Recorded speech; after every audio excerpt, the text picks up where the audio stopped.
Sir, very happy evening to all my dear lovable students. We are live. I hope that audio, video, everything is clear. Anyone is live, please comment in the chat whether the things are paka. Yes, Google Priya, good evening. Kritika, very happy evening. Good evening, sir. Hi to everyone. My dear lovable students, we have done our advanced accounting examination. We have done our law examination. எதுக்கு இப்போ இந்த advance accounting லா அப்படின்னு நான் சொன்னேன்னா, நீங்கள் வந்து first இந்த 1.5 days tax படிக்கிறதுக்கு முன்னாடி நீங்கள் what you are suppose to do is you have to do a justice for yourself. எனக்கு இல்லைப்பா, உங்களுக்கு உங்கள் வாழ்க்கைக்கு ஒரு ஜஸ்டிஸ் நீங்கள் பண்ணணும். What justice you have to do, let me tell you. If you are thinking the word advanced accounting, it's a sin, அது ஒரு பாவம். If you are thinking the word law, அது ஒரு பாவம்.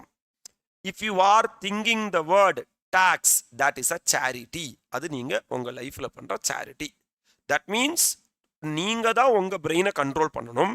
உங்க பிரெயின்ல நீங்க இன்னைக்கு எழுதின லாவும் வரக்கூடாது, அன்னைக்கு எழுதின டாக்ஸ் அக்கௌண்ட்ஸும் வரக்கூடாது. எழுத போற டாக்ஸ் மட்டும்தான் வரணும். This is point number 1. And my dear lovable students, the second one, sir, I have given a proper 1.5 days strategy for you. இதில் என்ன விஷயம்னா, ஸ்லாட் வைஸ் இப்போ எல்லாரும் என்ன சொல்றாங்கன்னா, சவுத் இந்தியாவே என்ன சொல்லுதுன்னா 1.5 daysல டாக்ஸை ரிவைஸ் பண்ண முடியாதாமா. நானும் அதான் சொல்றேன், 1.5 daysல டாக்ஸை ரிவைஸ் பண்ண முடியாது. நானும் மாற்ற கருத்தால சொல்லலை. நமக்கு தான் டாக்ஸ்னு 2 சப்ஜெக்ட் இல்லையே. மொத்தமா இந்த எக்ஸாம்க்கு சார் supply, charge, composition levy, exemption, computation of GST payable, இவ்வளோதான் நமக்கு டோட்டலா இருக்கு. அந்த ஸ்லாட் யோசிக்கும் போது இந்த ஸ்லாட் மட்டும்தான் இருக்கு அப்படின்னு அதாவது ஸ்லாட் பேஸ் நீங்க கம்ப்ளீட் பண்ணி ப்ரொசீட் பண்ணீங்கன்னா, my dear lovable students, you will B feeling so much comfortable. First நீங்க உங்களை ரிலாக்ஸ்டா ஃபீல் பண்ண வைங்க. நீங்க ரிலாக்ஸ்டா ஃபீல் ஆகலைன்னா இதுக்கப்புறம் நீங்க 1.5 days இல்லை, எவ்வளோ படிச்சும் யூஸ் இல்லை. எல்லா தாட்ஸையும் தூக்கி வெளியே போட்டுருங்க. ஓகே ரைட், நம்மளோட உண்மையான examination is going to start, that is IDT. Shall we start the proceedings of the discussion of the IDT. எப்படி இருந்தாலும் நீங்க நிறைய பேர் இன்னைக்கு வந்து you be feeling so much tired. So don't worry my dear lovable students, be very calm and quiet and be with me. I will take care. நம்ம ஸ்லோவாக தான் ஆரம்பிப்போம். ஃபர்ஸ்ட் ஒரு 5-10 minutes, தென் கொஞ்சம் கொஞ்சமாக அப்படியே ப்ரொசீட் பண்ணுவோம். It is your responsibility that நீங்கள் வந்து ஃபயர் ஒர்க்ஸு அது மாதிரி யாரெல்லாம் ஆன்லைனில் இருக்கீங்களோ அவங்க அந்த வேலைகள் எல்லாமே பண்ணிட்டு இருக்கிறது, ஜாலியாக என்ஜாய் பண்ணுறது. நீங்கள் ஜாலியாக என்ஜாய் பண்ணுறீங்கன்னா சார் அதை நீங்கள் வந்து இன்ஃபார்ம் பண்ணுறது. My dear lovable student, section 7 is supply, section 8 is tax right for composite and mixed supply, section 9 is levy and collection of CGST, section 10 is composition levy, section 11 is exemption. These are the basics of the GST part. Without knowing this basics, computation of GST payable we can't do. So my dear lovable students, நம்ம section 7 பத்தி நம்ம பேச போறோம். section 7 is the supply. பாருங்க, அழகா நான் section 7 recall பண்ணி தரேன் உங்களுக்கு. section 7 4 subsections are there. 7 subsection 1, 7 subsection 1A, 7 subsection 2, 7 subsection 3. அதில் 7 subsection 1 is saying that there are 4 sections are there. 7 subsection 1 clause A, 7 subsection 1 clause AA, 7 subsection 1 clause B, 7 subsection 1 clause C. ஏன் வீட்டில் இருந்து கேட்குறியா? Pass பண்ணணும் தானே இப்போ சொன்னேன். Repeat பண்ணு. வீட்டில் இருந்தா என்ன, wherever you have, sir repeat it along with me. சொல்லுங்க, செக்ஷன் 7 நாலா பிரிச்சிருக்கோம் நம்ம. 7 subsection 1, 7 subsection 1A, 7 subsection 2, 7 subsection 3. 7 subsection 1 again classified into 4 category. 7 subsection 1 clause A, 7 subsection 1 clause AA, 7 subsection 1 clause B, 7 subsection 1 clause C. Super sir. என்ன விஷயம்னா, ஒரு activity ஒரு transaction இருக்கும். அந்த activity or transaction எப்ப சப்ளை ஆகுங்கிறது தான் 7 subsection 1 clause A.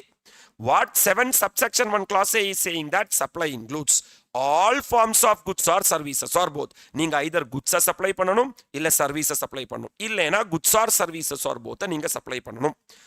What are the modes of supply? எப்படியெல்லாம் நீங்க supply பண்ணலாம்? Either sale, barter, transfer, exchange, license, lease, rental or disposal. These are the various modes of supply. Either அந்த supply நீங்க already பண்ணி முடிச்சிருக்கலாம், made or agreed to be made, or you would have said to the other party that நான் உங்களுக்கு supply பண்றேன். அதான் made or agreed to be made.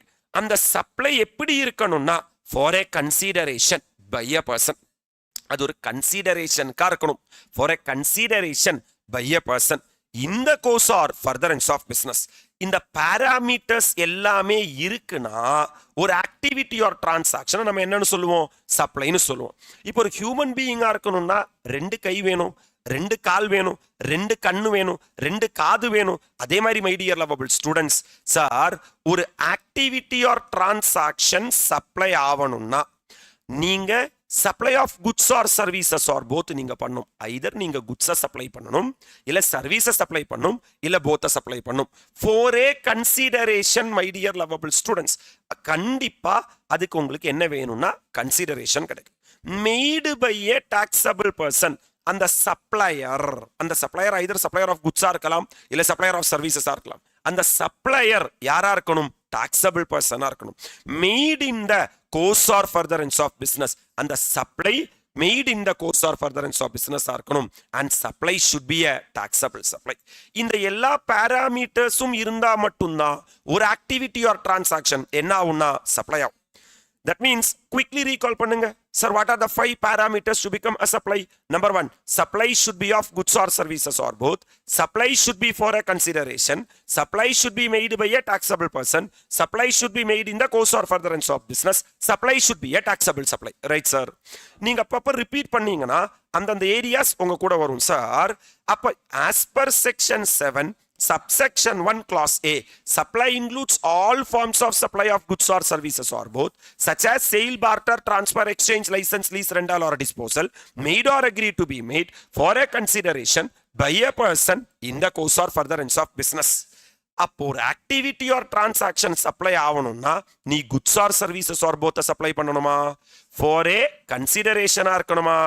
By a person. அந்த person என்ன பர்சனா இருக்கணும்? டாக்ஸபிள் பர்சனா இருக்கணும். And it should be made in the course or furtherance of business. இப்ப இத்தனை கேரக்டர்ஸ் இருந்தா மட்டும்தான் மை டியர் லவபிள் ஸ்டூடெண்ட்ஸ் ஒரு ஆக்டிவிட்டி ஆர் டிரான்சாக்ஷன் என்ன ஆகும்னா சப்ளை ஆகும். இப்ப 2 கை வேணும், 2 கால் வேணும், 2 கண்ணு வேணும், ஒரு மூக்கு வேணும் எல்லாம் சொன்னோம். அப்பதான் ஒருத்தன் ஹியூமன் பீயிங் ஆகும்னு சொல்லுவோம் நம்ம.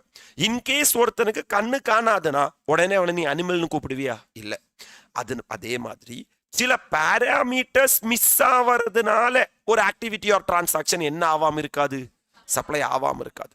அதுதான் exception to 7 subsection 1 clause A. There are 3 exceptions are there. எங்க ஒரு வாட்டி அழகா சொல்லு. 3 exceptions are there. Section 7 subsection 1 clause A, section 7 subsection 1 clause B, section 7 subsection 1 clause C. Section 7 subsection 1 clause AA. இப்போ for example, there is a club or association, my dear lovable students. This club or association is having members. This club or association is providing services to the members. This club or association, this members are providing club or association to the, sir, members are providing service to the club or association. Both are 2 distinct persons. Both are 2. It will be treated as supply. That's what they are saying. The activity or transaction. Chila activity illena enadu transaction by a person other than an individual. And the person யாரா இருக்க கூடாது? இண்டிவிஜுவலா இருக்கு. Because அந்த person club or association இருக்கணும். To its members, அவங்களோட மெம்பர்ஸுக்கு service provide பண்றாங்க. இல்ல கான்ஸ்டிட்யூவன்ஸ், இப்போ இந்த கிளப் ஆர் அசோசியேஷனுக்கு ஒரு பிரான்ச் இருக்கலாம், அந்த பிரான்ச்சுக்கு அவங்க சர்வீஸ் ப்ரொவைட் பண்றாங்க.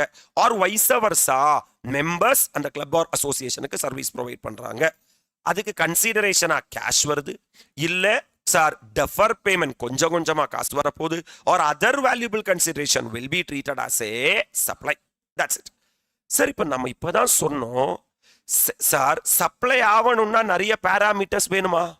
சார் நீங்க சப்ளைய இம்போர்ட் பண்றீங்க, That means service provider is situated outside India and service recipient is situated in India. அப்பதான் நம்ம என்ன ஆஃப் சர்வீசஸ் சொல்லுவோம்? Importation of service for a consideration. நான் காசு கொடுத்து தான் என்ன பண்றேன்? இம்போர்ட் பண்றேன். Whether or not in the course or furtherance of business. அது ஃபர்தரன்ஸ் ஆஃப் பிசினஸா இருக்கலாம், not in the course or furtherance of பிசினஸா இருக்கலாம். இருந்தாலும் அது சப்ளை தான். As per section 7 subsection 1 clause B. உயிரோடு இருக்கீங்களா? 7 subsection 1 clause C என்ன சொல்றாங்கன்னா activity specified in schedule 1. நாங்க schedule 1 ஒரு schedule போட்டிருக்கோம். அந்த schedule 1ல சில பல activities or transaction we are saying made or agreed to be made without a consideration is also a supply. That means my dear lovable students, 7 subsection 1 clause A ல என்ன சொன்னாங்கன்னா supply should be made by a taxable person. எல்லா taxable person provide பண்ணாலும் அது என்னதான்? Supply தான்.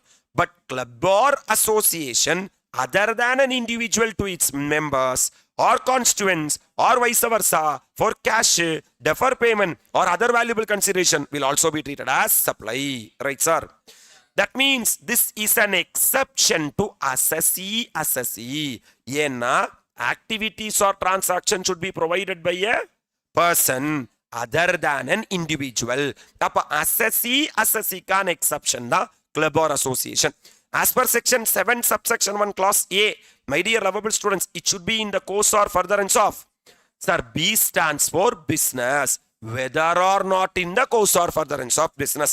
As per section 7 subsection 1 clause C, consideration இல்லேனாலும் சில பல activities or transaction என்னதான்? That's what activity specified in schedule 1 made or agreed to be made without a consideration. Sir, come on sir.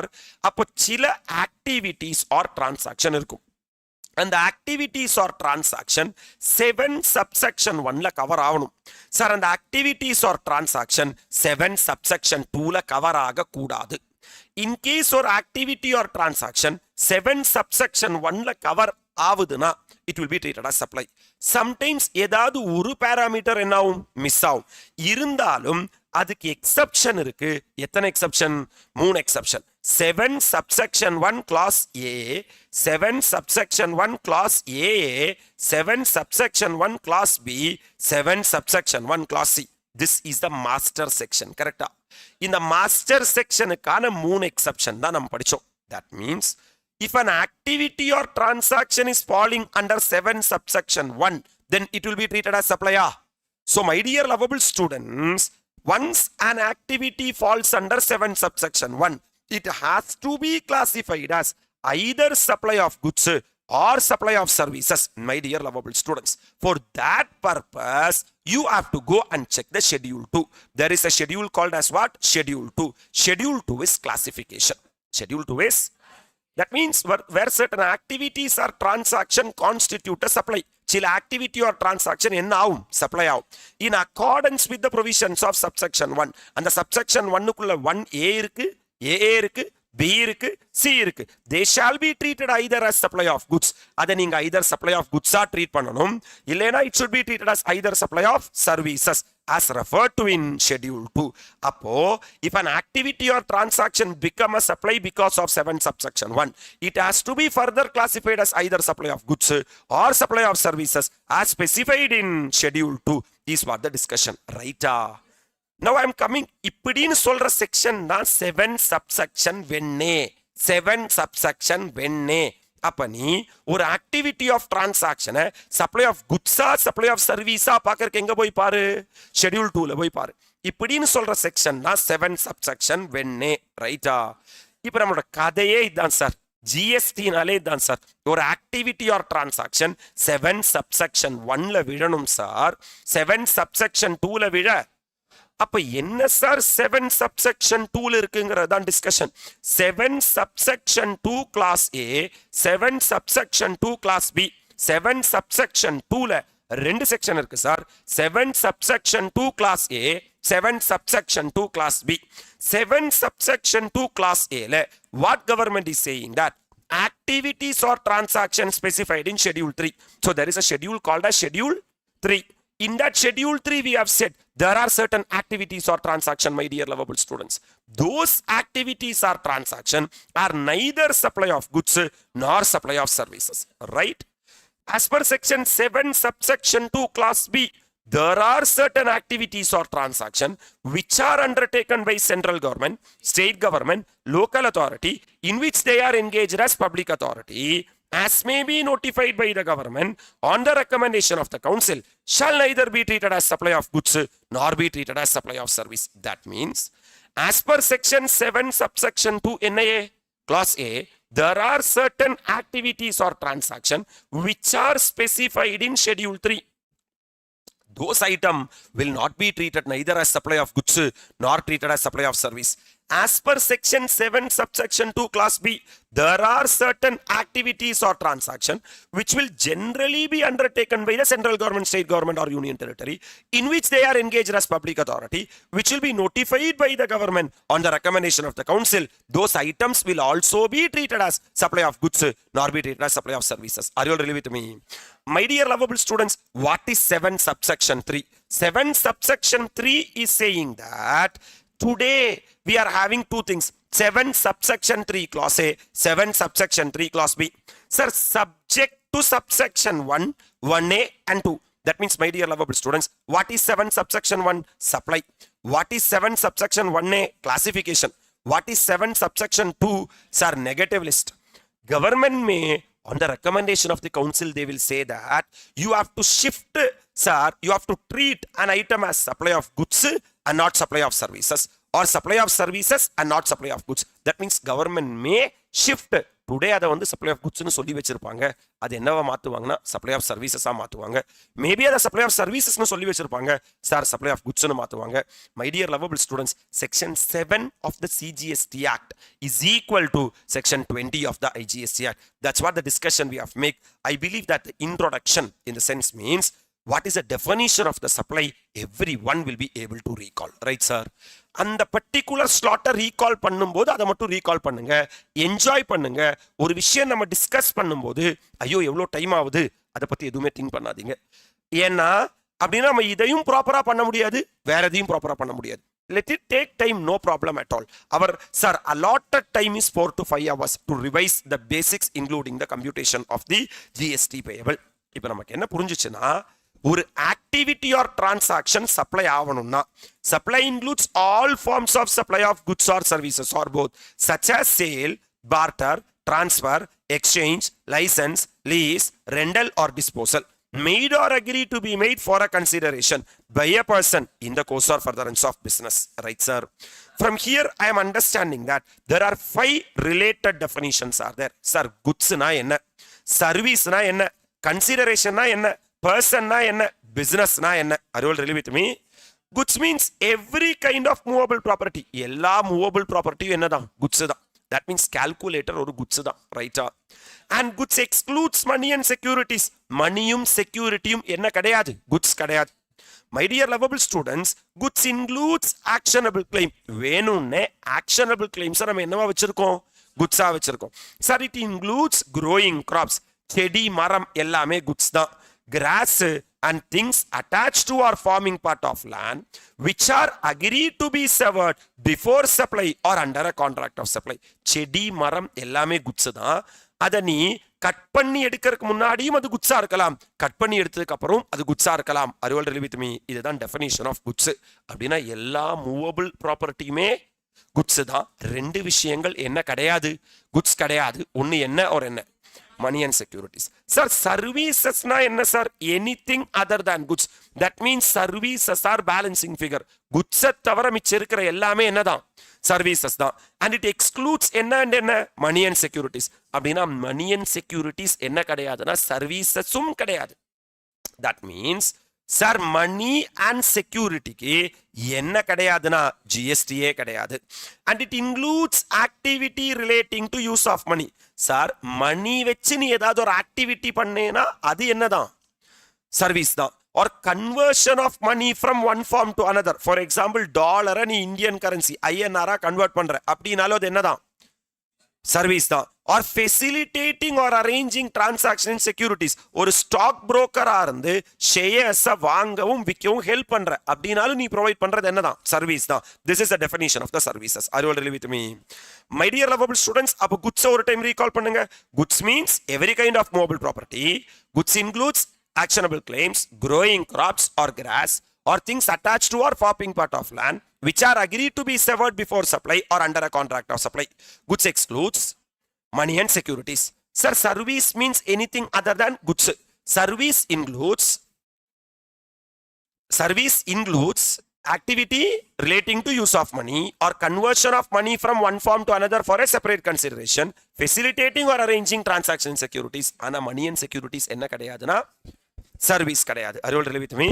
இதில் நீங்க inter லெவல்ல ஒரு விஷயம் நீங்க அண்டர்ஸ்டாண்ட் பண்ண வேண்டியதுன்னா futures and contracts. Futures and contract. இப்போ நம்ம AS11ல நம்ம வந்து ஃபியூச்சர் கான்ட்ராக்ட் அப்படி நம்ம படிக்கிறோம் இல்லையா? Which are derivatives. Which are என்ன? Derivatives are securities. Derivatives are என்ன? It is not liable to GST. அப்ப நம்ம எக்ஸாம்ல எப்படி கேட்க வாய்ப்பு இருக்குன்னா ஃபியூச்சர்ஸ் அண்ட் கான்ட்ராக்ட்னு கொடுக்க வாய்ப்பு இருக்கு. இல்ல ஃபார்வர்ட் கான்ட்ராக்ட் நம்ம ஏஸ் லெவல்ல படிச்சோம் இல்லையா? which are derivatives. அப்ப அது செக்யூரிட்டி. அதனால அதுக்கு வந்து என்ன வராதுன்னா ஜிஎஸ்டி வராது.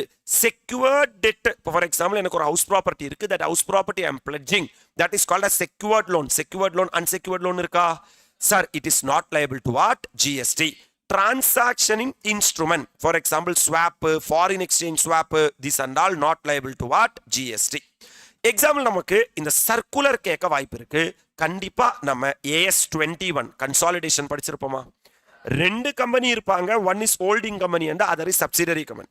If holding company have to hold the shares in the subsidiary company, right? Is the shares and securities are shares and securities or money and securities are goods or services or nothing. So பாருங்க, does a holding company holding shares in a subsidiary. அப்போ ஒரு holding company எங்க hold பண்றாங்க? subsidiary company. Whether it will qualify as supply of services attract GST. Sir, shares are neither supply of goods or neither sir supply of services. Sir, buying or selling shares is not a supply under GST. எப்படி உங்களுக்கு எக்ஸாம்ல question frame பண்ணுவாங்கன்னா, there is one holding company. That holding company is holding shares in a subsidiary company. They are selling the shares of the subsidiary company. Whether that sale or whether the purchase of shares in a subsidiary company attract என்னவா? GST. Sir, shares are neither supply of goods or services, man. Holding shares by a holding company is not a supply of services and does not attract GST. Right, sir? This is a circular, man. This will be tested in examination. That has been highlighted. One definition of goods, ரெண்டாவது definition of services, மூணாவது definition of consideration. Because if there is no consideration, generally the activity or transaction will not be treated as supply. Am I right? Sir, consideration means payment in money or otherwise for the supply. Consideration எனக்கு காசா வரலாம், இல்லைனா sir கைண்டா கூட வரலாம். That's what payment in money or otherwise for the supply. It may be for cash or for kind. Consideration includes monetary value of any act or forbearance for the supply. Consideration அது நீ எனக்கு மானிட்டரியா கொடுக்கறதா இருக்கலாம், இல்ல எனக்காக ஏதாவது ஒன்று பண்ணறதா இருக்கலாம். That is monetary value of any act or forbearance for the supply. Consideration recipient தரலாம், இல்லைனா வேற யாரு வேணா தரலாம். That means consideration can be paid by the recipient or any other person. But எக்காரணத்தை கொண்டும் கன்சிடரேஷன் சார் கவர்மெண்ட் கிட்ட இருந்து வர்ற சப்சிடி என்ன கிடையாது. அதனால தான் செக்ஷன் 15ல வேல்யூ ஆஃப் சப்ளைல நம்ம கவர்மெண்ட் சப்சிடி இன்க்ளூட் பண்ண மாட்டோம். பிகாஸ் கவர்மெண்டே நமக்கு சப்சிடி கொடுத்துட்டு திருப்பி நம்ம கவர்மெண்ட்டுக்கே அதுக்கு டாக்ஸ் கட்டுறதுங்கிறது ஒரு பெரிய என்ன சார் விஷயம் கிடையாது. Are you all with me? Sir, there is one beautiful circular which will be tested in examination. This circular நான் சொல்லும்போது ஒரு 0.75 ஸ்பீட்ல தான் பேசுவேன். Because these are expected question for exam. Okay sir? First circular, holding company subsidiary companyல share hold பண்றாங்க, அது supply of services. அந்த ஷேர் வாங்கவோ விற்கவோ செஞ்சாங்கன்னா அதுக்கு ஜிஎஸ்டி கட்ட வேண்டிய, that is the first circular. Second circular, man. இப்போ ஒரு charitable trust இருக்காங்கன்னு வெச்சுக்கோ. இந்த charitable trustக்கு my dear lovable students ANM அப்படிங்கிற ஒரு donation கொடுக்கறாரு. ஓகேவா? எவ்வளோ டொனேஷன் கொடுக்குறாருன்னா 50 lakhs டொனேஷன் கொடுக்குறாரு. இந்த சேரிட்டபிள் ட்ரஸ்ட் கிட்ட what ANM is asking that please put a banner in the charitable trust that sir sponsored by, donated by ANM classes, like that ANM is saying. So because of giving 50 lakhs by ANM to the charitable trust, my dear lovable students, is there any advertisement services received by ANM? That means it will be amount to supply. That's what the circular is saying. Donation received by the charitable trust. Yaar donation receive பண்றா? Charitable trust from individual donor. Who's the individual donor? ANM. Without quid pro quo. Without quid pro quo na எனக்கு எந்த பெனிஃபிட்டும் கிடையாது அந்த donation கொடுக்கறதுனால. Or use of donor's name as an expression of gratitude. Sir, donation to charitable trust are considered consideration only when there is an obligation. என்ன pro quo? Quit ப்ரோக்கோ. அந்த charitable trust என்ன சொல்றாங்கன்னா, நீங்க எங்களுக்கு டொனேஷன் கொடுங்க, அந்த donation தர்றதுனால we will popularize you, we will advertise you, like that charitable trust is saying that ANM classes is getting advertisement services for the recipient to provide a service in return. If that is the case, that is a supply. So my dear lovable students, this is a very expected question for our examination. Sir, recipient of donation.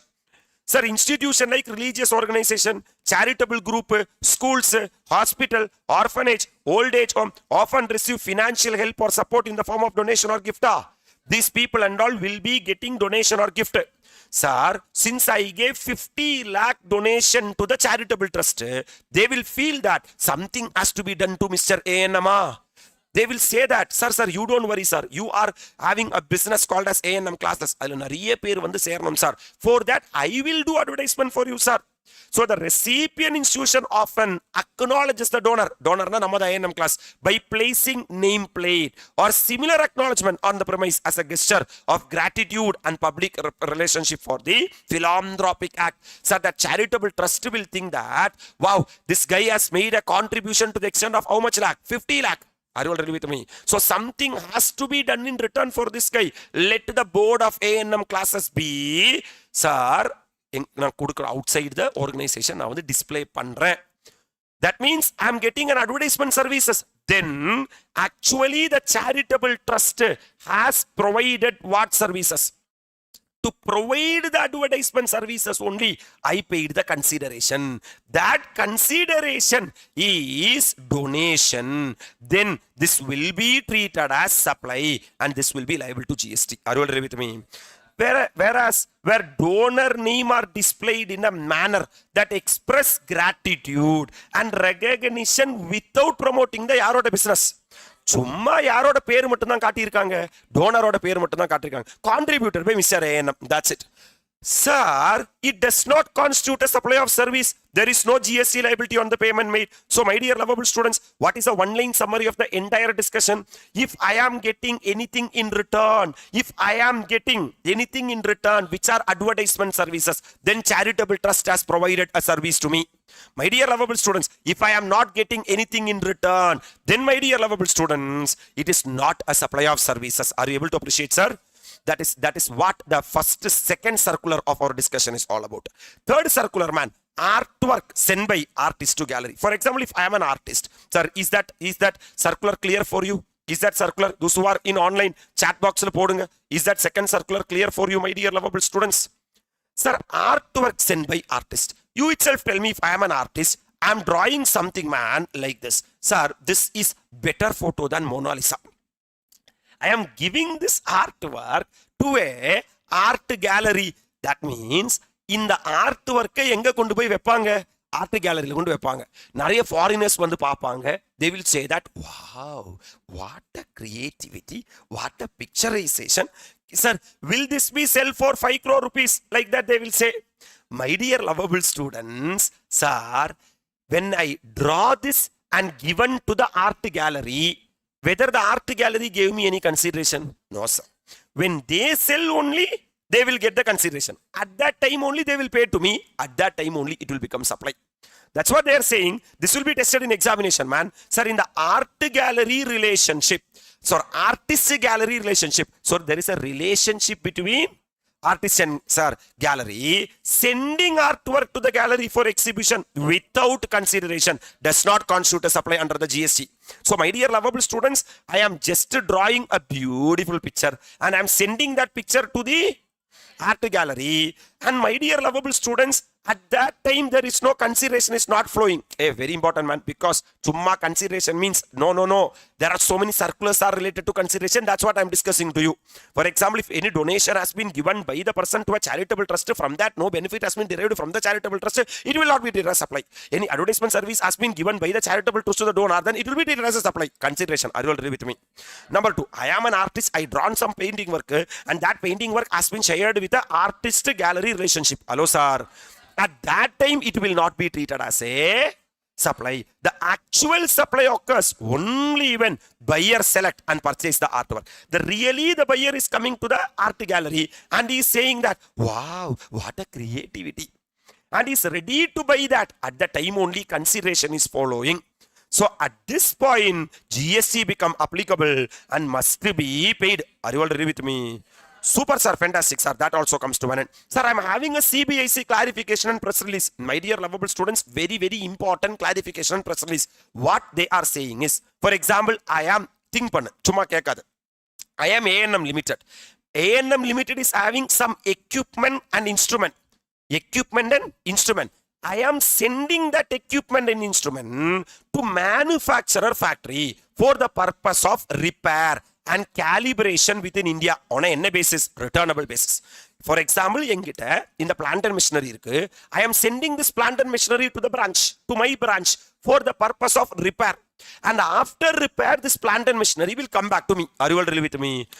What the GST department is saying that it is not a supply as removal of goods without consideration. Sir, it is sufficient to issue a challan for movement of goods without supply. This will not be treated as supply because இங்கிருந்து plant and machinery என்னோட பிரான்ச்சுக்கு போய் அங்க போய் service provide பண்ணி திரும்பி இங்கே வந்துரும். அப்படின்னா அது என்னவே கிடையாது, சப்ளையே கிடையாது. இதை நீங்க சப்ளையா ட்ரீட் பண்ண வேண்டிய அவசியம் இல்லை.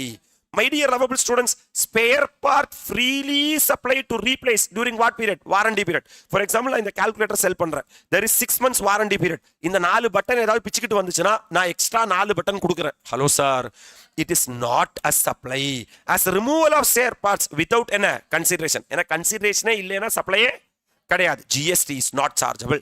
Sir, consideration இல்லைன்னா கூட only activity specified in schedule 1 இருந்தா மட்டும்தான் அது என்னது? Supply. My dear lovable students, கரெக்டா? இப்போ இங்க பாரு, நான் எக்யூப்மெண்ட் அனுப்புறேன், நான் இன்ஸ்ட்ருமெண்ட் அனுப்புறேன். என்ன பர்பஸ்க்காக? ரிப்பேர் பர்பஸ்க்காக. அது எனக்கு அப்படியே திரும்பி வந்துருது அங்க ரிப்பேர் முடிச்சிட்டு. அப்படின்னா sir, it will not be treated as supply because there is no consideration. Next one, நான் ஸ்பேர் பார்ட்ஸ் கொடுக்குறேன். எப்படி கொடுக்குறேன்? ஃப்ரீயா கொடுக்குறேன். It will not be treated as a supply because my dear lovable students, consideration இல்லைன்னா என்னவே கிடையாது, சப்ளையே கிடையாது. இப்போ ஒன்றும் இல்லை சார், இப்போ நான் இந்த ஜான்லயே கண்டிப்பாக பாஸ் ஆகணும்னு சொல்லி நான் போய் ரிலீஜியஸ் இன்ஸ்டிடியூஷன்ல ஃப்ரீ ஃபுட்டு கொடுக்குறேன், அன்னதானம் கொடுக்குறேன். நீ சொல்லு, அன்னதானம் கொடுக்குறது சப்ளையா? No sir. Sir, GST is not chargeable as food is supplied without consideration. அதே ஃபுட்டை சார் சங்கீதா செய்வம் சப்ளை பண்ணா அது சப்ளையா? எஸ் சார், பிகாஸ் அவன் கன்சிடரேஷனோட சப்ளை பண்றான். இங்க நம்ம கன்சிடரேஷன் வேணும். அன்னதானம் சாப்பிட்டவன் எல்லாருமே இந்த ஜான் மட்டும் தான் அப்படின்னு அவன் ப்ரே பண்ணணும் தான் நம்ம நினைக்கிறோமே தவிர அவன் நம்ம காசு தர்றது இல்லை. ரைட்டா சார்? நம்ம நேரா கோவில் போறோம் சார். கோவில் போய் நம்ம பிரசாதம் சாப்பிட்றோம் சார், நல்ல டேஸ்டா. Sale of prasadam by religious places. நீ போய் like temple, mosque, church, gurdwara, dargah இங்கெல்லாம் போனா பிரசாதம் கொடுப்பாங்க. கரெக்டா? இந்த பிரசாதம் எடுத்துக்கோப்பா, இந்த ஜான்ல கண்டிப்பா பாஸ் பண்ண போறோம்ப்பா. மை டியர் லவபிள் ஸ்டூடெண்ட்ஸ், அந்த செல்லிங் ஆஃப் த பிரசாதம் பை ரிலீஜியஸ் பிளேசஸ், அதுக்கு நீ ஜிஎஸ்டி கட்ட வேண்டிய. GST is not chargeable as supply of prasadam or the like, not in the course or furtherance of business. Hello sir. Sir, free distribution of goods by a charitable trust. இப்ப charitable trust வந்து sir back வாங்க வகை இல்லாதவங்களுக்கு back ஃப்ரீயா கொடுக்குறாங்க. Is that a supply? No sir, it is not a supply under GST. GST is not chargeable. அப்ப என்ன விஷயம்னா, these things may be given as adjustment in the question. Sale of prasadam by a temple 2 lakh rupees. Is it liable to GST? No sir. Sir, because it is not in the course or furtherance of business. அதான் பிரச்சனை. ரைட்டா? Sir எங்கிட்ட equipment R instrument இருந்துச்சு, அதை நான் வந்து அனுப்புறேன் repair and மெயின்டெனன்ஸ்க்காக. ரிப்பேர் அண்ட் மெயின்டெனன்ஸ் முடிஞ்ச உடனே it is coming back. Will it be treated as supply? No, sir. My dear lovable students, I am having some spare parts. That spare parts has been sent for the, sir, during the warranty period. It will be treated as supply? No, sir. Free food supplied in Annakshetra by religious institution. Will it be treated as supply? No, sir. Sale of prasadam by religious places. Will it be treated as supply? Because it is not in the consideration irukku, ana not in the course or furtherance of business. Sir, free distribution of goods by charitable institution will be treated as supply? No, sir. Sir, supply includes all forms of supply of goods or services or both, such as sale, barter, transfer, exchange, license, lease, rental or disposal, made or agreed to be made for a consideration by a person in the course or furtherance of business. Are you all ready with me? Sir, what is the definition of the person? That person may be individual, that person may be HUF, that person may be AOP or BOI, that person may be partnership firm, that person may be LLP, that person may be company, person may be corporation, person may be body corporate, person may be society, person may be cooperative society, person may be central government, person may be state government, person may be local authority, person may be trust, person may be AJP. These people can make supply of goods or services or both, right, sir? And that supply should be in the course or furtherance of business. அப்பதான் ஒரு activity or transaction என்ன ஆகும்னா supply. Sir, what is the definition of business, sir? Business include ANM classes. Sir, any trade, commerce, manufacture, profession, vocation. If you are engaged in doing trade, commerce, manufacture, profession, vocation, then you are engaged in business. Are you all with me? Sir, not only the main activity, if you are engaged in the related activity also. For example, any activity incidental or ancillary to it, then also, my dear lovable students, you are engaged in business. Any activity of the same nature, whether or not there is volume or continuity, then also you are engaged in what? Business. For example, club or association is there. We already discussed, if club or association provided service to its members, will be treated as NSR business, will be treated as supply. In order to treat it as supply, first of all, it should be a business. That's what? Provision of facility by yaru or yaru. அப்ப club இல்ல association அவங்களோட மெம்பர்ஸுக்கு sir they are providing consideration will be treated as business. அது பிசினஸ்ங்கிறனால தான் அது என்ன ஆகுது? Supply ஆகுது. Are you all with me? For example, activity by a race club. For example, horse club is there by way of totalizator or a license to என்ன maker, bookmaker in such club. Sir, in this club actually, நான் யாரையும் விற்கிறது இல்லை sir, எதையும் விற்கிறது இல்லை, எதையும் வாங்குறது இல்லை. But I am allowing the race horse. Even that is also a business. Are you all with me? நீங்க எந்த இடத்துக்கு டிக்கெட் எடுத்து நீங்க போறதா இருந்தாலும் that is a what? Business. That means admission for a consideration to any premises will be treated as business. Service as a N of office, holder of office. You are holding an office. By holding that office, you are providing a services, my dear lovable students. It will be treated as you are doing a business. Sir, even government are doing certain activities or transaction in which they are engaged as an authority, public authority. Even they are also engaged in what? Business. If you supply or acquisition of goods, including capital goods or service, in connection with commencement or closure, sir, starting or ending, even that will also be treated as a business. என்னப்பா உங்களால் appreciate பண்ண முடியுதா? Are you all really with me what I am talking to you? My dear lovable students, இப்போ நம்ம ஒரு கிளாஸா டீடைல்டா பார்க்க போறோம். 7 subsection 1 class AA. என்ன சார் நம்ம class AA ல படிச்சோம்? ஒண்ணுமே இல்லை. There are certain activities or transaction which will be provided by a person other than an individual to its members or constituents or vice versa for cash, defer payment or other valuable consideration should be treated as a supply.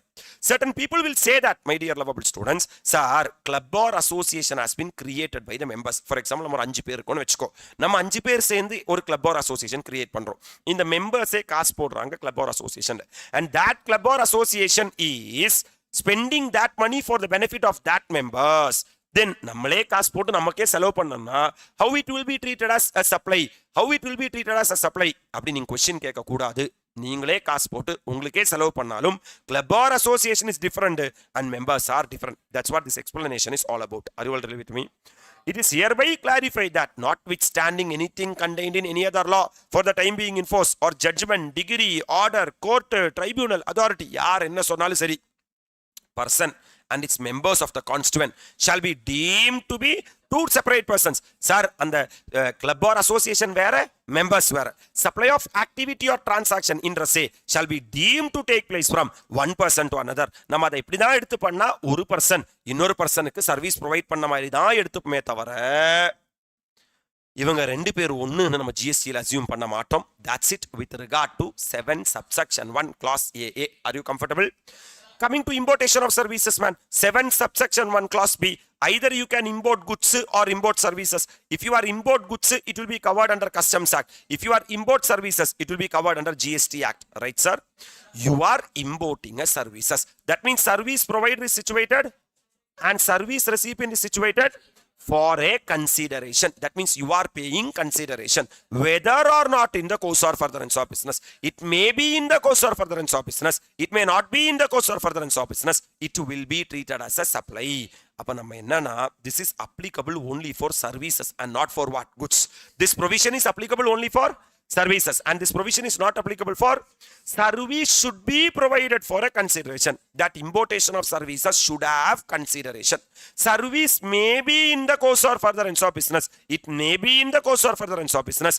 May not be in the course or furtherance of business. Right, sir? That means what is the one line summary? Very important area. Service provider is situated outside India and service recipient is situated in India. This is called as importation of services. If you are importing services with a consideration whether or not in the course or furtherance of business, it will be treated as supply as per section 7 subsection 1 clause B. Am I right, sir? My dear lovable students, for that we are having an exemption which are covered under section 6 of the IGST Act.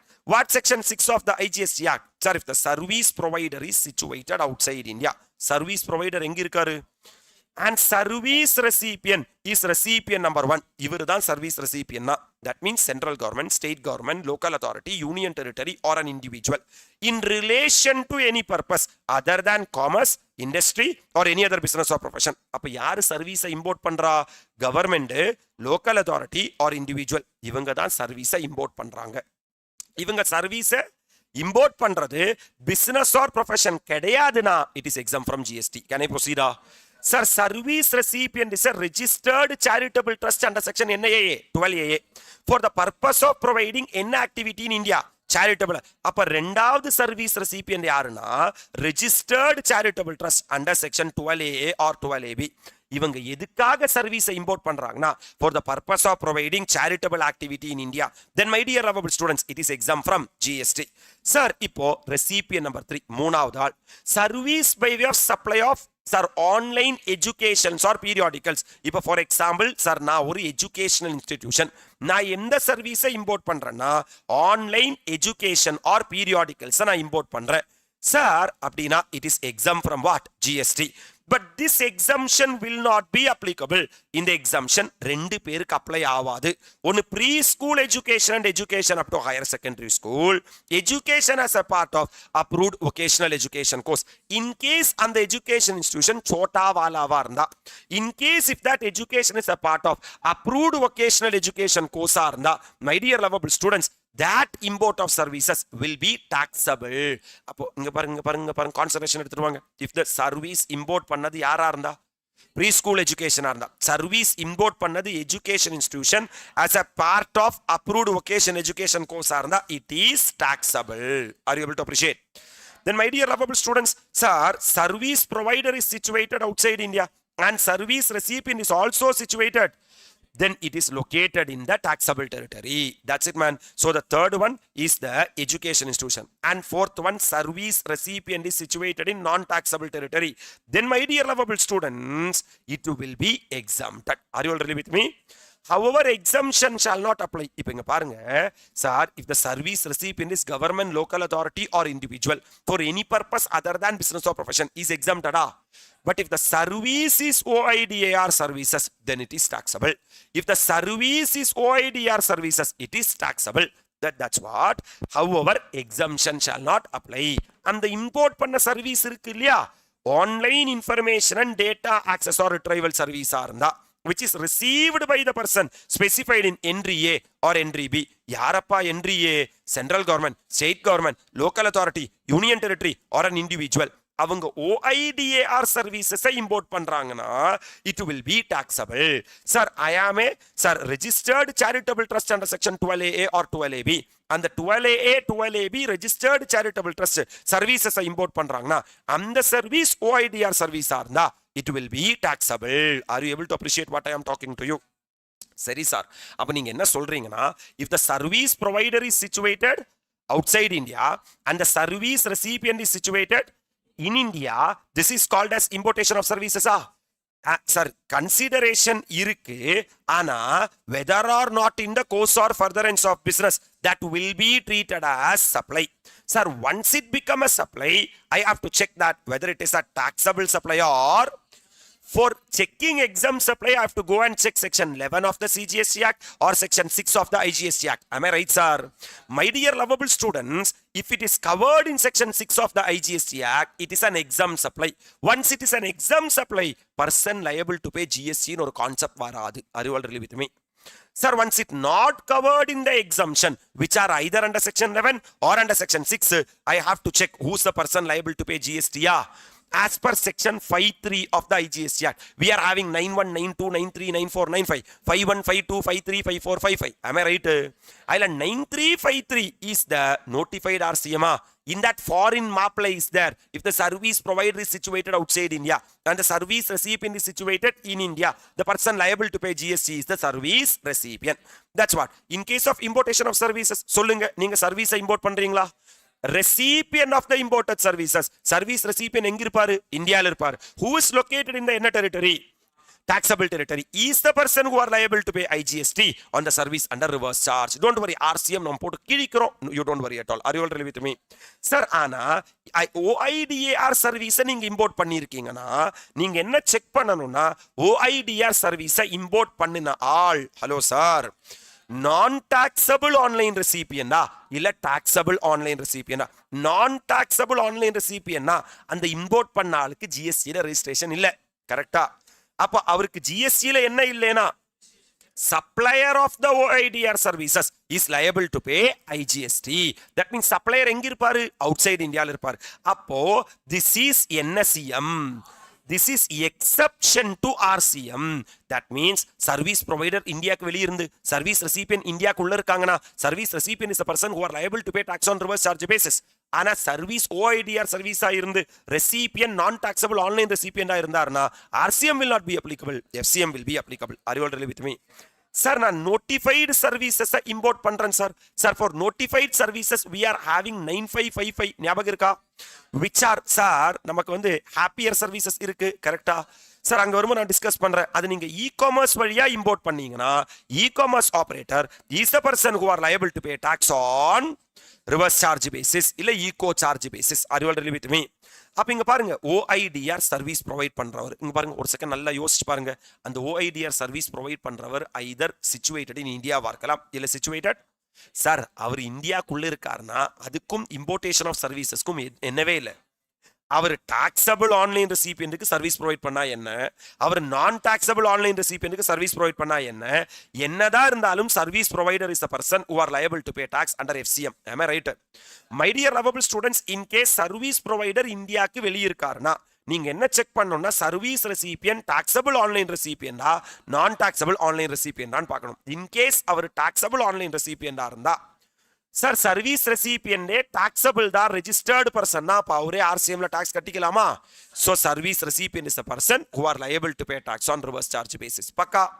My dear lovable students, service recipient நான் taxable online ரெசிபியன்டா இருக்காருன்னா அவர் ஒரு unregistered பர்சனா அப்படின்னா அவரால என்ன கட்டிக்க முடியாது? GST கட்டிக்க முடியாது. So the service provider who are situated outside India, அவர் தான் section 27ல that is NRTP non resident taxable person சொல்லி அவர் ரெஜிஸ்ட்ரேஷன் எடுத்து அவர் இந்தியால டாக்ஸ் கட்டணும். Are you all really with me? That's it, my dear lovable students. Consideration இருந்தா மட்டும் தான் ஒரு activity or transaction supply ஆகும். கன்சிடரேஷனே இல்லைன்னா ஒரு ஆக்டிவிட்டி ஆர் டிரான்சாக்ஷன் என்ன ஆகாது. ஆனா நாங்க ஷெட்யூல் 1ன்னு ஒரு ஷெட்யூல் வச்சிருக்கோம். அந்த ஷெட்யூல் 1ல சில ஆக்டிவிட்டி ஆர் டிரான்சாக்ஷன் என்ன இல்லைனா கூட, கன்சிடரேஷன் இல்லைனா கூட என்னதான். அப்போ இந்த மொத்த டெஃபினிஷன் ஆஃப் சப்ளைல 3 ஷெட்யூல் அவங்க இன்ட்ரோ듀ce பண்றாங்களா? ஷெட்யூல் 1 என்ன supply, Schedule 2 classification, Schedule 3 negative list. Arrival really with me எல்லாரும் என்ஜாய் பண்றீங்களா? வீட்ல இருந்தா கூட எல்லாரும் ஆக்டிவேட் பண்ணுங்க, ஃபயர் அனுப்புங்க, ஜஸ்ட் உங்களை வந்து என்கேஜ் பண்ணிங்க. அதர்வைஸ் நீங்க ஏதோ கேட்கற மாதிரி இருக்கும், என் கூட அப்படியே ரிவைஸ் பண்ணிட்டே வாங்க my dear lovable students, because இந்த ஸ்லாட்டோட பேசிக்ஸ் ஆஃப் ஜிஎஸ்டி நம்ம கம்ப்ளீட் பண்ண போறோம். Arrival really with me. So 7 subsection 1 clause C நமக்கு என்ன சொல்றாங்கன்னா, sir there are certain activities or transaction, அந்த activities or transaction நாங்க எங்க சொல்லியிருக்கோம், schedule 1ல சொல்லியிருக்கோம், made or agreed to be made without a consideration. என்ன இல்லைனா கூட, consideration இல்லைனா கூட activities or transaction specified in schedule 1 என்னதான். அந்த schedule 1 நீங்க பாத்தீங்கன்னா para 1 இருக்கு, para 2 இருக்கு, para 3 இருக்கு, and para number 4 இருக்கு. 4 விஷயங்கள் மட்டும்தான் என்ன ஆகும்னா சப்ளை ஆகும். Are you all really with me? என்னென்ன சார் 4 விஷயங்கள்? Permanent transfer or disposal of business asset where ITC has been availed. For example, நான் ஒரு asset வாங்கியிருக்கேன், அந்த asset நான் வந்து either வாங்கி ITC எடுத்ததுக்கு அப்புறம் தூக்கி போட்டுட்டேன், அதுதான் permanent transfer or disposal.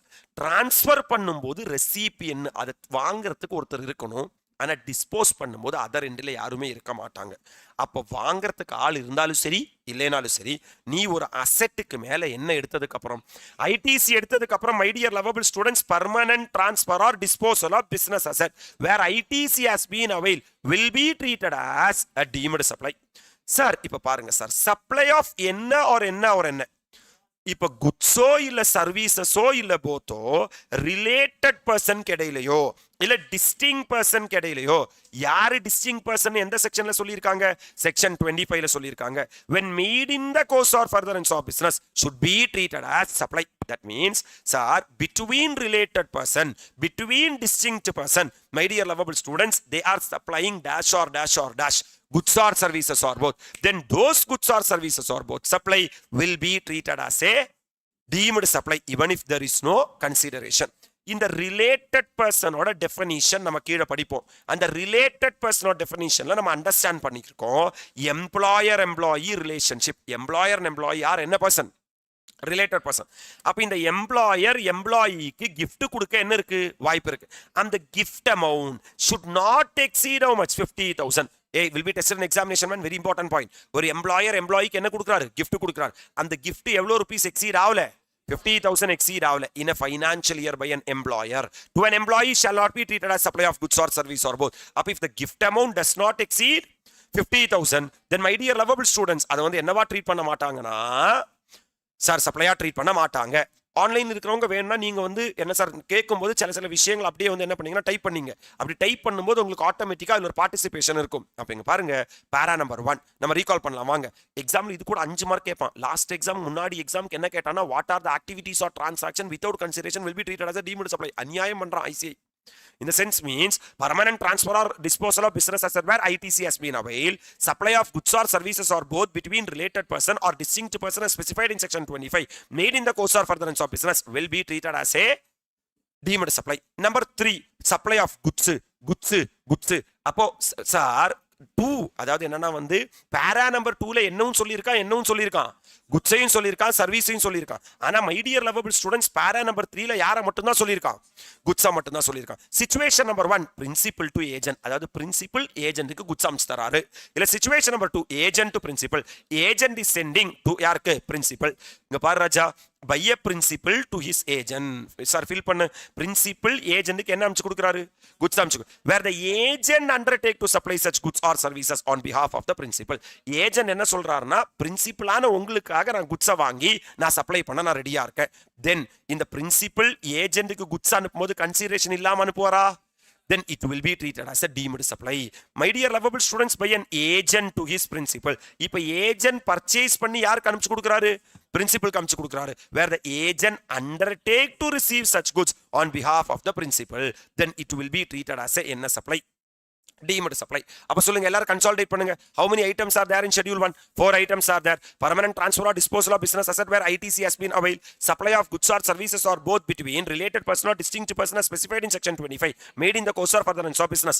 Sir, para number 3 supply of goods between principal and agent. வாங்க para number 4 importation of services by a person. Sir நீங்க தான சார் 7 subsection 1 class B ல என்ன சொன்னீங்கன்னா, சர்வீஸை இம்போர்ட் பண்ணா கண்டிப்பா என்ன வேணும், கன்சிடரேஷன் வேணும். இப்ப 7 சப்செக்ஷன் 1 கிளாஸ் சில பேரா நம்பர் 4ல நான் என்ன சொல்றேன்னா, நீ சர்வீஸை இம்போர்ட் பண்ற. யார்கிட்ட இம்போர்ட் பண்றேன்னா ஐதர் ரிலேட்டட் பர்சன் கிட்ட இம்போர்ட் பண்ற, இல்லைனா from any of the other establishment outside India.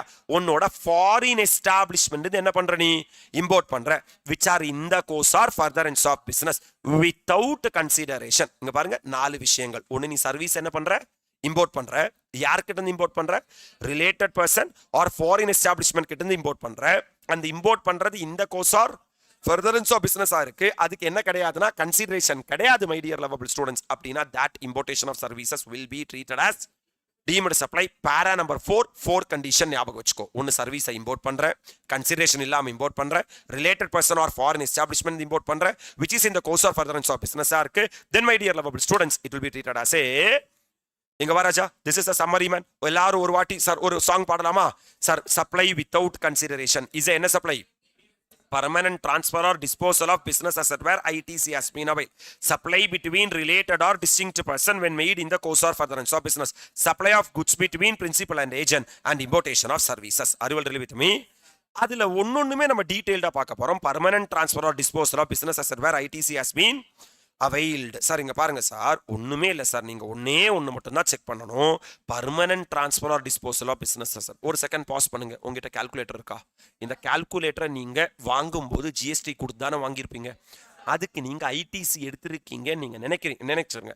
ITC availed, ITC claim பண்ணதுக்கு அப்புறம் யாருக்காவது ஃப்ரீயா கொடுக்குறீங்க இல்ல தூக்கி போடுறீங்கன்னா it will be treated as என்ன சப்ளை? Deemed. Sir ITC not avail, நீங்க ஐடிசி என்ன பண்ணல, அவைல் பண்ணல, நீங்க தூக்கி போடுங்க, கொளுத்துங்க, என்ன வேணா பண்ணுங்க, it will not be treated as a supply. Are you all really with me? So my dear lovable students, அவங்க என்ன சொல்றாங்கன்னா permanent transfer or disposal of business asset where ITC has been availed will be treated as deemed supply. Are you all really with me? அவ்வளவுதான். அந்த பாயிண்ட்ல நம்ம understand பண்ண வேண்டியிருக்கு. Next one, supply between related person or distinct person. நமக்கு என்ன தெரியணும்னா முதல்ல ரிலேட்டட் பர்சன் யாரு, டிஸ்டிங்க்ட் பர்சன் யார். சார் அந்த ரிலேட்டட் பர்சன் எப்போ ஆகுவாங்கன்னா, இப்போ நம்ம AS 18ல ரிலேட்டட் பார்ட்டி படிச்சிருக்கோம்ல, அது மாதிரி IDTல ரிலேட்டட் பர்சன் எப்போ ஆகுவாங்கன்னா பேஸ்ட் அப்பான் ரிலேஷன்ஷிப். அவங்களோட ரிலேஷன்ஷிப் வச்சு ரிலேட்டட் பார்ட்டி ஆகுவாங்க. இல்லை பேஸ்ட் அப்பான் கண்ட்ரோல், இந்த sense means holding company subsidiary கம்பெனியை கண்ட்ரோல் பண்ணுது, இல்லைன்னா ஹோல்டிங் கம்பெனி அசோசியேட்டை கண்ட்ரோல் பண்ணுது, இல்லை ஹோல்டிங் கம்பெனி ஜாயின் வெஞ்சரை கண்ட்ரோல் பண்ணுது, ஜாயின் கண்ட்ரோல் வச்சிருக்காங்க. அதெல்லாம் தான் பேஸ்ட் ஆன் என்னது. அப்ப based upon relationship na such persons are officers or directors of one another's business. one கம்பெனிலயும் நான் தான் ஆபீசர் டைரக்டரா இருக்கேன், இன்னொரு கம்பெனிலயும் நான் தான் ஆபீசர் டைரக்டரா இருக்கேன்னா two companies will be treated as என்ன person? Related person. Such persons are legally recognized partners. ஒரு பார்ட்னர்ஷிப் ஃபர்ம்ல 4 பார்ட்னர்ஸ் இருக்காங்கன்னா அவங்க எல்லாரும் என்ன person? Related person. Such persons are employer and employee. அவங்க ஒரு employer and employee are என்ன person? இந்த எம்ப்ளாயர் எம்ப்ளாயிக்கு தான் எவ்வளவு ருபீஸ் லிமிட்? 50,000 rupees limit. 50,000 ரூபாய் வரைக்கும் எம்ப்ளாயர் எம்ப்ளாயிக்கு கிஃப்ட் கொடுத்தாருன்னா அது சப்ளையா ட்ரீட் பண்ண வேண்டிய. Such persons are the members of the same family, blood relationship or related person. One of them is the sole agent, sole distributor, sole concessioner of the other. நான் தான் ஒருத்தனோட sole agent-ஆ இருக்கேன், sole distributor-ஆ இருக்கேன், sole concessioner-ஆ இருக்கேன் அப்படின்னா நானும் அவனும் என்ன person? One of them controls the other. In the sense means holding company subsidiary company control பண்ணுதா? holding company 51% மேல control holding இருக்குனா நம்ம control பண்றோம்னு சொல்லுவோமா? third person controls both of them. இப்ப ரெண்டு பேர் இருக்காங்க, மூணாவது ஒருத்தன் வந்து ரெண்டு பேரை கண்ட்ரோல் பண்றாங்கன்னா இந்த மூணு பேருமே என்ன person? such person together controls என்ன person? third person. இந்த ரெண்டு பேரும் சேர்ந்து அந்த third person கண்ட்ரோல் பண்றாங்கன்னா அவங்க எல்லாரும் என்ன person? related person. third person control own whole directly or indirectly more than 25%. அக்கவுண்ட்ஸ்ல 20% படிச்சோம் சப்ஸ்டான்ஷியல் இன்ட்ரெஸ்ட்க்கு. ஐடிடில அதே சொன்னா காப்பி அடிச்சேன்னு சொல்லுவாங்கறதுனால 25%க்கு மேல இருந்தா நீங்க என்ன person? Related person. Because நீங்க associate ஆயிடுவீங்க. Are you all really with me? அப்ப relationship can be based upon relationship or based upon control. என்ன sir based upon relationship? Maybe கேட்க வாய்ப்பு இருக்கு. Sir such persons are officers or directors of one another's business. Such persons are legally recognized partners. Such persons are employer and employee. Such persons are members of the same family. One of the sole agent, sole distributor, sole concessioner of the other. உயிரோடு இருக்கியா?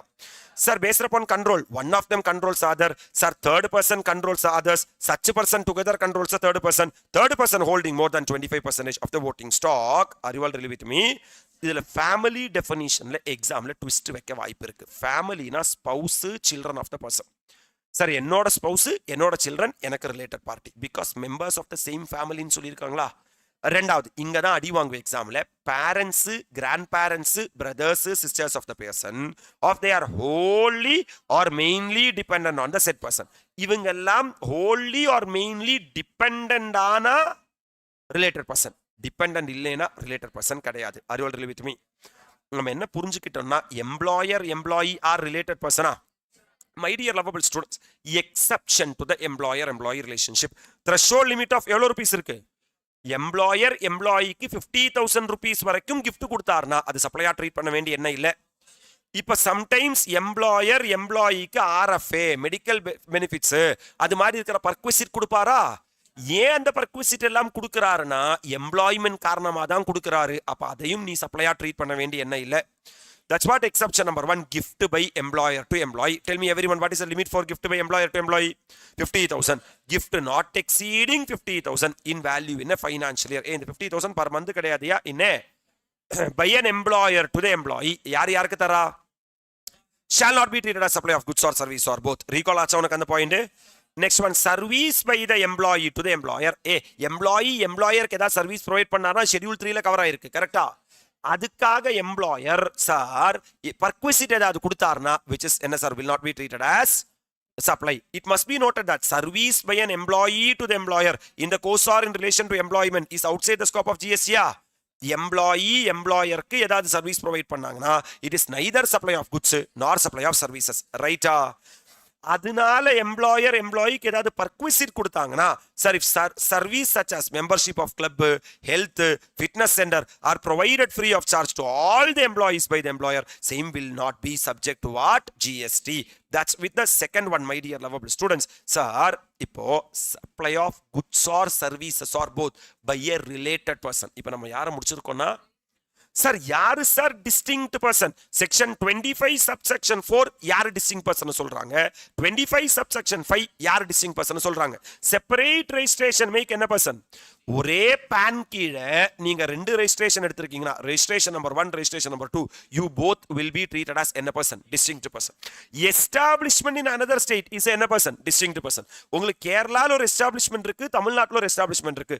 In case நீங்க தமிழ்நாட்டுல என்னவே எடுக்கல registration எடுக்க, ஏன் நீங்க தமிழ்நாட்டுல ரெஜிஸ்ட்ரேஷன் எடுக்கலைன்னா ஆல்கஹாலிக் லிக்கர் ஃபார் என்ன கன்சம்ஷன் அதை மட்டும்தான் சப்ளை பண்றீங்கன்னா செக்ஷன் 23 பதிலா நீங்க ரெஜிஸ்ட்ரேஷன் எடுக்க வேண்டிய இருந்தாலும் இது அன்ரெஜிஸ்டர்ட் எஸ்டாப்லிஷ்மெண்டா இருந்தாலும் இந்த என்ன சார் ரெஜிஸ்டர்ட் எஸ்டாப்லிஷ்மெண்ட்டும் அன்ரெஜிஸ்டர்ட் எஸ்டாப்லிஷ்மெண்ட்டும் என்னதான் சார் டிஸ்டிங்க்ட் பர்சன் தான்.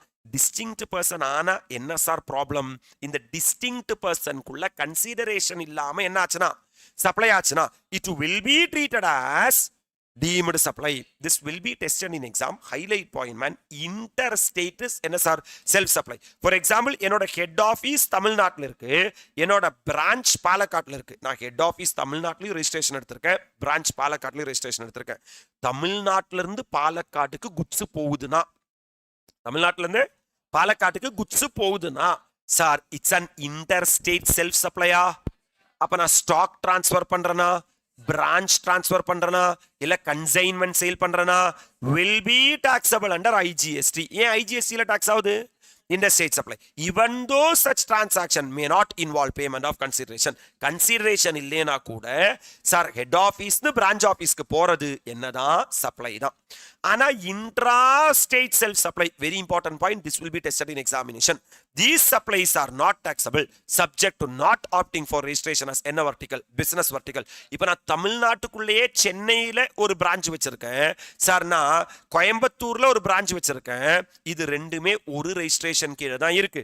இது அடிஷனல் பிளேஸ் ஆஃப் பிசினஸ், இது பிரின்சிபல் பிளேஸ் ஆஃப் பிசினஸ் இப்படின்னு கொடுத்தேன்னா இங்கிருந்து இங்கேக்கு கன்சிடரேஷன் இல்லாம நான் சப்ளை பண்ணேன்னா அது நீ சப்ளையா ட்ரீட் பண்ண வேண்டிய. அப்படின்னா interstate self supply with two different registration without consideration will be treated as deemed supply, whereas intrastate supply with single registration without consideration will not be treated as deemed supply. Are you able to appreciate sir? அப்ப இங்க வா, நீ supply பாரு, supply என்ன சப்ளையா இருக்கலாம், என்ன சப்ளையா இருக்கலாம்? intrastate சப்ளையா இருக்கலாம், interstate சப்ளையா. intrastate சப்ளை சிங்கிள் ரெஜிஸ்ட்ரேஷன்லயும் பண்ணலாம், மல்டிபிள் ரெஜிஸ்ட்ரேஷன்லயும் பண்ணலாம். ஒரு ஸ்டேட்டுக்குள்ளே ரெண்டு ரெஜிஸ்ட்ரேஷன் வச்சுக்கலாம் இல்லையா? ஒரு ஸ்டேட்டுக்குள்ள ஒரு ரெஜிஸ்ட்ரேஷன் தான் இருக்கு, ஆனா ரெண்டு இடத்துல பிசினஸ் பண்றேன்னா சார் அது இன்ட்ரா ஸ்டேட் சப்ளை, அது சப்ளையா ட்ரீட் பண்ண வேண்டிய. சார் மல்டிபிள் ரெஜிஸ்ட்ரேஷன் வச்சிருக்கேன்னா it's distinct person and my dear lovable students அது என்னவா தான் ட்ரீட் பண்ணுவேன், சப்ளையா தான், டீம்டு சப்ளையா தான் ட்ரீட் பண்ணுவேன். இதே இது இண்டஸ்ட்ரியல் சப்ளைனா எதுவும் பார்க்க வேண்டிய அவசியம் இல்லை. அந்த செல்ஃப் சப்ளை இண்டஸ்ட்ரியல் சப்ளை பண்ணா அதை நீ என்னவா தான் ட்ரீட் பண்ணுவேன்னா சப்ளையா தான் ட்ரீட் பண்ணுவேன். இந்த ஒரு எக்ஸாம்பிளுக்கு பதில் சொல்லு, அழகா யோசிச்சு சொல்லு. இப்போ அப்ளிகேஷன் பண்ண போறேன், யார் ஓடி போயிடாதீங்க, டைப் பண்ணுங்க. ரைட், ஃபேக்டரி புனேல இருக்கு. எனக்கு ஃபேக்டரி எங்க இருக்கு?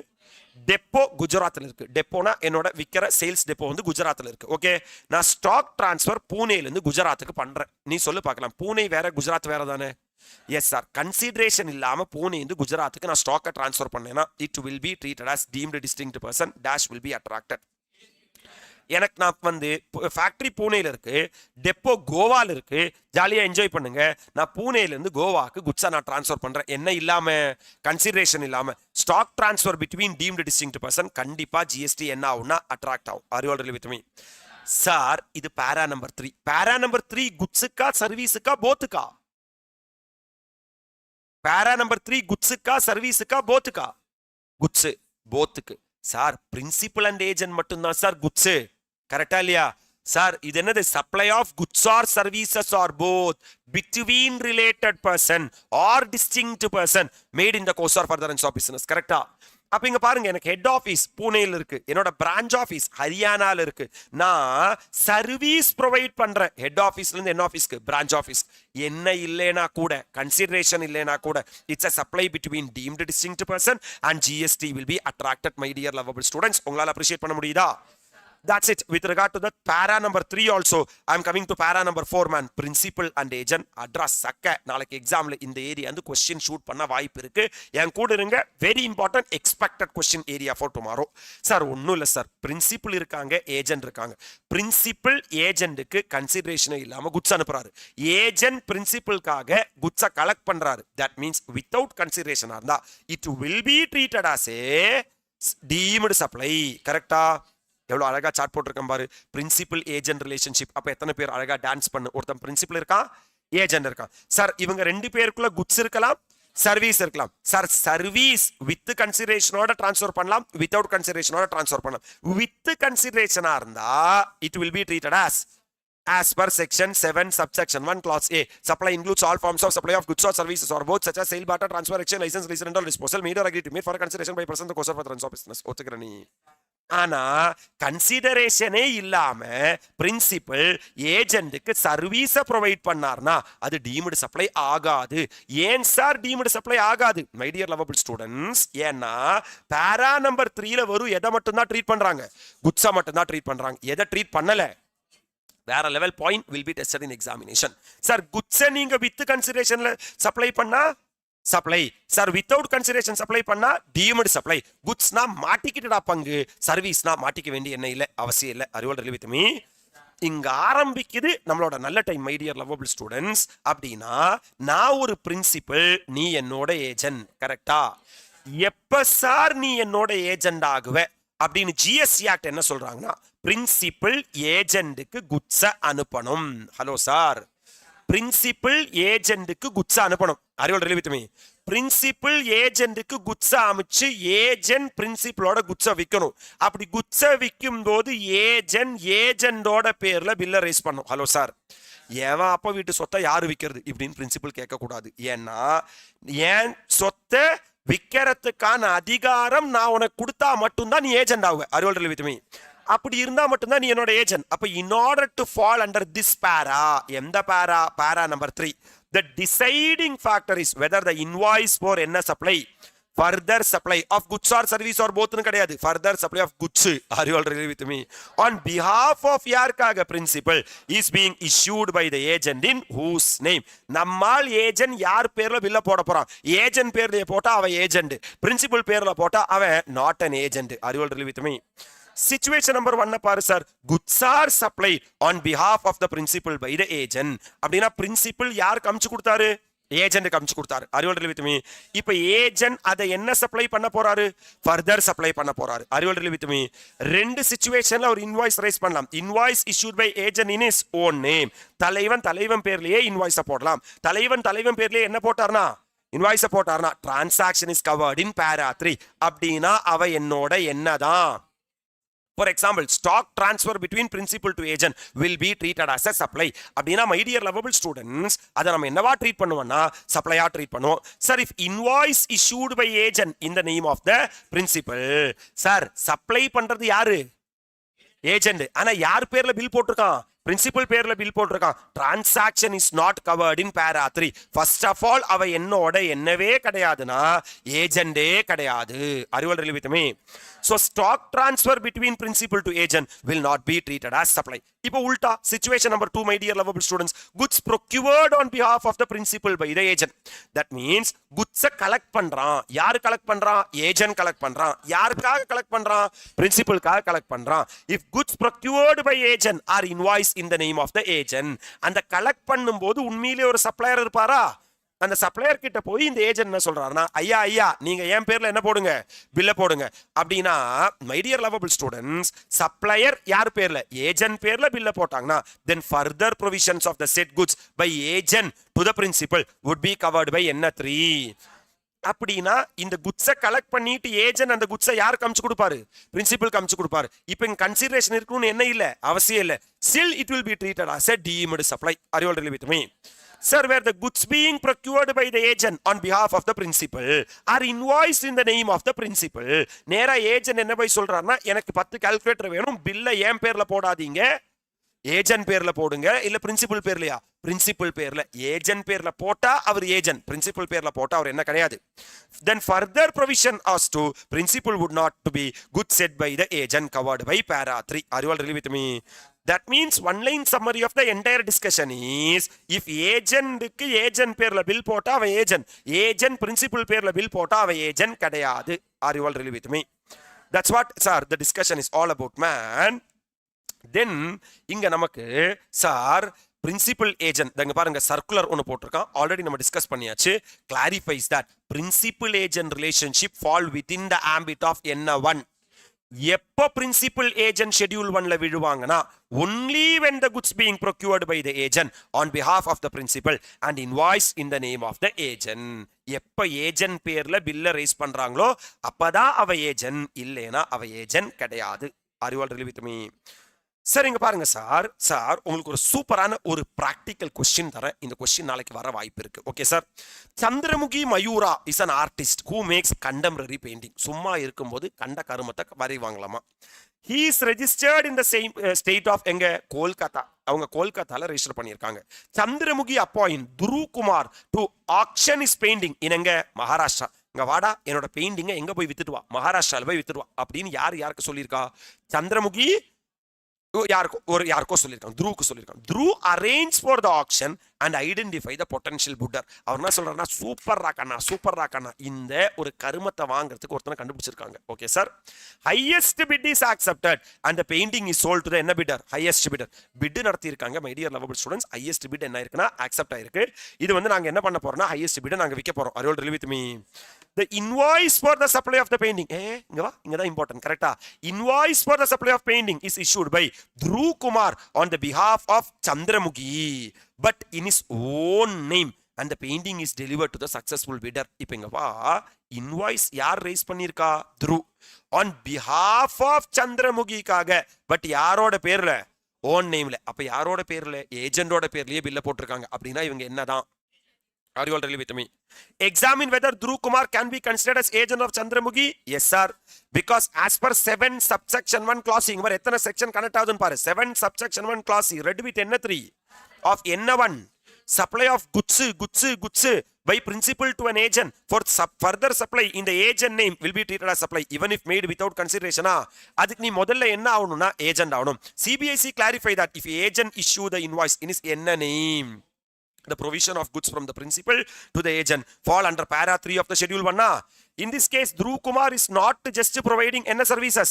He also supply the painting on behalf of the Chandramukhi and issue the invoice in his own name. அதனால Dhruv Kumar qualify as agent of Chandramukhi under para 3 of the schedule 1. என்னப்பா clarity இருக்காப்பா? This is a very important expected area for tomorrow's examination. One is del crede agent. இப்போ புதுசா ஒரு agent எடுத்துட்டு வந்திருக்காங்க. என்ன agent? del crede agent. Sir யாரு sir del crede agent? For example my dear lovable students, இந்த கால்குலேட்டரை நான் உனக்கு சப்ளை பண்ணுவேன், நீ என்னோட ஏஜென்ட். நீ எங்கிட்ட இந்த கால்குலேட்டரை வாங்கிட்டு வேற யாருக்கோ விற்குவேன். சார் அந்த நீ யாருக்கு வித்தையோ அவன் நாளைக்கு ஓடி போக என்ன இருக்கு? வாய்ப்பு இருக்கு. நீ எங்கிட்ட என்ன சொல்றேன்னா, சார் நீங்க டென்ஷன் ஆகாதீங்க, அந்த காசு அவன் அந்த ஏஜென்ட்டுக்கு தரலைனாலும் ஏஜென்ட் எனக்கு தருவான். Are you all really with me? அவன் தான் என்ன agent? A del crede agent is a selling agent who guarantee payment to the supplier and may extend short-term credit to the buyer, earning interest on such loan. இவன் நீ del crede agent நீ என்ன தெரியுமா பண்ணுவ? ரெண்டு விஷயம் பண்ற. ஒன்னு, எங்கிட்ட இருந்து என்ன வாங்கி குட்ஸா வாங்கி குட்ஸா அவனுக்கு வித்துற. இப்ப அவன் வந்து எனக்கு காசு தரணும் பிரின்சிபலுக்கு, கரெக்டா இல்லையா? அவங்கிட்ட தர என்ன இல்ல, காசு இல்ல, அவனுக்கு நீ லோனும் கொடுக்குற. தட் மீன்ஸ் ஒரே கல்ல ரெண்டு மாங்கா. Are you all really with me? அந்த லோனுக்கு நீ என்ன வாங்குறேன்னா interest வாங்கிடுற. Are you all really with me? Extending deposit, loan or advance in so far as the consideration is representative of interest or discount is exempt from GST. என்னப்பா sir, del crede commission agent is generally higher due to this added risk and what responsibility. அவன் என்ன சொல்றான்னா, sir உங்களுக்கு காசு வராம இருக்கவே இருக்காது. எப்படி காசு வராம இருக்கும்? ஏன்னா நீ தான் லோன் கொடுக்க போறியே, அந்த லோனை தான் அவன் எனக்கு என்ன சார் கன்சிடரேஷனா பே பண்ண போறான். அப்ரிஷியேட் பண்றியா? சோ இங்க பாரு, அவன் எவன் del crede ஏஜென்ட், அவன் நம்மளோட ஏஜென்ட் ஆவானா இல்லையா அப்படிங்கறதா matter. Hello sir, sir agent under para 3 of the என்ன1 ஷெட்யூல் 1, அவன் என்னவா? ஏஜெண்டா? இங்க பாரு sir, DCA issues invoice in his own name, அவன் பேர்லயே இன்வாய்ஸ் ரைஸ் பண்ணாதான் அவன் என்னதான்? ஏஜென்ட் தான். DCA does not issue னா அவன் என்ன கிடையாது? ஏஜென்ட் கிடையாது. Sir DCA issues invoice in his own name னா சார் பிரின்சிபல் யாருக்கு அனுப்புவாங்க? del crede agent அனுப்புவாங்க. del crede agent யாருக்கு அம்ச மாதிரி? ரெசிபியன்ட் அம்ச மாதிரி. Are you all really with me? இதே அவன் யார் பேர்ல இன்வாய்ஸ் ரைஸ் பண்ணல? DCA பேர்ல இன்வாய்ஸ் ரைஸ் பண்ணல, பிரின்சிபல் பேர்ல தான் இன்வாய்ஸ் ரைஸ் பண்றாருன்னா நம்ம எப்படி புரிஞ்சுக்கணும்னா, பிரின்சிபலே ரெசிபியனுக்கு குட்ஸ் அம்ச மாதிரி அவனுக்கும் குட்ஸுக்கும் என்னவே இல்லை, சம்பந்தமே இல்லை. Are you all really with me? Sir என்ன சார் இந்த del crede ஏஜென்டோட responsibility? he will actively participate in supply and extend credit. அவன் என்ன பண்ணுவார்னா, நம்ம கிட்ட இருந்து குட்ஸா வாங்கி del crede ஏஜென்ட்டுக்கு சப்ளை பண்ணிடுவார். கரெக்ட் சரி, del crede ஏஜென்ட் பிரின்சிபல் கிட்ட இருந்து குட்ஸா வாங்கி கஸ்டமருக்கு சப்ளை பண்ணிடுவார். கஸ்டமர் என்ன தரணும்? காசு தரணும். அந்த காசு தரத்துக்கு கஸ்டமருக்கு என்ன கொடுத்துருவாரு? லோன் கொடுத்துருவாரு. Are you all really with me? In case del crede agent யார் பேர்ல பில் போடுறதா இருந்தா, பிரின்சிபல் பேர்ல பில் போடுறதா இருந்தா நீ எப்படி புரிஞ்சுக்கணும்னா, வெறும் அவன் கடன் மட்டும் தான் கொடுக்கறான், லோன் மட்டும் தான் கொடுக்கறான். குட்ஸுக்கும் del crede ஏஜென்ட்டுக்கும் என்னவே இல்ல, சம்பந்தமே இல்ல. சார் நேச்சர் ஆஃப் த என்ன services? Credit service. Sir in case நீ ஒரு del crede ஏஜெண்டா இருக்க, என்னோட ஏஜெண்டா இருக்க, தட் மீன்ஸ் இன்வாய்ஸை ஏஜென்ட் பேர்ல தான் போடுற. நீ என்னவும் தர, கடனும் தர. யாருக்கு? கஸ்டமருக்கு. அப்படின்னா it is not an independent services. நீ கடன் கொடுக்கறத தனியா நான் பார்க்க மாட்டேன், அது ஒரு பண்டில்டு சர்வீஸா தான் பார்ப்பேன். குட்ஸையும் சப்ளை பண்ற பிளஸ் கடன் கொடுக்கற சர்வீஸும் ப்ரொவைட் பண்ற, அப்படிதான் பார்ப்பேன். Are you all really with me? நீ இன்வாய்ஸ் நீ என் பேர்ல ரைஸ் பண்ற, உன் பேர்ல ரைஸ் பண்ணலைன்னா நான் எப்படி பார்ப்பேன்னா ஒரு இண்டிபெண்டன்ட் ஃபைனான்சியல் சர்வீஸ். நீ வந்து கடன் கொடுக்கற ஒரு NBFC மாதிரி தான் உன்னை பார்ப்பனே தவிர உன்னை நான் ஒரு ஏஜெண்டா பார்க்க மாட்டேன். ரைட்டா? My dear lovable students, in case நீ என்னோட ஏஜெண்டா இருக்கேன்னு வச்சுக்கோ, இன்கேஸ் நீ குட்ஸையும் விற்கிற பிளஸ் லோனும் தர, அந்த லோனுக்கு உனக்கு இன்ட்ரெஸ்ட் வருது இல்லையா, நீ என்னோட ஏஜெண்டா நான் உன்னை எப்படி பார்ப்பேன்னா, மை டியர் லவபிள் ஸ்டூடெண்ட்ஸ், என்னோட ஏஜெண்டா காம்போசிட் சப்ளையா தானே பார்ப்பேன். அப்படின்னா பிரின்சிபல் சப்ளை டீம்டு சப்ளையா ட்ரீட் ஆகுமா? அப்படின்னா ஆன்சிலரி சப்ளையும் டீம்டு சப்ளையா ட்ரீட் ஆகும். அப்ப form part of the value of supply under 15 subsection 2 clause D. In case நீ என்னோட யாரு கிடையாதுன்னா, DCA கிடையாதுன்னா உனக்கும் எனக்கும் சம்பந்தமே இல்ல, it will not form part of the value of goods. அந்த குட்ஸோட வேல்யூல என்ன ஆகாதுன்னா ஆட் ஆகாது.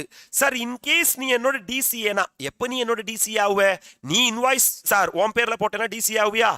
Yes sir. அப்படின்னா நான் உனக்கு கன்சிடரேஷனே தராம குட்ஸை சப்ளை பண்ணியிருக்கனா, பிளஸ் நீ லோன் கொடுத்து உனக்கு இன்ட்ரெஸ்ட் வந்திருக்கா, even that will also be taxable under the GST. in case நீ என்னோட DCA கிடையாதுனா as per section 11 exempted. sir exemption பதிலா my dear lovable students, extending deposit, loan or advance in so far as the consideration is represented by interest or discount, it will be exempt from GST. நாளைக்கு question paper இந்த question பார்த்ததுக்கப்புறம் sir எப்படி sir அதே question வந்திருக்குன்னு கேட்காத, just என் கூட என்ன சார் ட்ராவல் பண்ணு. Expected question for examination from the DCA notification. Mister Chand is a manufacture of the paper product. தலைவர் என்ன பண்றாரு? having factory at Pune, Maharashtra. எங்க இருக்குன்னா பூனே மகாராஷ்டிரால ஃபேக்டரி இருக்கு. Messrs Kela Bela of Mumbai Maharashtra as appointed as an agent to sell the product on behalf of Mr. Chand. Mr. Chand யார் appoint பண்ணிருக்காருன்னா கேலா பேலாவை appoint பண்ணிருக்காரு. with a condition that both of them guarantee the realization of payment from buyer. இன்டைரக்டா என்ன சொல்றாங்கன்னா they are delcrade. Both Mrs. Kela and Bela provide short-term borrowing facility to buyer for timely payment of due against supply made to them, and for this they charge interest from the ultimate buyer. அப்படியே notification match ஆகுது பாத்தியா? இப்போ இத்தனை நேரம் matter இல்லை, இன்னி சொல்ல போறதா மேட்டர். கேலா பேலா யார் பேர்ல இன்வாய்ஸ் ரைஸ் பண்றாங்கிறதான matter. While messrs Kela raises invoice in the name of mister Chand. அப்படின்னா பிரின்சிபல் பேர்ல இன்வாய்ஸ் ரைஸ் பண்ணிருக்கான், தலைவன் ஏஜெண்டே கிடையாது. And messrs Bela raises invoice in its own. அப்படின்னா தலைவன் என்னதான்? ஏஜெண்ட் தான். Are you all really with me my dear lovable students? Sir in the light of the provisions man, hello sir. Sir, contained in para 3 of the schedule 1 of the CGSR, kindly explain treatment of interest charged by Kela, Bela in the above mentioned case. நீ சொல்லு முதல்ல. கேலா sir ஏஜெண்டே கிடையாது. கேலா ஏஜெண்டே கிடையாதுன்னா that interest is exempted. கரெக்டா? ஆனா Bela என்னதான்? Agent தான். அப்படின்னா that interest will be a composite supply. It will be included in the value of supply. Are you all really with me? Sir இங்க பாருங்க sir, Mrs. Kela and Mrs. Bela are delcrade agent as the guaranteed payment to supplier Mrs. Chand. Hello sir, appreciate பண்றியா sir? My dear lovable students, analysis as per para 3 of the schedule 1 of the CGS Act, delcrade agent is considered as an agent if it issues the invoice in its own name. Correct. Mrs. Bela issues invoice in its own name, making it as an agent under para 3 of the schedule 1. Mrs. Kela issues invoice in Chand name, so it is not an agent under the provision. Right? Kela என்ன கிடையாது, ஆனா Bela என்னதான்? அதனால my dear lovable students, interest on short term credit is a what supply? Independent supply, and is exempt from tax because extending deposit, loan or advance in so far as the consideration is represented by way of interest or discount. Are you all really with me? Interest is subsumed in the value of the goods, sir, supplied and is taxable as a part of goods value. நாங்க அது interest ன்னு பார்க்க மாட்டோம், அது goods ஓட வேல்யூவா தான் பார்ப்போம். in case அவ என்ன ஆனா ஏஜெண்ட் ஆனா. Are you all really with me? Are you able to appreciate? With this we are done with the para number 3. அது மட்டும் இல்ல, we have hit the 1000 views for today's marathon also. Super sir, fantastic sir. Sir, everyone like the marathon sir and share with all your friends sir. My dear lovable students, sir, we are marching to the next 2000 வரும்போது உங்களை inform பண்றேன். My dear lovable students, sir, importation of services பத்தி நான் பேசிட்டு இருக்கேன். Last sir time we hit 12,000. Don't worry at all, it will flow like anything. Just for your sir understanding I am saying, share with all your friends man. Let the Tamil Nadu get benefited. Hello Tamil Nadu is what our scheme is all about. Come on sir, importation of services. Sir, para number 1 or 2 or 3 or 4 or para number 4. Sir, 4 condition satisfy ஆச்சுனா this will be treated as supplier. Number 1, sir, நான் service என்ன பண்றேன்? import பண்றேன். From a என்ன person? Related person. Or from any of his establishment situated outside India. My dear lovable students, sir, என்னோட foreign establishment இருந்து நான் என்ன பண்றேன்னா சர்வீஸை இம்போர்ட் பண்றேன். It is in the course or furtherance of business. எங்க பாரு பேரா 4 எத்தனை கண்டிஷன்? 4 கண்டிஷன். நான் சர்வீஸை இம்போர்ட் பண்றேன், என்ன கொடுக்காம? கன்சிடரேஷன் கொடுக்காம. From either related person or establishment situate outside India in the course or furtherance of business will be treated as deemed supply. Are you all really with me? அப்ப service provider எங்க இருக்காரு? Outside India. Service recipient எங்க இருக்காரு? India. Then my dear lovable students, the person liable to pay GST is the person who are situated in the taxable territory. My dear lovable students, it may be noted that import of service under என்ன charge? Reverse charge under 53. அதுக்கு தான் நம்ம வந்துட்டு இருக்கோம் sir. 9353 தான் நம்ம target வெச்சு செய்ய போறோம் நம்ம. Are you all really with me? Hence it is a recipient who is liable to make the payment of tax. That means in case of importation of services, my dear lovable students, the person who are situated in taxable territory is the person who are liable to pay tax. ஒரு expected question cover பண்ணிட்டு போலாமா? வாங்க ராஜா apply பண்ணுங்க. Mrs. Pragadi received legal services for her personal problem and paid £1,000 as legal fee to Mrs. Unadi of UK. That means service provider UK ல இருக்காங்களா, service recipient India ல இருக்காங்களா. That means it is an import of services for a consideration. Oh, அப்ப importation of services for a consideration, whether or not in the course or furtherance of business, is a supply. Explain whether the above activity of import of service would amount to supply under section 7. Yes sir. So as per section 7 subsection 1 clause B of the CGST Act, importing services for a consideration is considered as supply whether for business or any use, personal use. Are you all with me? Sir, நான் para 4 of the schedule 1 இங்க போக வேண்டிய என்னவே இல்ல, அவசியமே இல்ல.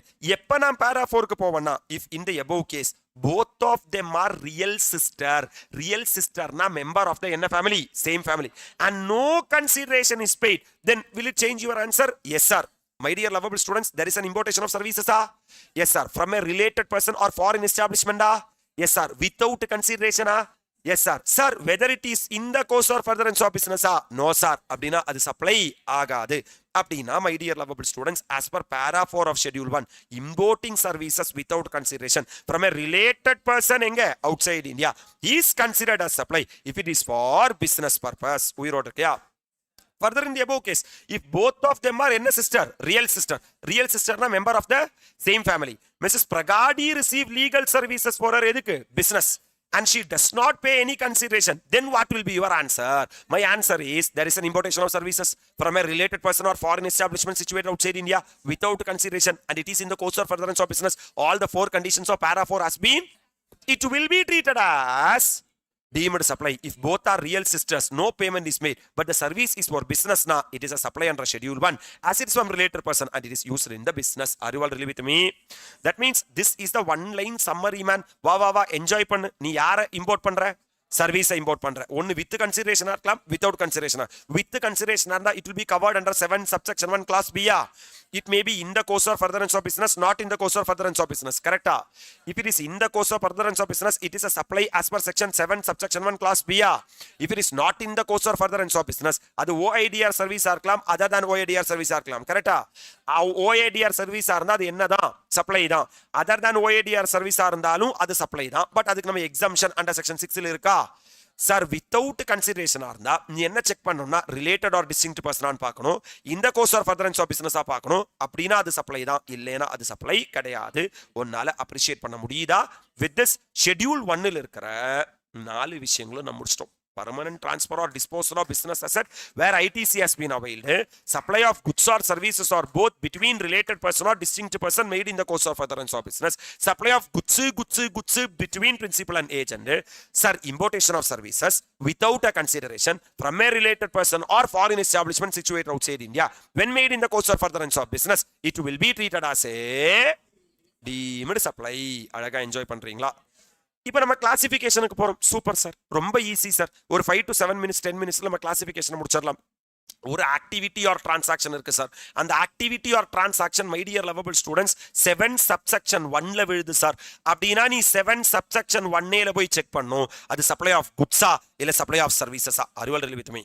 That means sir 7 subsection 1A என்ன சொல்றாங்கன்னா where certain activities or transaction constitute a supply in accordance with the provisions of subsection 1, they shall be treated either as supply of goods or supply of services as referred to in schedule 2. அது நீ என்னன்னு பார்க்கறதுக்காக எங்க போய் பாருனா schedule 2ல போய் பாரு. Are you all with me?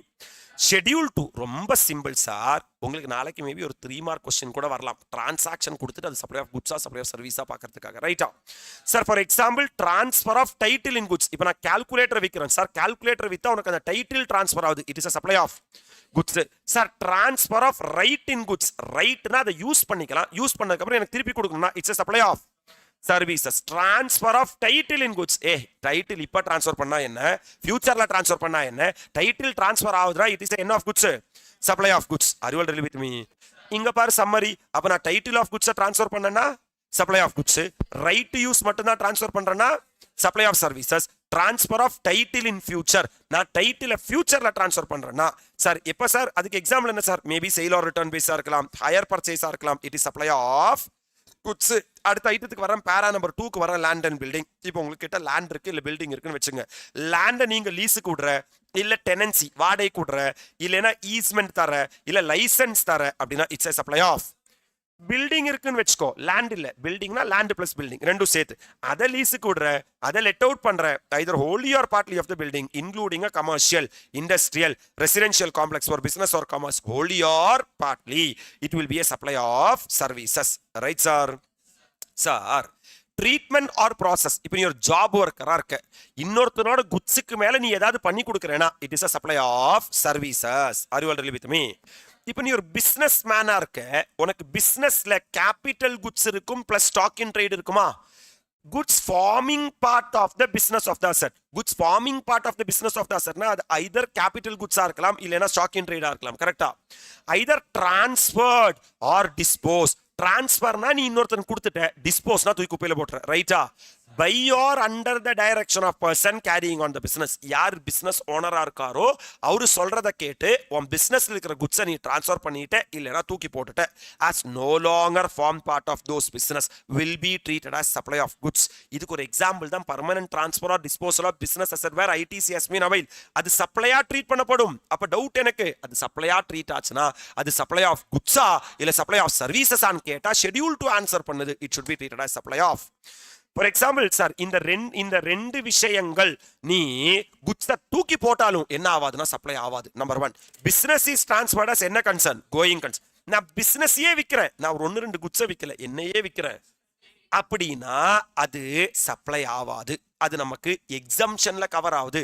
Sir going concern, transfer of going concern. கரெக்டா? Sir, business is carried on by a personal representative who is deemed to be a person, taxable person. In the sense means, my dear lovable students, sir, இப்போ நான் வந்து டைரக்டரா இருக்கேன் sir, என்னோட personal டைரக்டர்ல நான் வந்து ஒரு ஓனரா இருக்கேன், என்னோட பர்சனல் ரெப்ரசன்டேட்டிவ்க்கு நான் வந்து பிசினஸ் நடத்துறா அப்படின்னு சொல்லி கொடுக்குறேன். அப்படின்னா பிசினஸ் நான் விற்கல, வெறும் ஓனர்ஷிப் தான் நான் டிரான்ஸ்ஃபர் பண்ணியிருக்கேன் அப்படின்னாலும் நீ வந்து ஜிஎஸ்டி கட்ட வேண்டிய என்ன இல்லை, அவசியம் இல்லை. Next one sir, goods held for business or put to என்ன யூஸ்? Private use. இப்போ ஃபார் எக்ஸாம்பிள் ஒரு கார் இருக்குன்னு வச்சுக்கோ, அந்த காரை வந்து டைரக்டருக்கு யூஸ் பண்ண கொடுக்குற, it will be treated as supply of what? Services are made available to any person for use or any purpose other than business by or under the direction of person carrying on the business. Now it will be treated as supply of services. That means one line summary of the entire discussion is, நீ ஒரு business owner-ஆ, நீ ஒரு business owner-ஆ இருந்து business asset transfer பண்றியா, அதை நீ either external transfer பண்ணலாம் இல்ல internal transfer பண்ணலாம். external transfer பண்ணா supply of, sir internal transfer பண்ணா supply of services. Right sir? Sir ஹெட்டிங்கே பேரா நம்பர் 5ல இதெல்லாம் சப்ளை ஆஃப் சர்வீசஸ்னு சொல்லியிருக்காங்க. Hello sir, for example renting of என்ன ப்ராப்பர்ட்டி? உங்ககிட்ட ஒரு இமூவபிள் ப்ராப்பர்ட்டி இருக்கு, அந்த இமூவபிள் ப்ராப்பர்ட்டியை வாடகை கொடுத்தா it's a supply of services. Next one, sir, very important, sir. We have to slow down and we have to revise here. Will be tested in examination. Sir, நீ ஒரு காசா கிராண்டா இருக்க, நீ காசா கிராண்ட் பில்டிங்கை கன்ஸ்ட்ரக்ட் பண்ணி தர, காசா கிராண்ட் காம்ப்ளெக்ஸை கன்ஸ்ட்ரக்ட் பண்ணி தர, காசா கிராண்ட் சிவில் ஸ்ட்ரக்சரை கன்ஸ்ட்ரக்ட் பண்ணி தர, இல்ல part thereof including a complex or building intended for sale to a what? Buyer, wholly or partly will be treated as supply of services. இப்ப காசா கிராண்ட் காம்ப்ளெக்ஸ் கட்டினா, பில்டிங் கட்டினா, சிவில் ஸ்ட்ரக்சர் கட்டினா supply of என்னதான்? Service தான். ஆனா accept அது supply of சர்வீஸா treat ஆகாது எப்போனா where the entire consideration has been received after issuance of completion certificate where required by the என்ன authority. ஃபுல் பில்டிங் கட்டி முடிச்சதுக்கு அப்புறம் தான் என்னவே வருது, ஃபுல் கன்சிடரேஷனுமே வருதுன்னா அது என்னவே கிடையாதுன்னா சப்ளை ஆஃப் சர்வீஸே கிடையாது. Or after its first occupation whichever is earlier. அப்ப கன்சிடரேஷன் எப்ப வருதுங்கிறது ரொம்ப ரொம்ப முக்கியம். கரெக்டா? Before completion of, before getting the completion certificate வர்றதுக்கு முன்னாடி என்ன வருதுன்னா consideration வருதுன்னா it will be treated as supply. 100% of the consideration after getting the completion certificate or after its first occupation whichever is earlier na my dear lovable students அது என்ன ஆவாதுன்னா supply of சர்வீஸா treat ஆகாது. Right? அப்போ ஒரு காசா grand sir complex கட்டினா, building கட்டினா, civil structure கட்டினா என்னதான் supply of service தான். ஆனா 100% ஆஃப் த கன்சிடரேஷன் கம்ப்ளீஷன் சர்டிபிகேட்டுக்கு அப்புறம் தான் வந்திருக்குன்னா அது சப்ளை ஆஃப் சர்வீஸ் ஆகாது. உயிரோட இருக்க நீ சார், இப்ப நீ வந்து சார் இன்டெலெக்சுவல் ப்ராப்பர்ட்டி ரைட் என்னது, இப்ப நீ patent, copyright, trademark, licence, franchisee இது எல்லாமே நீ வந்து என்ன பண்றேன்னா நீ வந்து டிரான்ஸ்ஃபர் பண்ற அப்படின்னா மை டியர் லவபிள் ஸ்டூடெண்ட்ஸ் அது சப்ளை ஆஃப் சர்வீஸ் தான். நீ சாஃப்ட்வேர், இன்ஃபர்மேஷன் டெக்னாலஜி, சாஃப்ட்வேர் ரிலேட்டடா development, design, programming, customisation, adaptation, upgradation, enhancement, implementation அது எல்லாமே என்னதான்னா சப்ளை ஆஃப் சர்வீசஸ் தான். ரைட்டா? agreeing to the obligation to refrain from an act. ஒரு விஷயம் பண்ணாம இருக்கிறது, or tolerate an act, ஒரு விஷயத்தை சகிச்சுக்கிறது, or a situation, ஒரு சிச்சுவேஷனை சகிச்சுக்கிறது, or to do an act, இல்ல ஒரு விஷயத்தை பண்றது, அதுவும் என்னதான் சப்ளை தான். Are you all really with me? Then my dear lovable students, transfer of என்ன to use, right to use. நீ என்ன பண்ணலைன்னா டைட்டில டிரான்ஸ்ஃபர் பண்ணல, வெறும் ரைட் டு யூஸ் தான் டிரான்ஸ்ஃபர் பண்றேன்னா it is a supply of services. அப்ப சொல்லு renting of immovable property supply of சர்வீசஸா, construction of complex supply of service, generally supply of சர்வீஸா. ஆனா அதுக்கு ஒரு எக்ஸெப்ஷன் இருக்கு, where the 100% of the consideration has been received after completion certificate னா supply of temporary transfer or intellectual property right, share பண்ண supply of serviceா, activity or transaction relating to information technology software is supply of services. இப்போ நான் ஒரு building construct பண்ற contractor Nesamani sir, ANM இல்ல சிஎன்எம் அப்படின்னு நினைச்சுக்கோ. நீ சார் பில்டிங் நான் கன்ஸ்ட்ரக்ட் பண்ணும்போது குட்ஸையும் நான் வந்து சார் யூஸ் பண்ணணும், சர்வீஸும் நான் வந்து ப்ரொவைட் பண்ணணும், கரெக்டா சார்? சார் அப்போ நான் இதை சப்ளை ஆஃப் குட்ஸ்னு எடுத்துக்கணுமா இல்ல சப்ளை ஆஃப் சர்வீஸ்னு எடுத்துக்கணுமா? ஷெட்யூல் டு என்ன சொல்லுதுன்னா காம்போசிட் சப்ளை ஒர்க்ஸ் கான்ட்ராக்டா இருக்குன்னா அதை நீ இப்போ என்னவா எடுத்துக்கோ, சப்ளை ஆஃப் சர்வீஸ். நாளைக்கு வேணும்னா நாங்க அதை சப்ளை ஆஃப் குட்ஸா மாத்த சொல்லுவோம், அப்படின்னா நீ அதை நாளைக்கு சப்ளை ஆஃப் குட்ஸா மாத்திக்கோ. Are you all with me. சார் இப்போ நான் வந்து பிரியாணி சர்வ் பண்றேன் சார், பிரியாணிக்கு வந்து சார் அரிசி வேணும் பிளஸ் அதை குக் பண்ணி சர்வ் பண்ணோம், அதுக்குள்ளேயும் என்னவும் இருக்கு குட்ஸும் இருக்கு சர்வீஸ், அப்படின்னா நீ அதை என்னவா ட்ரீட் பண்ணிக்கோனா இப்போதைக்கு சப்ளை ஆஃப் சர்வீஸ் தான் ட்ரீட் பண்ணிக்கோ. நாங்க வேணும்னா நாளைக்கு அது சப்ளை ஆஃப் குட்ஸா கூட சொல்றோம். அப்ப there are two composite supplies are there, works contract service are composite supply, restaurant service are composite supply. Are you all with me? This will be tested in examination. இத்தனை நம்ம discuss பண்ணது, this is an expected question for exam. எங்க கூட இருங்க sir. tenancy right under GST அது எப்படி tax பண்ணுவாங்க? இப்ப இந்தியால வந்து சவுத் இருக்கு, நார்த் இருக்கு. சவுத்தில் இந்த சிஸ்டம் கிடையாது. பல ஸ்டேட்ஸ்ல என்ன பண்ணுவாங்கன்னா, ஃபார் எக்ஸாம்பிள் ஒரு பர்டிகுலர் ஃபிளாட்ல அப்பார்ட்மெண்ட்ல உனக்கு ஒரு ஃபிளாட்டை உனக்கு வாடகை கொடுனா நீ நேராக ஓனர் போய் பார்ப்ப, சார் உங்களுக்கு மாசம் 50,000 ரெண்டு தரேன் சார். அது இல்ல மேட்டர். அது இல்லாம 1,00,000 ரூபாய் நான் உங்களுக்கு சார் பிரைபு மாதிரி தர்றேன். எதுக்குன்னா அந்த ஃபிளாட்டை வேற யாரும் கொடுத்துறாதீங்க, எனக்கு மட்டும் கொடுத்துருங்க. Are you all with me sir. Sir the pagdi system கரெக்டா அழகா என்ஜாய் பண்ணிக்கப்பா, will be tested in exam. Pagdi system is a tenancy agreement common in certain என்ன ஸ்டேட், சில இந்தியன் ஸ்டேட்ல இருக்கிற சிஸ்டம் தான் pagdi system. Under this system tenant acquire என்ன right by paying a tenancy premium called as pragadi.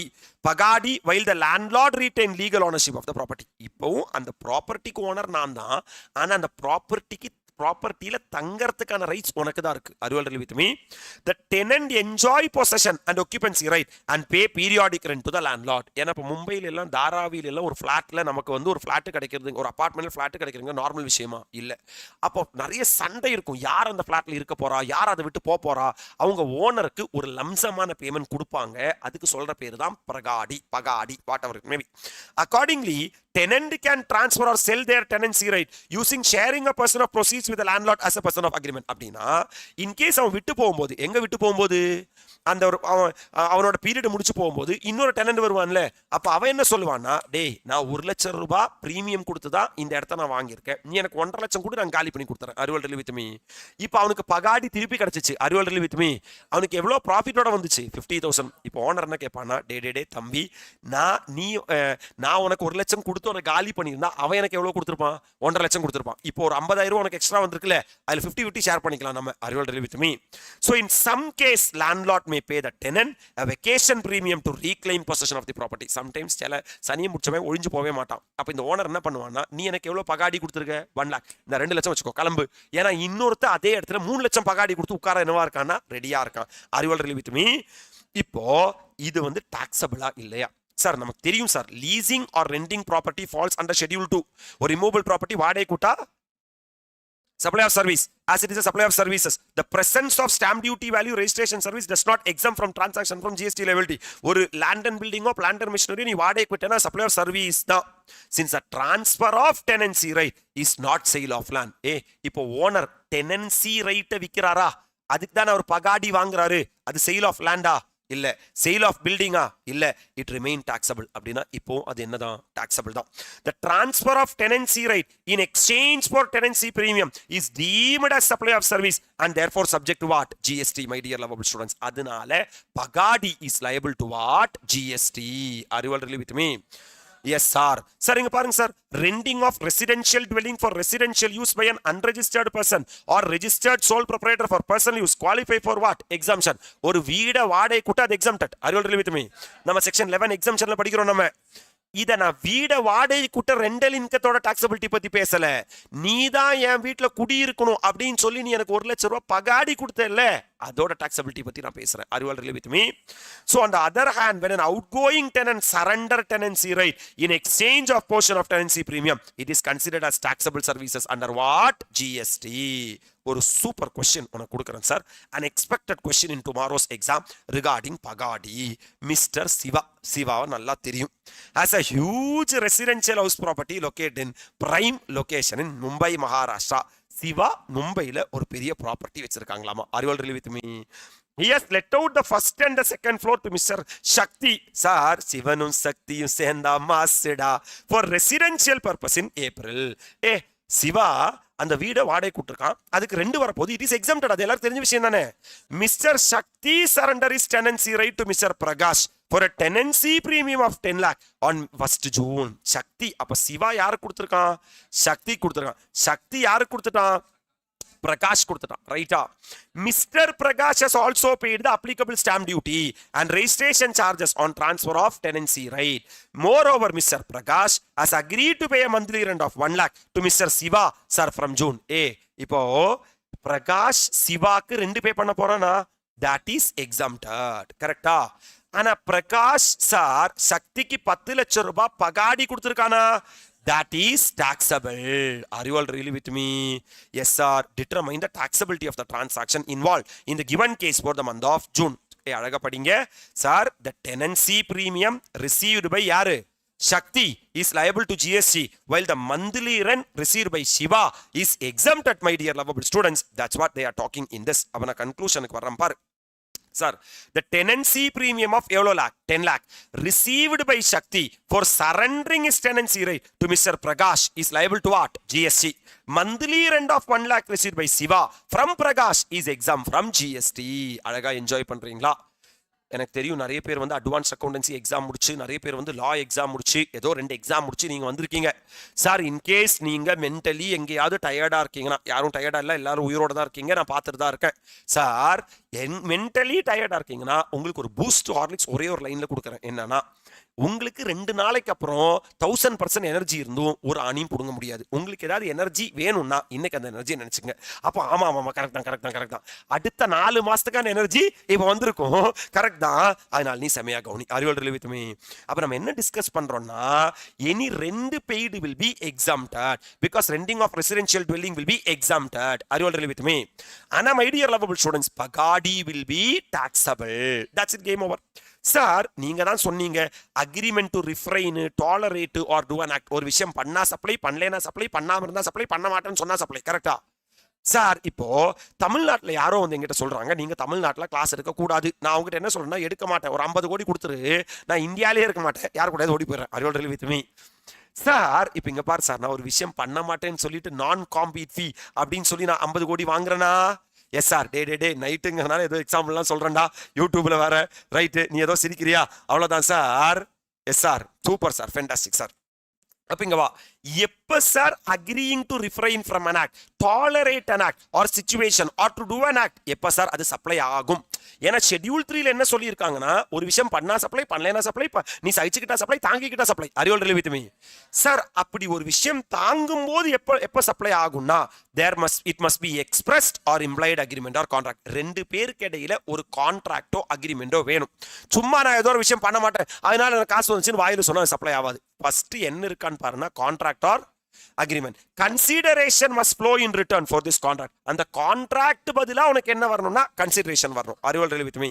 Such an agreement can be independent contract or part of the another contract. அந்த contract வந்து either independent contract இருக்கலாம், இல்ல இன்னொரு கான்ட்ராக்டோட பார்ட்டா இருக்கலாம். அப்படி இருந்தா மட்டும்தான் அந்த கன்சிடரேஷனா ட்ரீட் ஆகும். நான் ஒரு விஷயம் பண்ணாதது சப்ளையா ட்ரீட் ஆகும். அப்போ அது சப்ளை ஆஃப் சர்வீஸா ட்ரீட் ஆகும். ரைட்டா? If payment is merely and even in the course of performance of an agreement, it does not represent the object of the contract, then it cannot be considered as consideration nor treated as supply. சும்மா யாரோ காசு கொடுத்துருக்காங்கிறதுனால அது வந்து என்ன ஆகாதுன்னா consideration ஆகாது. Exactly சொல்றீங்க. அது ஒரு இம்ப்ளைட் அக்ரிமெண்டா இருக்கணும், இல்ல எக்ஸ்பிரஸ் அக்ரிமெண்டா இருக்கணும். அப்படி இருந்தா மட்டும்தான் மை டியர் லவபிள் ஸ்டூடெண்ட்ஸ் அது என்ன ஆகும்னா சப்ளை ஆகும். இல்லைன்னா சப்ளை ஆகாது. ஒரு எஸ்ஸாவது போடு. ஐயோ ஐயோ எக்ஸ்பெக்டட் கொஸ்டின். ஐயோ வாங்கோ வாங்கோ. XYZ consultancy registered in Bangalore, supply technical consultancy service to is client. அப்ப யாரு service provider? XYZ consultancy. Sir யாருக்கு சர்வீஸ் ப்ரொவைட் பண்றாங்க? கிளைண்ட்டுக்கு சர்வீஸ் ப்ரொவைட் பண்றாங்க. It has been providing technical service to ANM limited Mumbai since past எத்தனை வருஷம்? அப்ப இந்த சர்வீஸ் ப்ரொவைடர் மும்பையிலேயே டானா இருக்கிற ANM லிமிடெடுக்கு சர்வீஸ் ப்ரொவைட் பண்றாங்க. ஓகேவா sir? Consideration is settled by ANM limited assignment wise. வேலை செய்ய ANM லிமிடெட் என்ன கொடுத்துருவாங்க? கன்சிடரேஷன் கொடுத்து. ANM paid 37 lakh to XYZ consultancy limited on 10th January for XYZ consultancy agreeing not to provide similar services to any other business entity in India or abroad for a period of next how many year? 8 year. நான் ANM limited ஆனா அவங்க கிட்ட என்ன சொல்றேன்னா, டே தம்பி நீ வேற லெவல்டா தம்பி, என்ன சர்வீஸ் நீ ப்ரொவைட் பண்ற? ஓன் சர்வீஸ்னால தான் நான் இன்னைக்கு எந்திரிச்சே நிக்கிறேன். இந்த சர்வீஸை நீ வேற யாருக்கா கொடுத்துட்டேன்னா எனக்கு காம்படிட்டிவ் அட்வான்டேஜ் போயிடும். அப்படி காம்படிட்டிவ் அட்வான்டேஜ் போயிடுச்சுன்னா ஜெயஸ்ரீ மேம் கோவப்பட்டுருவாங்க. Are you all with me. ஏன்னா அது ஸ்ட்ராட்டஜிக் மேனேஜ்மெண்ட் ரிலேட்டடான விஷயம். அப்ப நான் ஸ்ட்ராட்டஜிக்கலி அவங்க கிட்ட என்ன சொல்றேன்னா, டே தம்பி நான் உனக்கு ஒரு 37 லட்சம் ரூபாய் தரேன்டா தம்பி. இந்த 37 லட்சம் ரூபாய் நீ வாங்கிக்கிட்டு அடுத்த 8 வருஷத்துக்கு வேற யாருக்கும் நீ என்ன ப்ரொவைட் பண்ணாத service. XYZ consultancy of the view that 37 lakh is not charged to tax under the GST law. Ayyada, this is refrain from an act. This is as per agreement. For not doing anything only you are getting consideration. You are required to examine whether the view taken by XYZ consultancy is valid in law, not valid in law. Please attend ANM sir GST class. It may be noted that ANM Limited is not ready to pay any further amount to XYZ consultancy in addition to the amount already agreed. Appo agreement irukka illaya? So my dear lovable students, view taken by XYZ consultancy is incorrect. In the given case, XYZ consultancy is providing service of agreeing to the obligation to refrain from act to ANM Limited against a consideration of 37 lakh. Schedule 2 read with CBIC classification. Therefore, the same is liable to tax under the NL law, GST law. That means we have crossed even the Schedule 2 discussion also. I am coming to Schedule 3 man. NL list man, negative list. That means in the items alam supply of goods supply of activities or transactions specified in Schedule 3 or such activities or transaction undertaken by central government, state government, local authority in which they are engaged as public authority on which the recommendation of the council will never be treated as supply of goods nor be treated as supply of. Number 1, sir, inga expected question irukku. Actionable claim other than specified actionable claim. அப்ப actionable claim எல்லாமே நம்ம goods னு discuss பண்ணோம். Recall பண்ண முடியுதா? அப்ப எல்லா actionable claim மே goods தான். ஆனா எல்லா actionable claim மே Schedule 3 ல இல்ல. எல்லா ஆக்ஷனபிள் கிளைமே குட்ஸ் தான். ஆனா எல்லா ஆக்ஷனபிள் கிளைமே ஷெட்யூல் 3 ல இல்ல. யார் இல்ல? ஸ்பெசிஃபைட் ஆக்ஷனபிள் கிளைம் ஷெட்யூல் 3 ல இல்ல. யாரெல்லாம் sir specified actionable claim? Betting, casino, gambling, horse racing, lottery, online money gaming, இவங்கெல்லாம் specified actionable claim. Specified actionable கிளைமுக்கு என்ன இருக்குன்னா ஜிஎஸ்டி இருக்கு. Are you all really. அப்ப ஆக்ஷனபிள் கிளைம் எத்தனையா பிரிச்சுக்கோ? 2ஆ பிரிச்சுக்கோ. ஒன்னு specified actionable claim other than specified actionable claim. Specified actionable claim not covered in என்ன 3? Schedule 3. It is liable to what? GST. எதெல்லாம் specified actionable claim? Lottery, betting, gambling, casino, horse racing, oh my god, which is online money gaming. இவங்க எல்லாருமே liable to GST. Are you all really with me? ஆனா my dear lovable students, other than specified actionable claim are covered under Schedule 3. அதனால அது neither supply of goods nor supply of service. For example, FD receipt, bill of exchange, promissory note, bank guarantee, இதெல்லாம் என்ன கிடையாதுன்னா supply of குட்ஸும் கிடையாது, supply of சர்வீசஸும் கிடையாது. Normal, அதுல எந்த அமெண்ட்மெண்ட்டும் இல்லை. Just உங்களுக்கு ரிவைஸ் பண்ணி கொடுத்தேன். Are you all really with me. B stands for board. 5 பேர் man. Service provided by member of parliament, service provided by state legislature, service provided by panchayat, service provided by municipality, service provided by other local authority. இந்த 5 பேர் service provide பண்ணாங்கன்னா அது neither supply of goods nor supply of services. Are you all with me? Service provided by court or tribunal, கோர்ட்டோ ட்ரைபியூனலோ service provide பண்ணாங்கன்னா it is neither supply of goods nor supply of services. அந்த கோர்ட்டுக்குள்ள district court இருக்கு, high court இருக்கு, supreme court இருக்கு. it is neither supply of goods nor supply of services. ரைட்டா? Sir நீங்க court or tribunal service provide பண்ணாங்கன்னா neither supply of goods nor supply of service சொல்றீங்க இல்லையா? இப்போ ஒரு சர்க்குலர் போட்டிருக்காங்க என்னன்னா leviability of GST on an amount or fees charged by consumer dispute redressal commission இப்படின்னு ஒருத்தன் புதுசாக வச்சிருக்கான். என்ன தெரியுமா? இப்போ ஃபார் எக்ஸாம்பிள் நீ எங்கிட்ட கால்குலேட்டர் வாங்குற, இந்த கால்குலேட்டர் உனக்கு பிடிக்கல அப்படின்னா நீ கன்சியூமர் டிஸ்பியூட் ரெட்ரஸல் கமிஷன் இப்படிங்கிற ஒரு பாடி கிட்ட போய் என்ன பண்ண, நியாயம் கொடுங்க சார், நீதி கொடுங்க சார், ஏன்னா கால்குலேட்டர்னு சொல்லிட்டு கால்குலேட்டர் பட்டனே இல்லாமல் வித்துருக்காங்க சார், நம்ம ஹலோ சார். அப்போ நீ அவங்க கிட்ட போய் நிப்ப. அப்போ consumer dispute redressal body is a quasi-judicial body or established at district, state, national level to efficiently resolve யாரோட சண்டைய. அப்ப இது யாரு ஓபன் பண்ணி வச்சிருக்கான்னா டிஸ்ட்ரிக்ட் ஓபன் பண்ணிருக்காங்க, ஸ்டேட் ஓபன் பண்ணிருக்காங்க, நேஷனல் லெவல் ஓபன் பண்ணிருக்காங்க. ஒத்துக்கிறியா சார்? இவங்களுக்கும் ட்ரைபியூனலோட அதே கேரக்டர் தான். அப்ப ட்ரைபியூனல் ஒரு விதி சொன்னா என்ன வேல்யூ இருக்கோ அதே வேல்யூ தான் இவங்களுக்கும். So while these consumer dispute redressal commission may not be literally tribunal established under article something of the constitution, but they possess tribunal like character. அதனால para 2 is applicable for such court. ஒத்துக்கிறியா நீ? அப்ப நீ இந்த consumer redressal ஃபார்முக்கு போகும்போது fees கட்டிட்டு போவியா? அந்த ஃபீஸுக்கு ஜிஎஸ்டி இருக்கா இல்லையாங்கிறதான் question. Fees paid by litigant for registering sir complaint with these commission or not subject to. அப்போ service provided by court or tribunal இருக்குல்ல, அந்த கோர்ட் ஆர் ட்ரைபியூனலோட அதே ஸ்டேட்டஸ் தான் யாருக்கும் இருக்குன்னா கன்சியூமர் டிஸ்பியூட் ரெசல்யூஷன் கமிஷனுக்கும் இருக்கு, ரெட்ரஸல் கமிஷனுக்கும் இருக்கு. So it will not be treated as sir supply of goods nor supply of services. Are you all really with me? Sir, any cash penalty imposed or payment made to these commission do not attract GST. நாளைக்கு அந்த commission என்ன போடுறாங்கன்னா ஏஎன்எம்க்கு மேல ஒரு ஃபைனை போடுறாங்க, penalty போடுறாங்க. அப்ப நான் உங்களுக்கு பெனால்ட்டி பே பண்றேன்னா அதுக்கும் ஜிஎஸ்டி கட்ட வேண்டிய. அப்போ ஒரு கன்சியூமர் இந்த கன்சியூமர் கோர்ட்ல போய் கதவை தட்டி ஃபீஸ் கட்டினா அதுக்கு ஜிஎஸ்டி வராது. Because any service provided by court or tribunal will not be regarded as supply, either supply of goods nor supply of.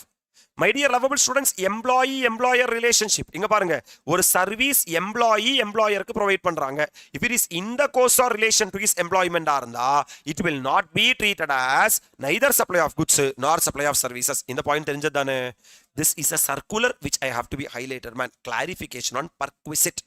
Sir நான் டாக்ஸபிள் பர்க்விசிட் இங்க பாருங்க சார், எம்ப்ளாயி எம்ப்ளாயருக்கு ஏதாவது சர்வீஸ் ப்ரொவைட் பண்ணாங்கன்னா it is neither supply of goods nor supply of services, ரைட்டா?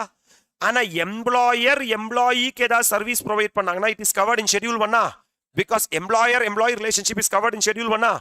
Any supply from an employer to an employee as per the contractual agreement are not subject to GST. இப்போ ஒரு employer contractual agreement பதிலா நம்ம ரெண்டு பேர் இருக்கிற terms and conditions பதிலா நான் உங்களுக்கு என்ன ப்ரொவைட் பண்றேன்னா சார் பர்க்விசிட் ப்ரொவைட் பண்றேன்னா அதுக்கும் நீங்க ஜிஎஸ்டி கட்ட வேண்டிய அவசியம் இல்லை. If housing that is RFA club membership health benefit provider as per the employment contract then it will do not attract GST. Are you all really with me? இன்னொரு circular my dear lovable students, sometimes இப்போ Indian companies இருப்பாங்க, அவங்க எம்ப்ளாயீஸை motivate பண்றதுக்காக ESOP கொடுப்பாங்க, employee stock option plan கொடுப்பாங்க. Hello sir, இல்ல employee stock purchase plan கொடுப்பாங்க, இல்ல ரெஸ்ட்ரிக்டட் ஸ்டாக் யூனிட் கொடுப்பாங்க. அவங்க என்ன தெரியுமா சொல்லுவாங்க, அடுத்த 5 வருஷம் என் கீழே வேலை செய், அப்படி 5 வருஷம் என் கீழே வேலை செஞ்சேன்னா நான் உனக்கு ஷேர் தரேன், என் கம்பெனியோட ஷேர் இல்ல என்னோட ஹோல்டிங் கம்பெனி ஃபாரின் கம்பெனியோட ஷேர் தரேன் அப்படின்னா எல்லாரும் அந்த ஷேருக்கு ஆசைப்பட்டு அடுத்த 5 வருஷம் யார் கீழே வேலை செய்வா? இந்த கம்பெனி கீழே வேலை செய்வோம். Are you all with me? Options of their foreign holding company to its employee as per the என்ன contract? Employment contract. Are you all with me? சரி, இப்போ எம்ப்ளாயி அந்த 5 வருஷம் முடிச்சிட்டாங்கன்னா அவங்களோட ஆப்ஷன்ஸ் எக்ஸசைஸ் பண்ணுவாங்களா? அப்படின்னா இந்த சப்சிடரி கம்பெனி ஹோல்டிங் கம்பெனியோட ஷேர்ஸை கொடுக்கணுமா? நேரா சப்சிடரி கம்பெனி ஃபோன் அடிச்சு சொல்லுவாங்க, ஹோல்டிங் கம்பெனி நீங்க யாருக்கு ஷேர்ஸை கொடுத்துருங்க, எம்ப்ளாயிஸ் கொடுத்துருங்க. The foreign holding company directly allowed shares to the யாருக்கு, employees, and the cost is reimbursed by Indian subsidiary company to the foreign. கதை புரியுதா உனக்கு?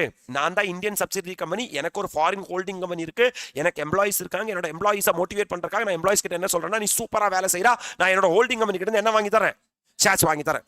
அவன் கரெக்டா சொன்ன மாதிரி வேலை செஞ்சான், அந்த டியூ டேட் ஆயிருது, அவன் குடு ஷேர்ஸ் கொடுன்னு கேட்கறான். நான் என்னோட ஹோல்டிங் கம்பெனிக்கு அடிக்கிறேன், ஐயா அவன் என்ன கேட்கறான், ஷேர்ஸ் கேட்கறான், தயவு செஞ்சு அவனுக்கு என்ன கொடுத்துருனா ஷேர்ஸ் கொடுத்துரு. ஆன்லைன்ல இருக்கிறவங்களுக்கு ஸ்பீட் எல்லாம் பக்காவா இருக்கா, நான் பேசுறது உங்களால அப்ரிஷியேட் பண்ண முடியுதா சார்? Yes sir. அது இந்த ஒன்று டெக்ஸ்ட் போட்டு ஒன்று உயிரோட இருக்கே இல்லையா, செத்து போயிட்டியா இல்லையா, ஏன்னா ஃபியூனரல் சர்வீஸ் அடுத்து வருது, கவலைப்படாதே சார், கொஞ்சம் என்ன இன்ஃபார்ம் பண்ணி பார்க்கலாம். நைட்னால அப்படி இப்படி பேசுறாண்டா, ஏன்னா ஒன்று உயிரோடையும் வச்சுக்கணும் சார், சப்ஜெக்ட் பேசிக்கணும். Right sir. ஈசாப்பு எல்லாரும் உயிரோட இருக்கீங்களா, எல்லாரும் டெக்ஸ்ட் போட, எல்லாம் ஊர்ல இருக்கிற எல்லாரும் டெக்ஸ்ட் போட்டு பார்க்கலாம் சார். லைவ்லயே 250 பேர் இருக்கீங்க, எல்லாரும் டெக்ஸ்ட் போட்டு பார்க்கலாம் சார். ஜாலியா டெக்ஸ்ட் போடு சார். வா வா வா வா வா. அப்போ சார் நான் என்னோட சப்சிடரி கம்பெனி நான் வந்து யார்கிட்ட, ஹோல்டிங் கம்பெனி கிட்ட என்ன சொல்றேன்னா, டே தம்பி தம்பி தம்பி தயவு செஞ்சு அவன் ஷேர் கேட்கறான் கொடுத்துருன்னு. Hello sir. Supply includes all forms of supply of goods or services or both, such as sale, barter, transfer, exchange, license, lease, rental, disposal, made or agreed to made for a consideration by a person to course or furtherance of business. Goods means every kind of movable property. Services, sir, means other than goods. Correct? Goods excludes என்ன ஒன்று இருந்துச்சு, money and securities. Service excludes ஏதோ ஒன்று இருந்துச்சு, money and securities. செக்யூரிட்டிஸ்னா shares. அப்ப subsidiary company ஆனா holding company கிட்ட share தான் கொடுக்க சொன்னேன். கரெக்டா? அது குட்ஸும் கிடையாது, சர்வீஸும் கிடையாது. அப்ப அதுக்கு ஜிஎஸ்டி கிடையாது. Are you all really with me? So my dear lovable students, ESOP, ESPP, RSP are part of employee remuneration. Hello sir. This is part of perquisite. This is part of remuneration and not considered as supply under what? GST. Ippo securities are not what or what? Goods or services. Sale or purchase of securities outside the GST. Yeah. My dear lovable students, sir, holding company. Hello sir. Yes sir. Sir. Yes sir, amazing your voice, I am enjoying your teaching. ஆமாடா, நான் வந்து ஒரு சிங்கராக மாற வேண்டியது தெரியாம நான் என்ன ஆயிட்டேன்னா sir டீச்சராக மாறிட்டேன். Fantastic to the core sir. Dance sir, anyway dance, come on. I am dancing here, you also dance there in your home. So if Indian subsidiary reimburse the foreign holding subsidiary on a cost to cost basis, it is not taxable under GST. This is the highlight point. Sir, Indian subsidiary company foreign holding கம்பெனிக்கு cost தான் கொடுத்துருக்கான்னா அது என்ன கிடையாதுன்னா supply கிடையாது. ஆனா extra ஒரு charges ஏதாவது கொடுத்திருக்கானா, if an additional fee, markup, commission is charged, it is considered as importation of services and GST is applicable under the what charge? Reverse charge. In case extra cost கொடுத்திருக்கானா, what subsidiary company will be feeling, you know, my dear lovable students? Sir, we have imported the services from the person who are situated outside India. Then as per section 7 subsection 1 class B, it is liable to GST. Are you all really with me? ஒரு case study சொல்றேன் பாரு. ESOP offered by ANM Tech Private Limited India from the sir யாரு DJ Tech Incorporation US and reimbursed at cost are not taxable under GST. But any markup or commission is subject to reverse charge. Appreciate பண்ற நீ.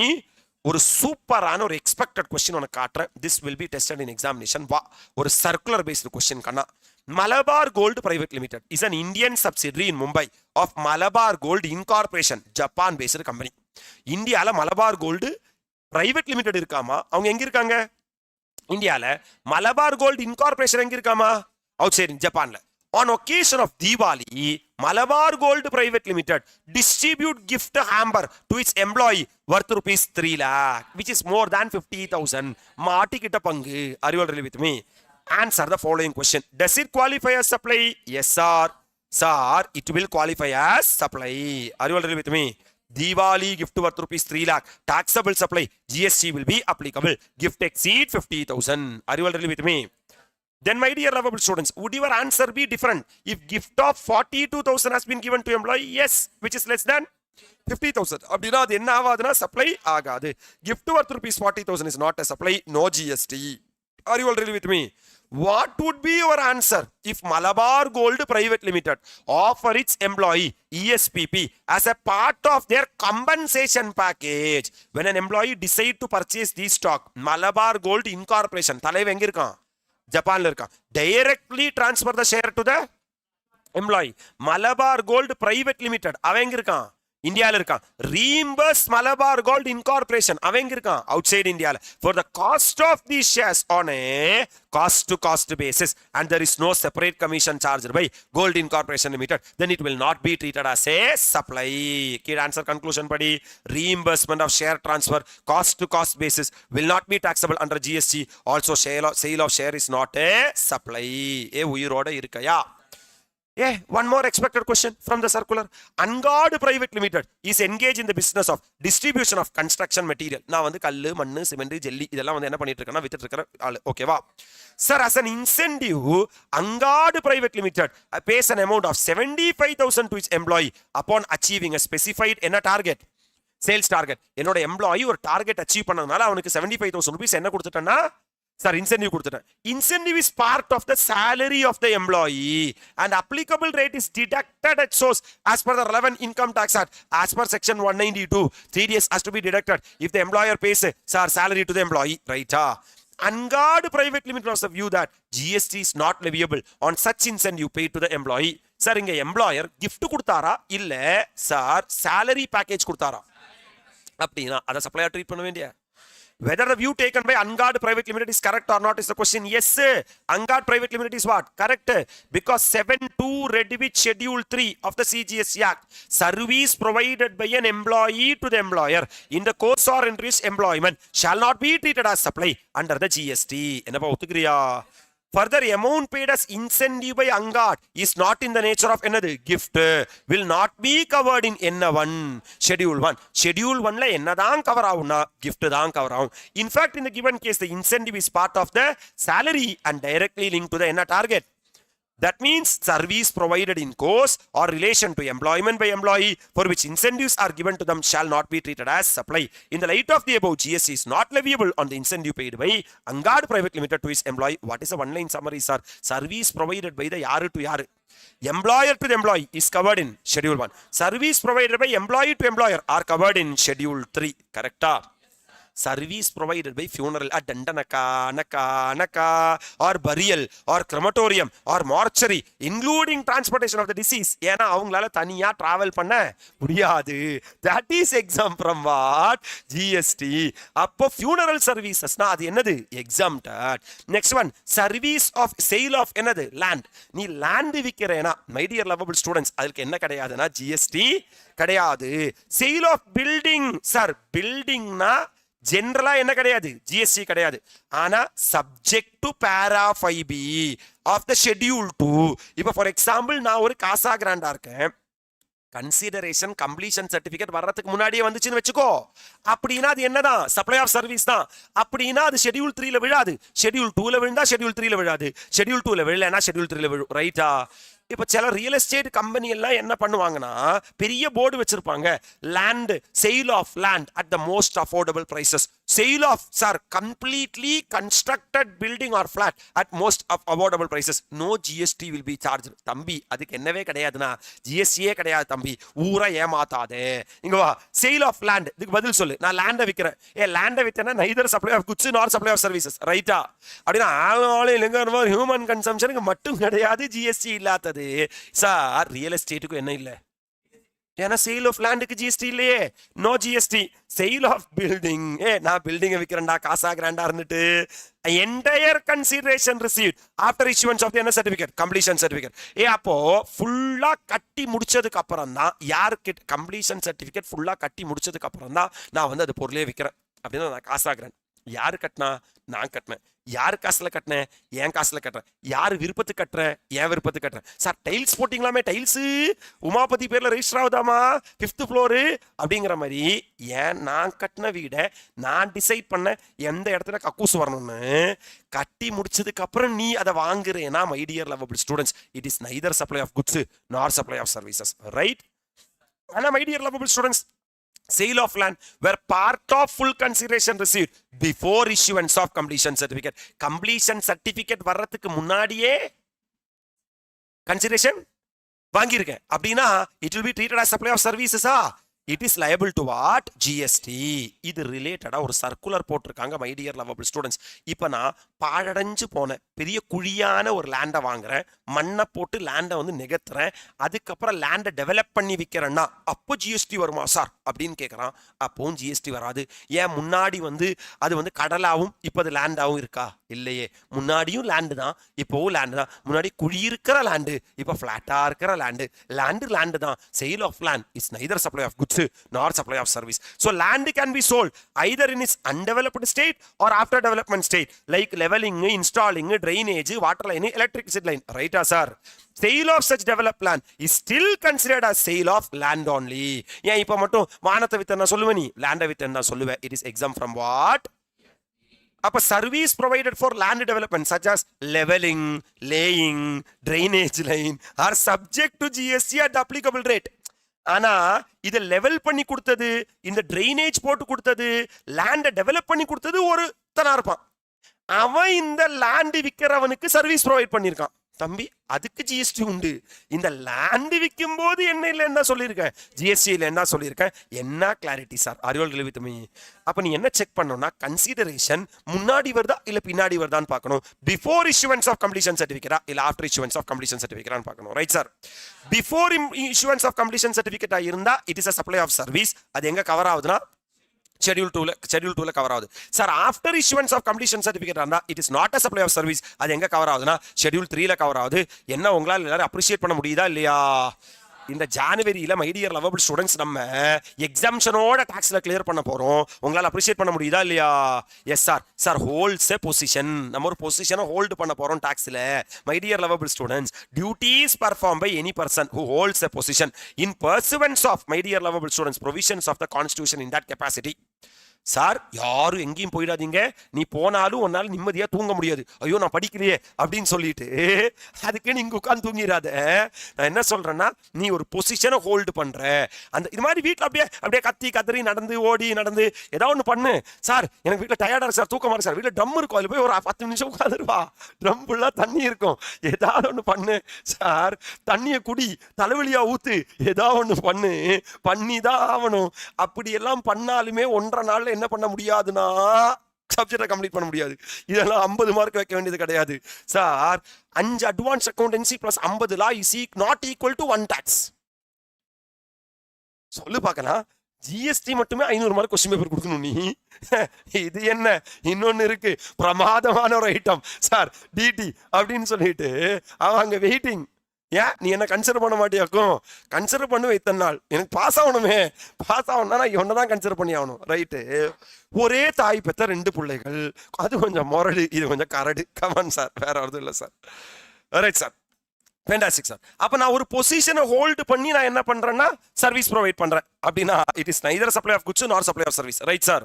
Sir நான் ஒரு சேர்பர்சனா இருக்கேன், நான் ஒரு மெம்பரா இருக்கேன், நான் ஒரு டைரக்டரா இருக்கேன். எங்க central government, state government, local authority establish பண்ண பாடியில நான் அந்த பாடியில எம்ப்ளாயியா இல்லைன்னா it is will not be treated as neither supply of goods nor supply of services. Right sir. I am coming. Hello sir. My dear lovable students, I am coming to the amendment. This will be tested in examination. அப்புறமா நீ என்ன sir thank பண்ணிக்கோ, இப்போ நீ சப்ஜெக்டை enjoy பண்ணிக்கோ.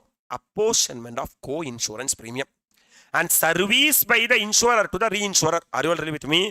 Activity of apportionment of co-insurance premium by the lead insurer. For example, insurance company கிட்ட ஒரு இன்சூரன்ஸ் சார் கம்பெனி இருக்காங்க, ஒரு கிளைண்ட் இருக்காங்க, இந்த கிளைண்ட் ஒரு இன்சூரன்ஸ் எடுக்கிறாங்க. இந்த கிளைண்ட் ஒரு இன்சூரன்ஸ் இருக்கும்போது இந்த இன்சூரன்ஸ் கம்பெனி என்ன நினைக்கிறாங்கன்னா, ஐயோ நம்ம தனியா இன்சூரன்ஸ் கொடுத்தோம்னா மாட்டிப்போம் அப்படின்னு நினைக்கிறாங்க. அறிவல் ரிலீவ் வித் மீ. அதனால என்ன பண்றாங்கன்னா, இந்த insurance company my dear lovable students ஒரு லீட் இன்சூரர் யார அப்படின்னு சொல்லி கூட சார் ஒரு கோ இன்சூரன்ஸையும் கூட சேர்த்துக்கிறாங்க. வாங்க நம்ம 2 பேரும் செத்து விளையாடலாம் அப்படின்னு சொல்லி கூட கூட்டு போறான். இப்போ இந்த லீட் இன்சூரன்ஸ் மட்டும்தான் இந்த கிளைண்ட்டுக்கு தெரியும். 100% ஆஃப் த பிரீமியத்தை யாரு வாங்கிக்கிறா? Lead insurance வாங்கிக்கிறான். இப்போ ஃபார் எக்ஸாம்பிள் அதோட 70% இவன் ரிஸ்க் பேர் பண்றானா, ரிமைனிங் 30% கோ இன்சூரருக்கு கொடுத்துறான். Are you all really with me. அப்படின்னா மை டியர் லவபிள் ஸ்டூடெண்ட்ஸ், இந்த lead insurer 100% of the insurance premium யார்கிட்ட இருந்து வாங்கியாச்சுன்னா, கிளைண்ட் கிட்ட இருந்து வாங்கியாச்சுன்னா இவனுக்கு சர்வீஸ் ப்ரொவைட் பண்ணதா நீ டிசைட் பண்ண வேண்டிய, டிஸ்கஸ் பண்ண வேண்டிய அவசியம் இல்லை. It is neither supply of goods nor supply of services. Right sir. படி activity of apportionment of co insurance premium. அப்ப இன்சூரன்ஸ் வாங்கியிருக்கான கிளைண்ட் கிட்ட இருந்து அதை பிரிக்கிறான். யாரு பிரிக்கிறா? Lead insurance. யாருக்கு பிரிச்சு தர்றா? Co insurance. For the insurance service jointly supplied by the lead insurance. இவங்க ரெண்டு பேர் சேர்ந்து தான் இன்சூரன்ஸ் சர்வீஸ் ப்ரொவைட் பண்றாங்க. Are you all ready with me? Co-insurer to the insured in co-insurance agreement, subject to the condition that lead insurance pay the CGST, SGST, UTGST, IGST on the entire amount of paid by the insured. 100% of the premiumத்துக்கு இந்த lead insurance GST collect பண்ணி கட்டியாச்சுனா இந்த co-insurance lead insuranceக்கு sir என்ன பண்ண மாதிரி கிடையாதுனா GST provide பண்ண மாதிரி கிடையாது, supply provide பண்ண மாதிரி கிடையாது. ரைட்டா? இப்போ அடுத்தது சார் ரீஇன்சூரன்ஸ். சார் ஒன்றும் இல்லை சார், ரீஇன்சூரன்ஸ்னா கிளைண்ட் ஒரு இன்சூரன்ஸ் கம்பெனி கிட்ட இன்சூரன்ஸ் எடுக்கிறான். இவன் பயந்து என்ன பண்றான்னா இன்னொருத்தங்க கிட்ட கோ இன்சூரன்ஸ் எடுக்கிறான். Are you all ready with me? So service by the insurer to the reinsurer for which ceding commission or the reinsurance commission is deducted from the reinsurance premium paid by the insurer is neither supply of goods nor supply of services. ஐயா இந்த illustration நீங்க பார்க்காம எக்ஸாமுக்கு போக கூடாதுங்க ஐயா. This is an expected question for examination. ஒத்துக்கிறனி? Gobin Private Limited has two comprehensive insurance policy with Star Insurance Limited for its operation. அதாவது என்னன்னா நம்ம ஆள் யாருன்னா Gopi. Are you all ready with me? Gopi சுதாகர்லடா இங்க வாடா. கோபி ரெண்டு காம்ப்ரிஹென்சிவ் இன்சூரன்ஸ் பாலிசி வச்சிருக்காங்க. ஒன்னு ஸ்டார் இன்சூரன்ஸ் லிமிடெட் யார்கிட்ட வச்சிருக்காங்கன்னா பாலிசி நம்பர் 1 வச்சிருக்காங்க, பாலிசி நம்பர் 2 வச்சிருக்காங்க. ஒத்துக்கிற நீ? To manage its risk exposure, அவங்களோட ரிஸ்கை கண்ட்ரோல் பண்றதுக்காக Star Insurance Limited decided to reinsurance part of the risk of policy 1 with Tata AIG. Are you all with me. இந்த பாலிசி நம்பர் 1 யார் கூட? டாடா ஏஐஜி கிட்ட இந்த ஸ்டார் இன்சூரன்ஸ் என்ன பண்ணியிருக்காங்கன்னா ரீஇன்சூரன்ஸ் பண்ணியிருக்காங்க. தட் மீன்ஸ் சார் ஸ்டாருக்கும் கோபிக்கும் தான் சம்பந்தம். ஸ்டார் பயந்து போய் என்ன பண்ணிருக்காங்கன்னா நேரா போய் டாடா கிட்ட திருப்பி இன்சூரன்ஸ் எடுத்திருக்காங்க. அதுதான் என்ன இன்சூரன்ஸ்? ரீஇன்சூரன்ஸ். ஒத்துக்கிற நீ? For policy number 2, Star Insurance opt for co-insurance with the ICAI Limited. Sir Star insurance யார கூட சேர்த்திருக்கான்னா ஐசிஏ கூட சேர்த்திருக்கான். ஆள் தெரியாம கூட்டியிருக்கான். ஹலோ சார், இப்போ இவங்க ரெண்டு பேரும் அப்படின்னா ஸ்டார் இன்சூரன்ஸ் தான் லீட் இன்சூரரா அண்ட் ஐசிஐ லிமிடெட் தான் கோ இன்சூரரா, ஈவன் டாடா லிமிடெட் ரீஇன்சூரரா? Yes sir. இப்போ இங்க வா, details of the reinsurance agreement between Star Insurance Limited and Tata AIG. ஸ்டாருக்கும் டாடா ஏஐஜிக்கும் எப்படி போகுது அப்படிங்கறத சொல்றோம். ஒத்துக்கிறியா? Gross reinsurance premium to be paid by Star Insurance to யாருக்கு? Tata is how much lakhs? 78 lakhs. அதாவது மொத்தமா சார் கிராஸ் ரீஇன்சூரன்ஸ் பிரீமியம் யாரு ரீஇன்சூரன்ஸ் எடுத்திருக்கா? ஸ்டாரு டாடா கிட்ட எடுத்திருக்கா. அதுக்கு எவ்வளவு லாக்ஸ்? 78 lakhs. ஒத்துக்கிற நீ? இப்ப ஆக்சுவலா டாடா ஹாப்பி ஆயிடுவாங்க. ஏன்னா டாடா கிட்ட வந்து யார் இன்சூரன்ஸ் எடுக்கிறா? சார் இதே பிசினஸ் வேற ஒரு ஏஜென்ட் எடுத்துட்டு வந்திருந்தா டாடா அந்த ஏஜென்ட்டுக்கு கமிஷன் கொடுத்துருக்கணுமா? இப்ப டாடா என்ன சொல்லுவான்னா ஸ்டார் உனக்கே நான் சீடிங் கமிஷன் தரேன். என்ன தரேன்? நீ எனக்கு 78 lakhs தா, ஏன்னா நான் உனக்கு ரீஇன்சூரன்ஸ் தரேனா? நீ எனக்கு பிசினஸ் எடுத்துட்டு வந்ததுனால நான் உனக்கு எவ்வளவு லாக்ஸ் தரேன்னா 8 lakhs தரேன். அப்ப நெட்டா நீ எனக்கு எவ்வளவு லாக்ஸ் தந்தா போதும்னா 70 lakhs தந்தா போதும். உன்னால அப்ரிஷியேட் பண்ண முடியுதா?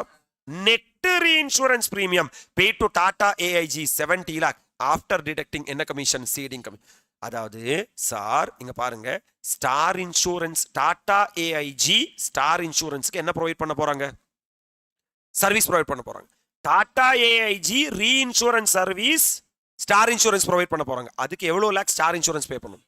சார் ஸ்டார் இன்சூரன்ஸ் டாடா ஏஐஜிக்கு பிசினஸ் கொடுத்திருக்காங்க. அதுக்கு அவங்க சீடிங் கமிஷன் பே பண்ணும். எவ்வளவு லாக்?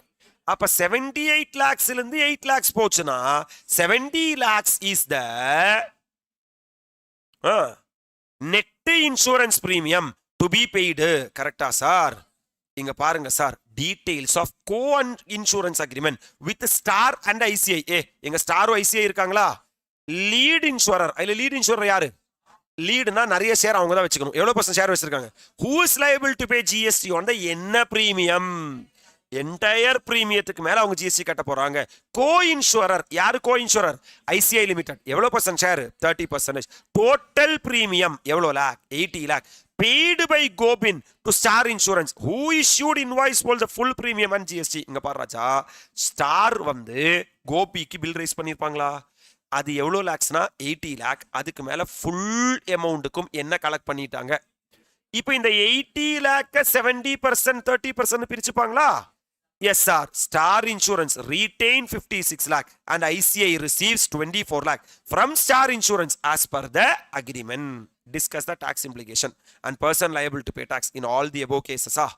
இங்க பாருங்க ராஜா, service provided by an insurer to a reinsurer, whereas ceding or a reinsurance commission is deducted from the reinsurance premium, are not considered as supply of goods or services provided the reinsurance pays GST on the gross reinsurance premium inclusive of the commission. Hello sir.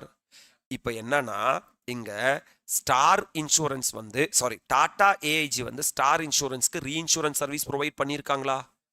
அப்போ service provide பண்ணும்போது Star Insurance sir Tata ஏஐஜிக்கு consideration pay பண்ணுமா? கரெக்டா? அதுதான் எவ்வளோ லேக்ஸ் பே பண்றாங்க? அப்படி 78 லேக்ஸுக்கும் GST collect பண்ணியாச்சுன்னா இந்த 8 lakhs நீங்க சப்ளை ஆஃப் குட்ஸ் ஆர் சர்வீஸா ட்ரீட் பண்ண வேண்டிய அவசியம். In this case Tata AIG reinsurer is liable to pay GST on the gross reinsurance premium 78 lakhs. அப்படினா ceding commission of 8 lakh received by என்ன insurance limited? Star Insurance Limited is not subject to additional GST as it's not treated as supply under para 3. என்ன சொல்றாங்கன்னா சிம்பிளா சொல்லணும்னா கோபின்னு ஒரு ஆள் இருந்தாங்களா, அவங்க ஸ்டார் கிட்ட இன்சூரன்ஸ் எடுத்தாங்களா, அவனால தனியா தாங்க முடியாதுன்னு சொல்லி அவன் போய் டாடா கிட்ட ரீஇன்சூரன்ஸ் எடுத்துட்டானா, இன்னொரு பாலிசிக்கு ஸ்டாரும் ஐசிஏயும் சேர்ந்து இன்சூரன்ஸ் ப்ரொவைட் பண்ணாங்களா? இப்போ சார் டாடா ஸ்டாருக்கு சர்வீஸ் ப்ரொவைட் பண்றாங்களா, இதுதான் என்ன இன்சூரன்ஸ், அதுக்கு ஸ்டார் டாடாக்கு பிரீமியம் பே பண்ணணுமா? அந்த 100% ஆஃப் த பிரீமியத்துக்கு ஜிஎஸ்டி கட்டியாச்சுன்னா டாடா ஸ்டாருக்கு கொடுக்கிற ceding commission neither supply of goods nor supply of services. 1000% clarity sir. இப்போ ஸ்டார் கோபிக்கு யாரை தான் தெரியும்னா ஸ்டாரை தான் தெரியும், ஏன்னா இவன் தான் என்ன இன்சூரன்ஸ். இதுல 100% ஆஃப் த பிரீமியம் கோபி ஸ்டாருக்கு பே பண்ணுவாங்க, கரெக்டா? 100% ஆஃப் த பிரீமியம் கோபி ஸ்டாருக்கு பே பண்ணியாச்சுன்னா my dear lovable students, hello sir, இப்போ இதோட ஆக்சுவலா 30% வந்து ஐசிஐ பேர் பண்ணுமா, which is neither supply of goods nor supply of services. இப்போ நான் பேக் போறேன், ஆன்லைன் எல்லாரும் கன்ஃபார்ம் பண்ணுங்க உயிரோடு இருக்கீங்களா இல்லையான்னு. நான் திருப்பி உங்களுக்கு இதை எக்ஸ்பிளைன் பண்றேன். ஆக்டிவிட்டி ஆஃப் அப்போர்ஷன்மெண்ட் ஆஃப் என்ன இன்சூரன்ஸ் பிரீமியம், யாரெல்லாம் கோ இன்சூரர் சொல்லு பார்க்கலாம். சார் டாட்டாவும் சார் ஸ்டாரும் ஐசிஐயும் கோ இன்சூரர், கரெக்டா? பை த லீட் இன்சூரர் பிரிச்சு தராரா? to the co-insurer for the insurance service jointly supplied by the lead insurer and the co-insurer to the insured in the co-insurance agreement, subject to the condition that lead insurer pay CGST, SCST, UTGST, IGST on the entire amount of premium paid by the insured. Are you already with me? Which is neither supply of goods nor supply of service. Service by the insurer to the reinsurer for which ceding commission or the reinsurance commission is deducted from the enna premium, reinsurance premium paid by the insurer to the reinsurer, subject to the condition that CGST, SGST, UTGST, IGST எல்லாமே என்ன பண்ணிருக்கணும்னா paper cross reinsurance பிரீமியத்துக்கு மேல பே பண்ணா it is neither supply of goods nor supply of services. This insurance part will be tested in examination. Can I proceed further for the next one? இப்போ நம்ம items covert இந்த என்ன 3 முடிச்சிட்டோம்னா schedule 3 முடிச்சிட்டோம். என்னப்பா then my dear lovable students, ஒண்ணுமே இல்லை sir. என்ன சொல்றாங்கன்னா there are certain activities or transaction undertaken by the central government, state government or local authority in which they are engaged as public authority.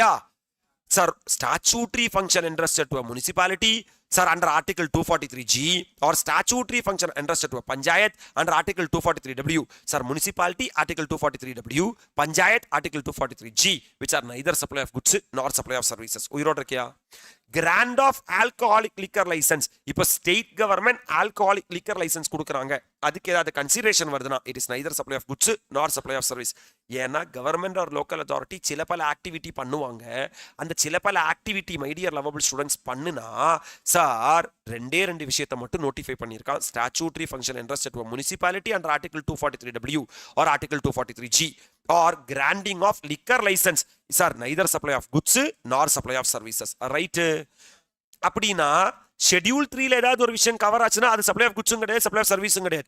Notification ஏதாவது ஒரு விஷயம் cover ஆச்சுன்னா supply of குட்ஸும் கிடையாது, supply of சர்வீஸும் கிடையாது. புதுசா ஒருத்தன் பிறந்திருக்கான், சர்க்குலர்ல நாங்க சொன்னா அதுவும் சப்ளை ஆஃப் குட்ஸும் கிடையாது, சப்ளை ஆஃப் சர்வீஸும் கிடையாது. ஹலோ சார், இப்போ for example sir, inter state movement of various modes of conveyance between distinct person. For example, எனக்கு வந்து சென்னையில் ஒரு பிரான்ச் இருக்கு, பிளஸ் சார் கோயம்புத்தூர்ல ஒரு பிரான்ச் இருக்கு. ஹலோ சார், நான் வந்து சென்னையிலேருந்து ஒரு ட்ரெயினை கோயம்புத்தூருக்கு, பஸ்ஸை கோயம்புத்தூருக்கு, ட்ரக்கை கோயம்புத்தூருக்கு, ட்ரெய்லரை கோயம்புத்தூருக்கு, வெசலை கோயம்புத்தூருக்கு, கண்டெய்னரை கோயம்புத்தூருக்கு, ஏர்கிராஃப்டை கோயம்புத்தூருக்கு நான் அனுப்புகிறேன் அப்படின்னா it is neither supply of goods nor supply of service.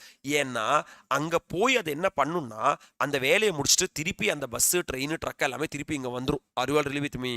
அப்போ நான் சப்ளை பண்ணது என்ன கிடையாதுன்னா சார் லாரியே கிடையாது. Are you all really with me. லாரியில் இருக்கிற உள்ளுக்குள்ள இருக்கிற ஏதோ ஒரு பொருளை தான் சப்ளை பண்ணியிருக்கேன். அப்ப லாரிக்கு நான் ஜிஎஸ்டி கட்ட வேண்டிய. இப்போ for example, conveyance carrying goods or service or both between என்ன பர்சன் அப்படின்னா அந்த கன்வேயன்ஸுக்கு என்ன இல்லை, ஜிஎஸ்டி இல்லை. ஏன்னா லாரி போய் லாரி திருப்பி வந்துடும். கன்வேயன்ஸ் ஃபார் என்ன ரிப்பேர் மெயின்டெனன்ஸ்.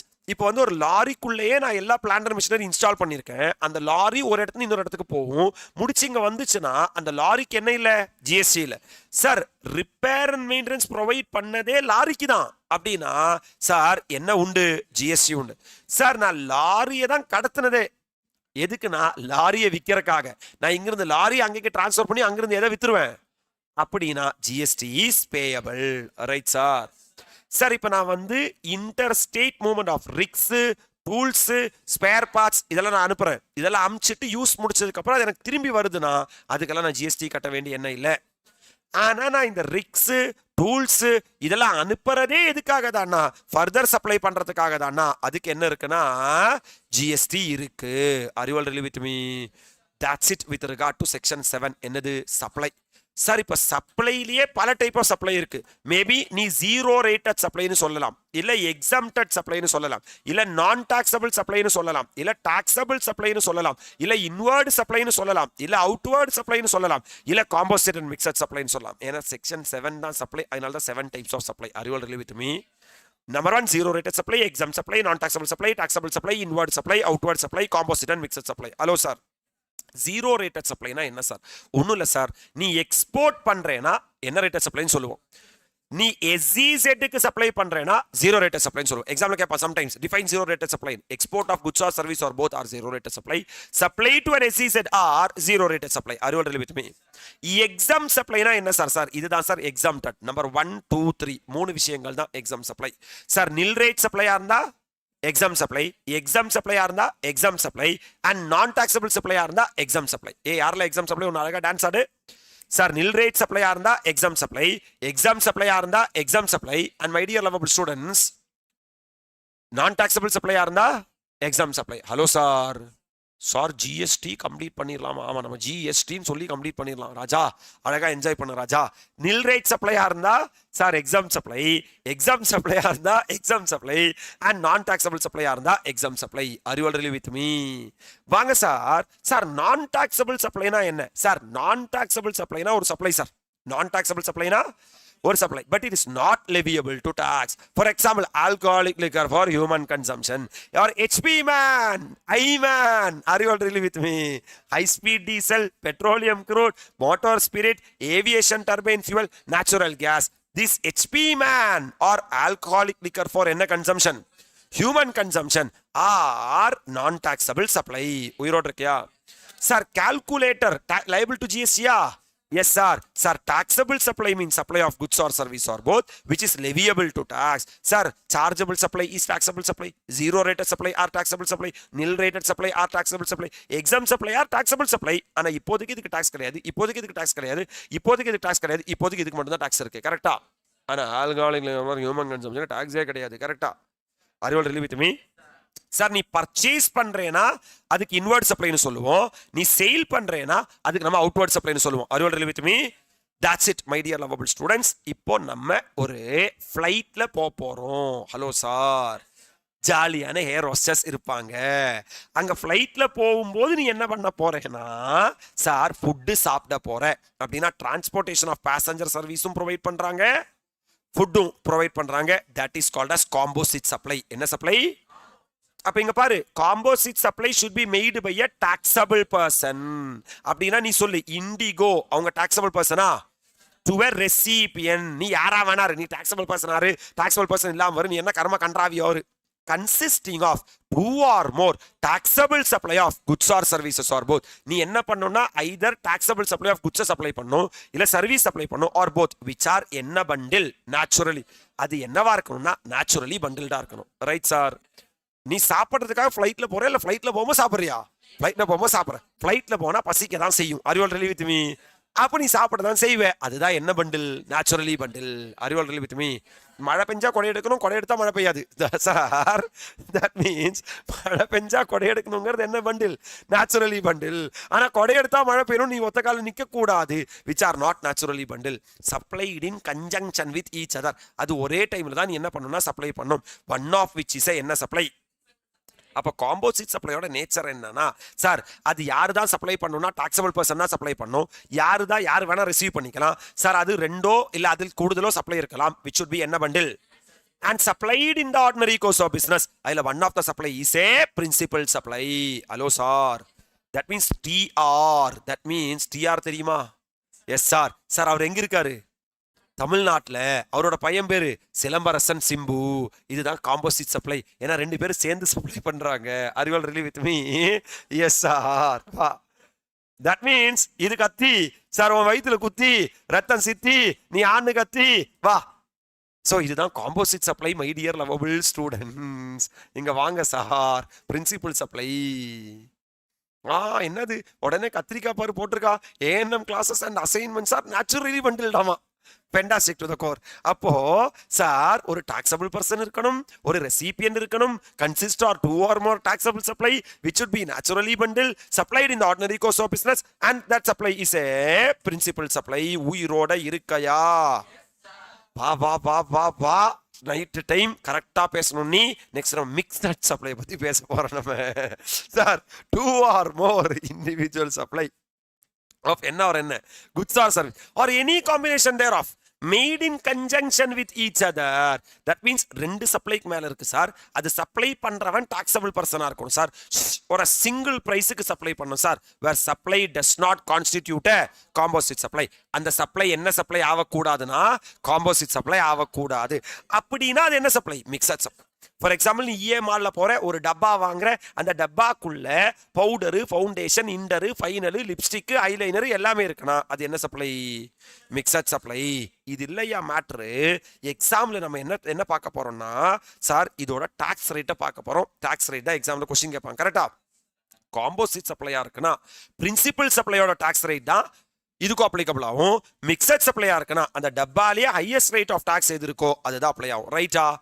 பாருங்க sir, XYZ limited cosmetic product manufacture பண்றாங்க. அவங்க ஒரு பேக்கேஜா விற்கிறாங்க. Hair oil, sun cream, shampoo, hair comb அப்படின்னு விற்கிறாங்க. ஒரு பேக்குக்கு 500 rupees விற்கிறாங்க. 10,000 பேக் வித்துருக்காங்களாமா. இப்போ இது மிக்சட் சப்ளையா காம்போசிட் சப்ளையா?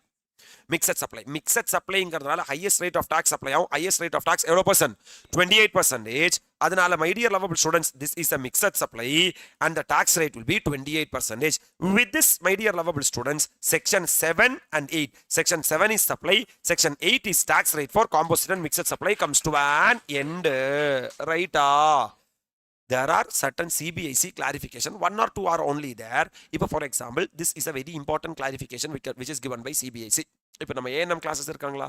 நமக்குன்னு பிரிண்டர் இருக்காங்களா? நம்ம புக்ஸா அடிச்சு கொடுக்குறாங்களா? Yes sir. Supply like books, pamphlet, brochure printed with recipient content are composite supply. For example, நம்ம கொடுக்கிற கண்டென்ட் அவங்க பிரிண்ட் பண்ணி கொடுத்தாங்கன்னா அது என்ன supply? Composite supply. Sir nature or goods or service depends upon the what supply? Principal. If printing content is principal, it is a supply of what? Services. இங்க பாருங்க, situation number 1, very important clarification. In case of printing of books, pamphlet, brochure, annual report and the like, for books, pamphlet where the content is from recipient, நம்ம கொடுக்கிற content தான் யார் அடிச்சு தரா? நம்ம printer அடிச்சு தராரு. Physical input. ஆனா அந்த போட்டோஸ்டாட் பேப்பர் யார்கிட்ட இருக்கு? பிரிண்டர் கிட்ட இருக்குன்னா printer printing service is the principal. நம்மால் என்ன சொல்றாங்கன்னா, நான் கண்டென்ட் கொடுக்குறேன், நமக்கு புக் அடிச்சு தராங்க. ஹலோ சார், நான் கொடுக்குற கண்டென்ட் மேட்டர் இல்லை, அந்த அடிச்சு தர புக்கு தான் மேட்ரு, அந்த பேப்பர் தான் மேட்ரு. பேப்பர் அப்படிங்கிறது இட் இஸ் அ பிரின்சிபல் சப்ளைங்கிறது சார் பிரிண்டிங் தான் என்ன supply principal supply it constitute supply of services அப்படின்னா அவர் எனக்கு சர்வீஸ் ப்ரொவைட் பண்றாருன்னு மீனிங். ஒன்றும் இல்லை ராஜா, டவுட் வருது.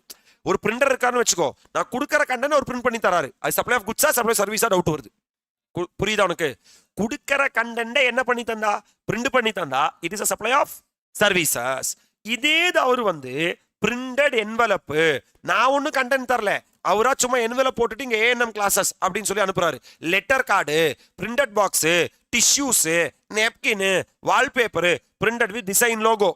பிரிண்டர் வந்து நான் கொடுத்த புக்ஸை பிரிண்ட் பண்ணி கொடுத்தாருனா இட்ஸ் சப்ளை ஆஃப் அவரு sir. Printed envelope, letter card, printed box, tissue, napkin, என்ன சார் வால்பேப்பர்லாம் கொடுத்தாருனா it will be treated as supply of goods.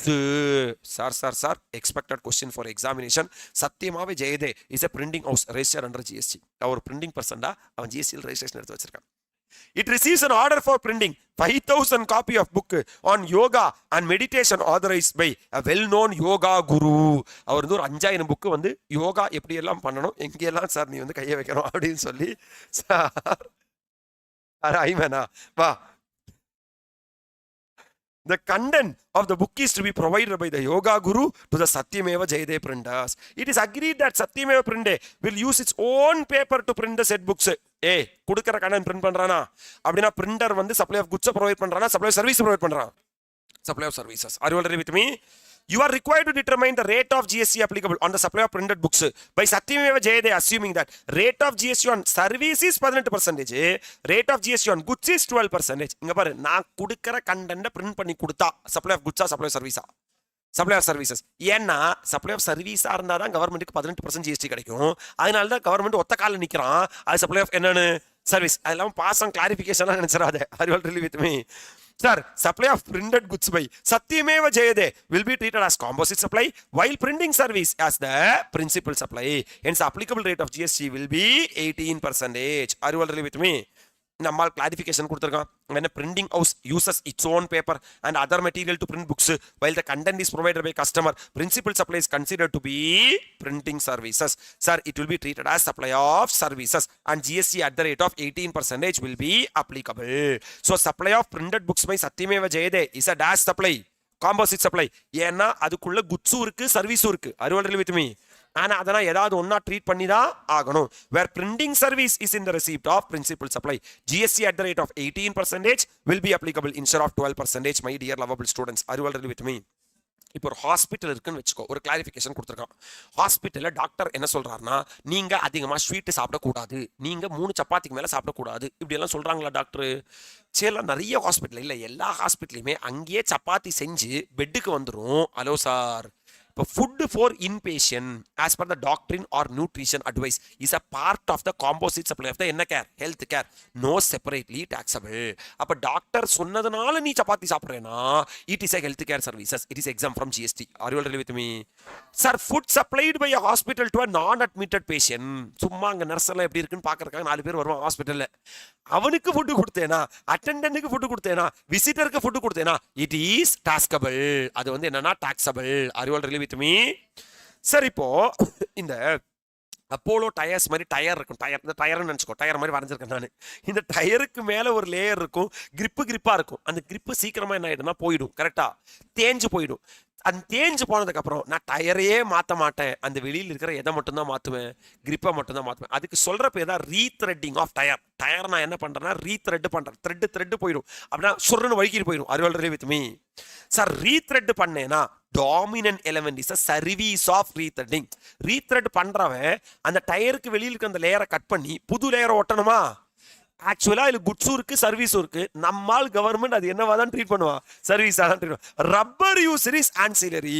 அவ்வளோ பெரிய ரப்பர் கண்ணுக்கு தெரியலையாமா, அது இவ்வளோ பெரிய பசை போட்டு ஒட்டுறது என்னவா இருக்காமா, சர்வீஸ் ஆமா சார். அது அவர் ஆன்சிலரி ஆமா, இம்பார்ட்டன்ட் இல்லையாமா.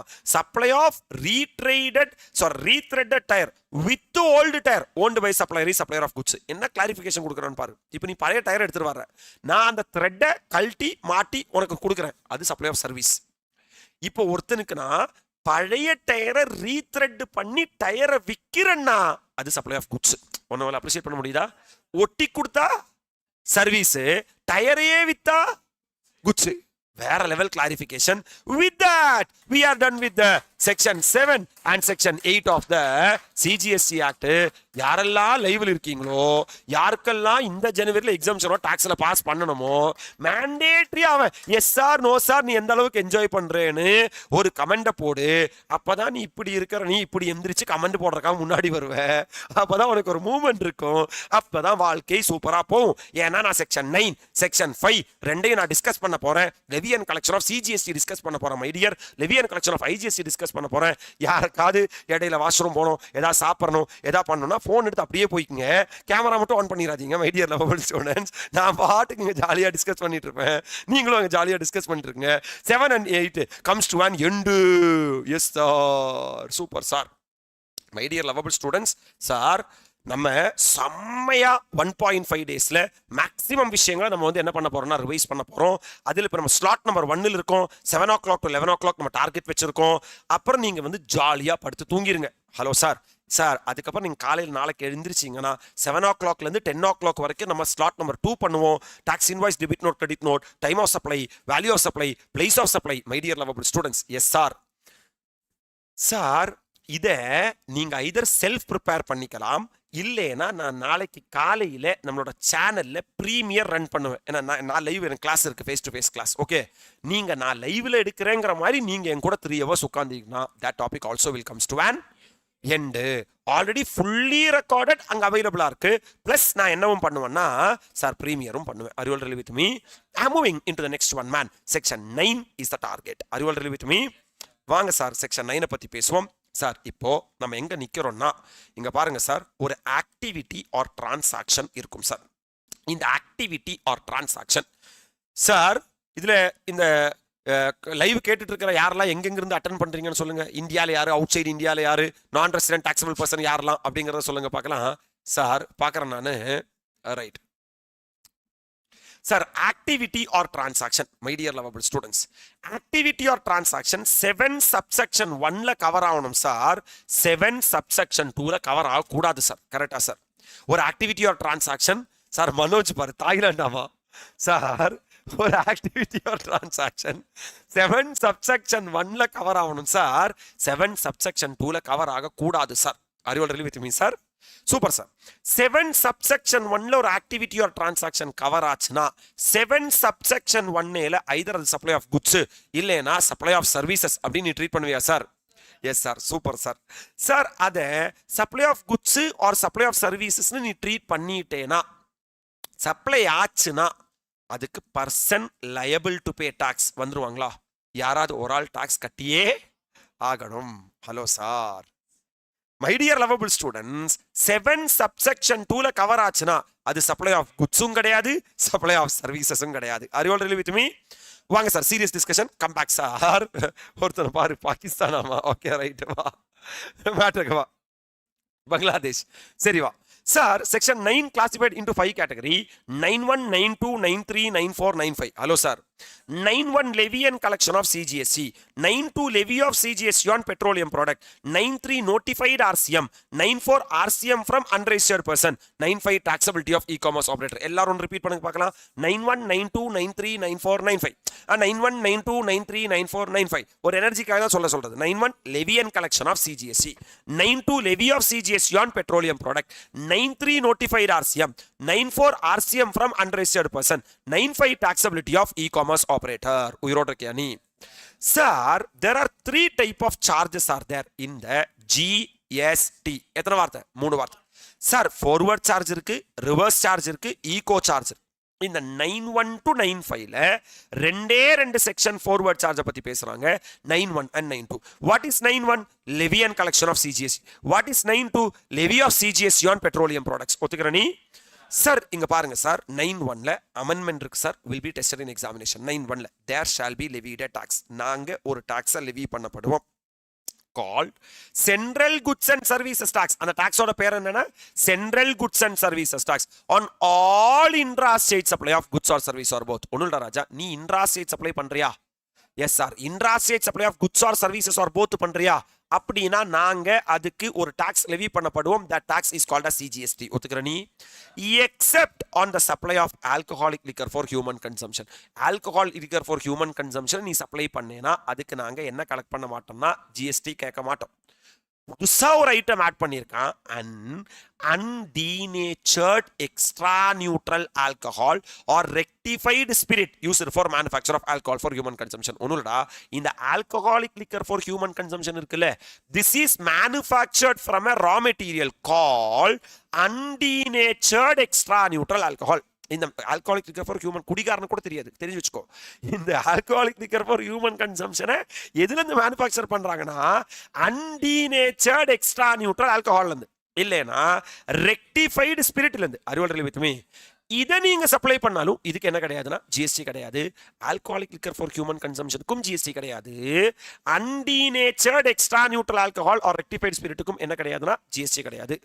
சார் அதுக்கு நீங்க எப்படி சார் வேல்யூ கண்டுபிடிப்பீங்க? Value of supply will be as per section 15 at such rate not exceeding 20% as may be notified by the government on the recommendation of the and collected in such manner as may be prescribed shall be paid by the taxable person. அப்போ act என்ன சொல்றாங்கன்னா, are you going to make intrastate supply of goods or service or both?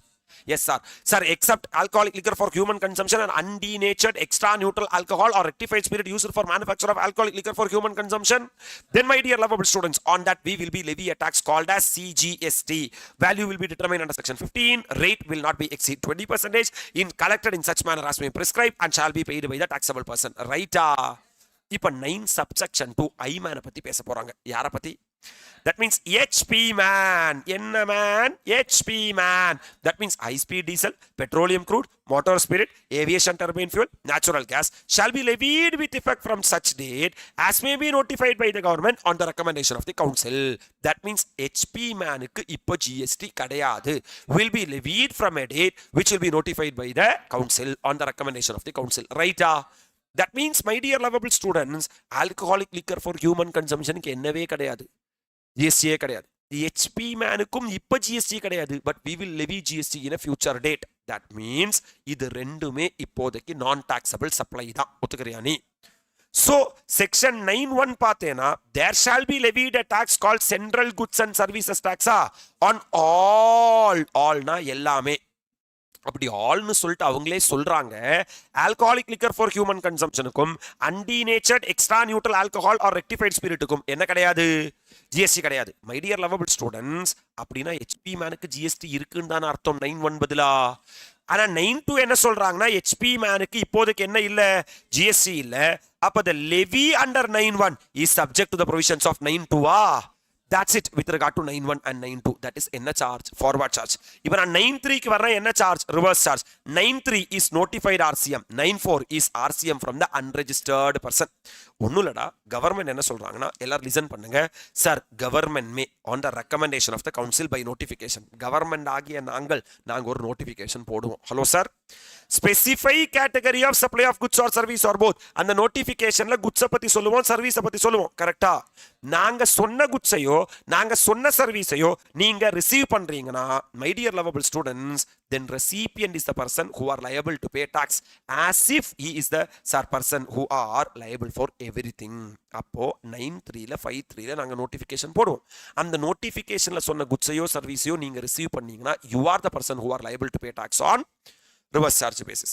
இதே மாதிரி நாங்க ஒரு notification எதுல போடுவோம்? 9(4)ல போடுவோம். Government may on the recommendation of the council by notification. 9(3)ல நாங்க எப்படி நோட்டிஃபிகேஷன் போட்டோமோ இன்னொரு நோட்டிஃபிகேஷன் நாங்க 9(4)ல போடுவோம். ஒத்துக்கிற நீ?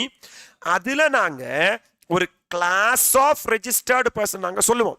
யார் அந்த கிளாஸ் ஆஃப் ரெஜிஸ்டர்ட் பர்சனா? காசா கிராண்ட். கரெக்டா? பில்டர் தான் நாங்க சொல்லியிருக்கோம்.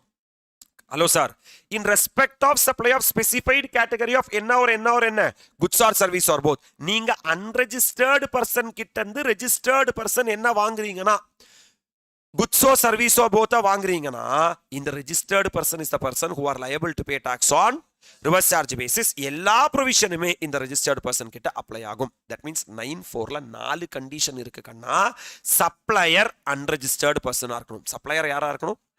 ரெசிபியன்ட் ஸ்பெசிஃபைடு ரெஜிஸ்டர்டு பர்சனா இருக்கணும். Specified supply specified supply of goods or service or both are இருக்கணும். Person liable to pay GST is the registered recipient. அப்ப 9(1) levy and collection of CGST, 9(2) levy of CGST on petroleum product, 9(3) notified RCM, 9(4) RCM from unregistered person, 9(5) e-commerce operator. நாங்க எப்படி 9(3) ஒரு notification போட்டோமோ, நாங்க எப்படி 9(4) notification போட்டோமோ, அதே மாதிரி நாங்க 9(5) நோட்டிஃபிகேஷன் போடுவோம். Hello sir. So government may on the recommendation of the council they will put a notification. அதுல ஆனா என்ன விஷயம்னா வெறும் சர்வீஸை மட்டும்தான் நாங்க ஸ்பெசிஃபை பண்ணுவோம். அப்ப 9(5) 5னா எஸ்னா சர்வீசஸ், கரெக்டா? Okay sir. அப்போ அந்த இன்ட்ரா ஸ்டேட் சப்ளையை நீங்கள் சப்ளை பண்ணுறதா இருந்தால் e commerce operator is a person who are liable to pay tax on reverse charge basis. Right sir. இப்போ எக்ஸாமில் ஒரு கொஸ்டின் கேட்க வாய்ப்பு இருக்குது. இன்ட்ரா ஸ்டேட் சப்ளையோட டெஃபினிஷன் என்ன சார்? Hello sir. Sir intra state சப்ளையோட டெஃபினிஷன் என்னங்கிறது செக்ஷன் 8 ஆஃப் த என்ன சார் ஐஜிஎஸ்டி ஆக்ட்ல சொல்றாங்க. 8(1) இருக்கு, 8(2) இருக்கு, which is intra state supply of goods, intra state supply of services. Right sir. ஒன்றும் இல்லை sir, location of the supplier. நெஞ்சில கையவை சப்ளை பண்ற ஆளோட location and the place of supply of goods, அதோட பிளேஸ் ஆஃப் சப்ளை எங்க போய் அந்த குட்ஸ் விழுது, ஒரே ஸ்டேட்லயோ ஒரே யூனியன் டெரிட்டரியிலயோ இருந்தா அதை நீ இன்ட்ரா ஸ்டேட் சப்ளை நீ சொல்லிக்கலாம். ரைட்டா? மை டியர் லவபிள் ஸ்டூடெண்ட்ஸ், 3 விஷயங்கள் இன்ட்ரா ஸ்டேட் சப்ளை கிடையாது. நீ குட்ஸை இம்போர்ட் பண்ணி இந்தியாவுக்குள்ள இந்தியாக்குள்ள எடுத்துட்டு வந்தேன்னா அது இன்ட்ரா ஸ்டேட் சப்ளை கிடையாது. அப்ப அது என்னது? Inter state supply. சார் நீ டூரிஸ்டுக்கு சப்ளை பண்ணேன்னா அது இன்ட்ரா ஸ்டேட் சப்ளை கிடையாது. அப்ப அது என்னது? நீ ஸ்பெஷல் எக்கனாமிக் ஜோனுக்கு சப்ளை பண்ணேன்னா அது இன்ட்ரா ஸ்டேட் சப்ளை கிடையாது. அப்ப அது என்னது? That's it. Goods order intra-state supply comes to an end. Come to the with regard to what? Services. அதே நெஞ்சில கையவை location of the supplier and the place of supply ஒரே ஸ்டேட்லயோ ஒரே யூனியன் டெரிட்டரியோ இருக்காங்கன்னா அது intra-state supply of services. Right sir. நீ சர்வீசஸை எஸ்இசெட்க்கு provide பண்ணேனா அது intra-state supply கிடையாது. அப்படின்னா அது interstate supply-ஆ? Yes sir.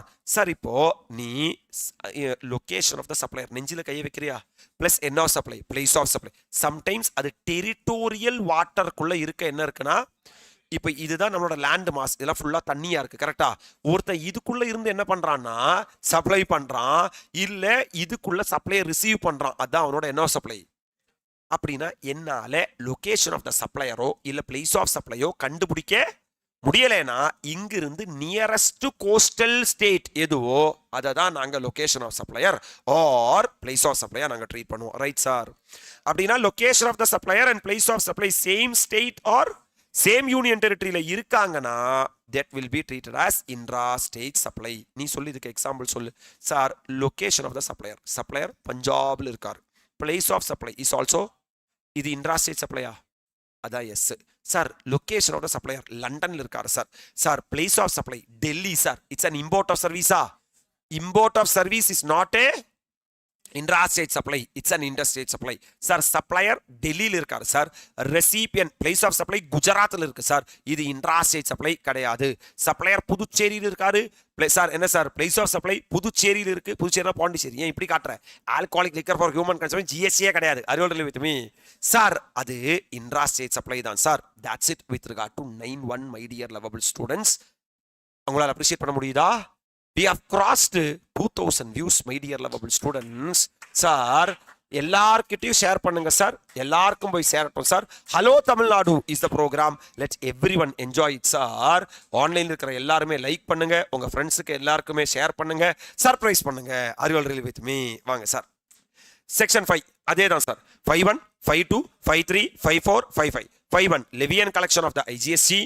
My dear lovable students, levy of IGST on petroleum product, notified RCM, RCM from unregistered person, taxability of the e-commerce operator. Are you all with me?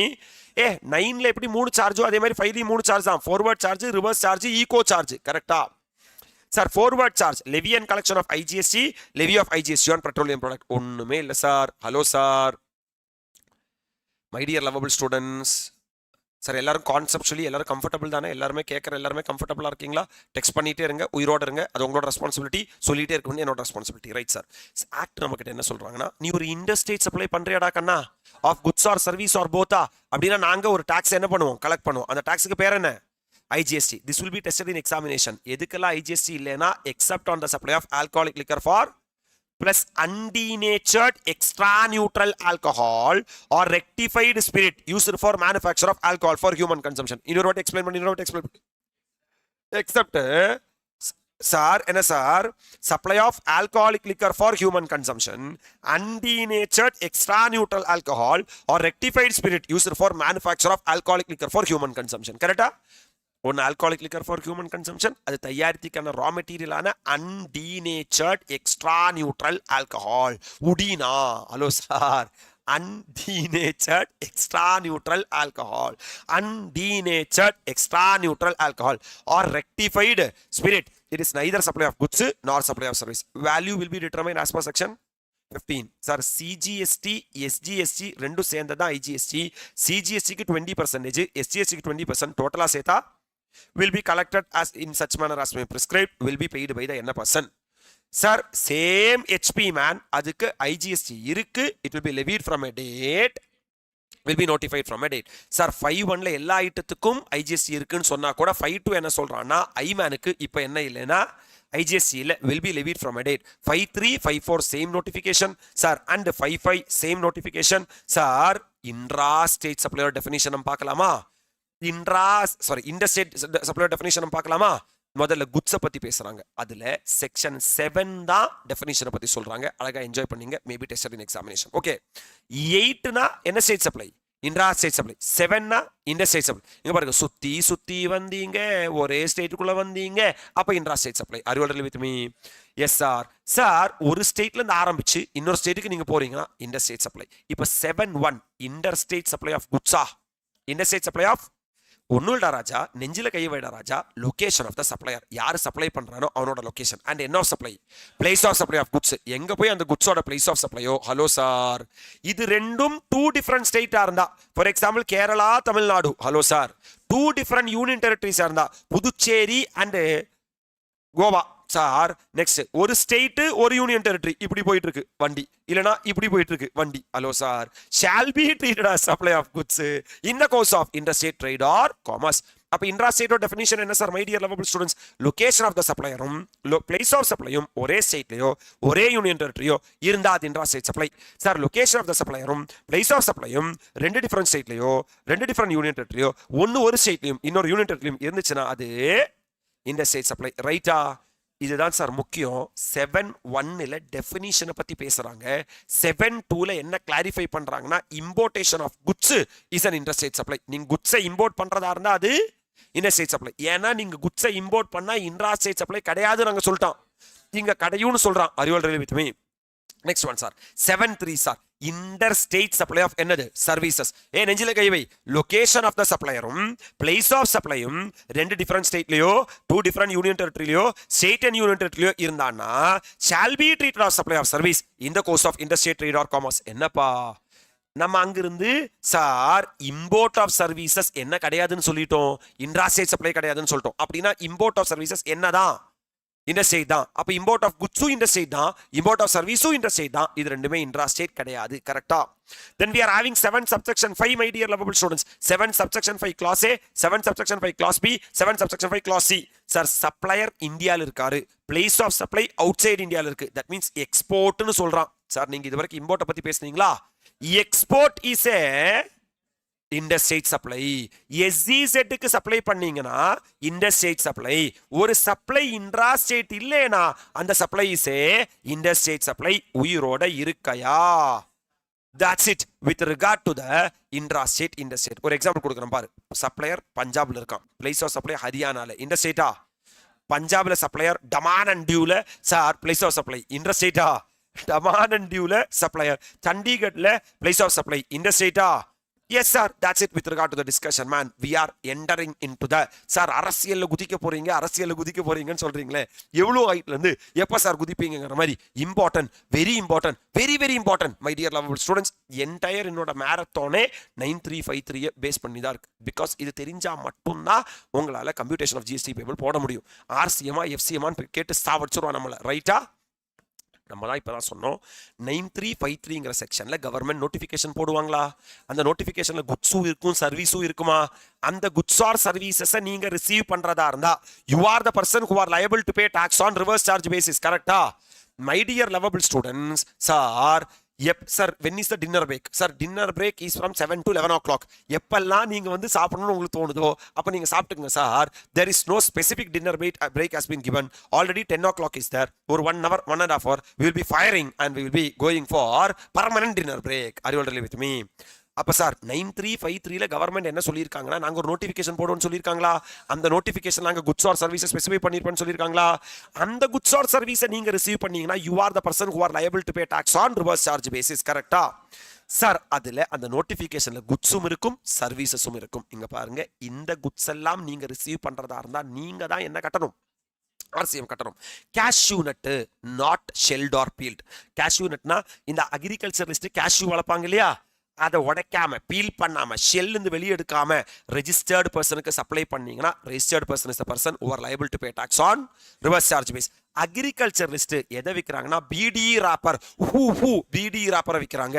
யாருக்கு? Registered person. For example Kaja beedi, Thundu beedi, இந்த மாதிரி பல பீடிகள் விற்கிறாங்க. யாருக்குன்னா ரெஜிஸ்டர்டு பர்சனுக்கு. Then registered person is the person who are liable to pay tax on reverse charge basis. Tobacco leaves, that means tobacco leaves. இது அக்ரிகல்ச்சரிஸ்ட் தான் வளர்க்குறாரு. ரெஜிஸ்டர்டு பர்சனுக்கு சப்ளை பண்ணார்னா registered person is the person who are liable to pay tax on reverse charge base. Following essential oil, எசென்ஷியல்னா தேவைப்பட்ட oil, other than those of the citrus fruit. சிட்ரஸ் ஃப்ரூட்டோட இதுக்கு ஆர்சிஎம் வராதாமா, அதுக்கு எஃப்சிஎம் தான் வருமாமா sir. Spearmint oil, water mint oil, horse mint oil, bergamot oil, mentha oil, இந்த ஆயில்லாம் சார் ஒரு அன்ரெஜிஸ்டர்டு பர்சன் ரெஜிஸ்டர்டு பர்சனுக்கு சப்ளை பண்ணாங்கன்னா registered person is the person who are liable to pay tax on reverse charge basis. இங்க வா, முக்கியமான விஷயம் சொல்றேன். சிலுக்கு, தட் மீன்ஸ் நீ யாரா வேணாரு.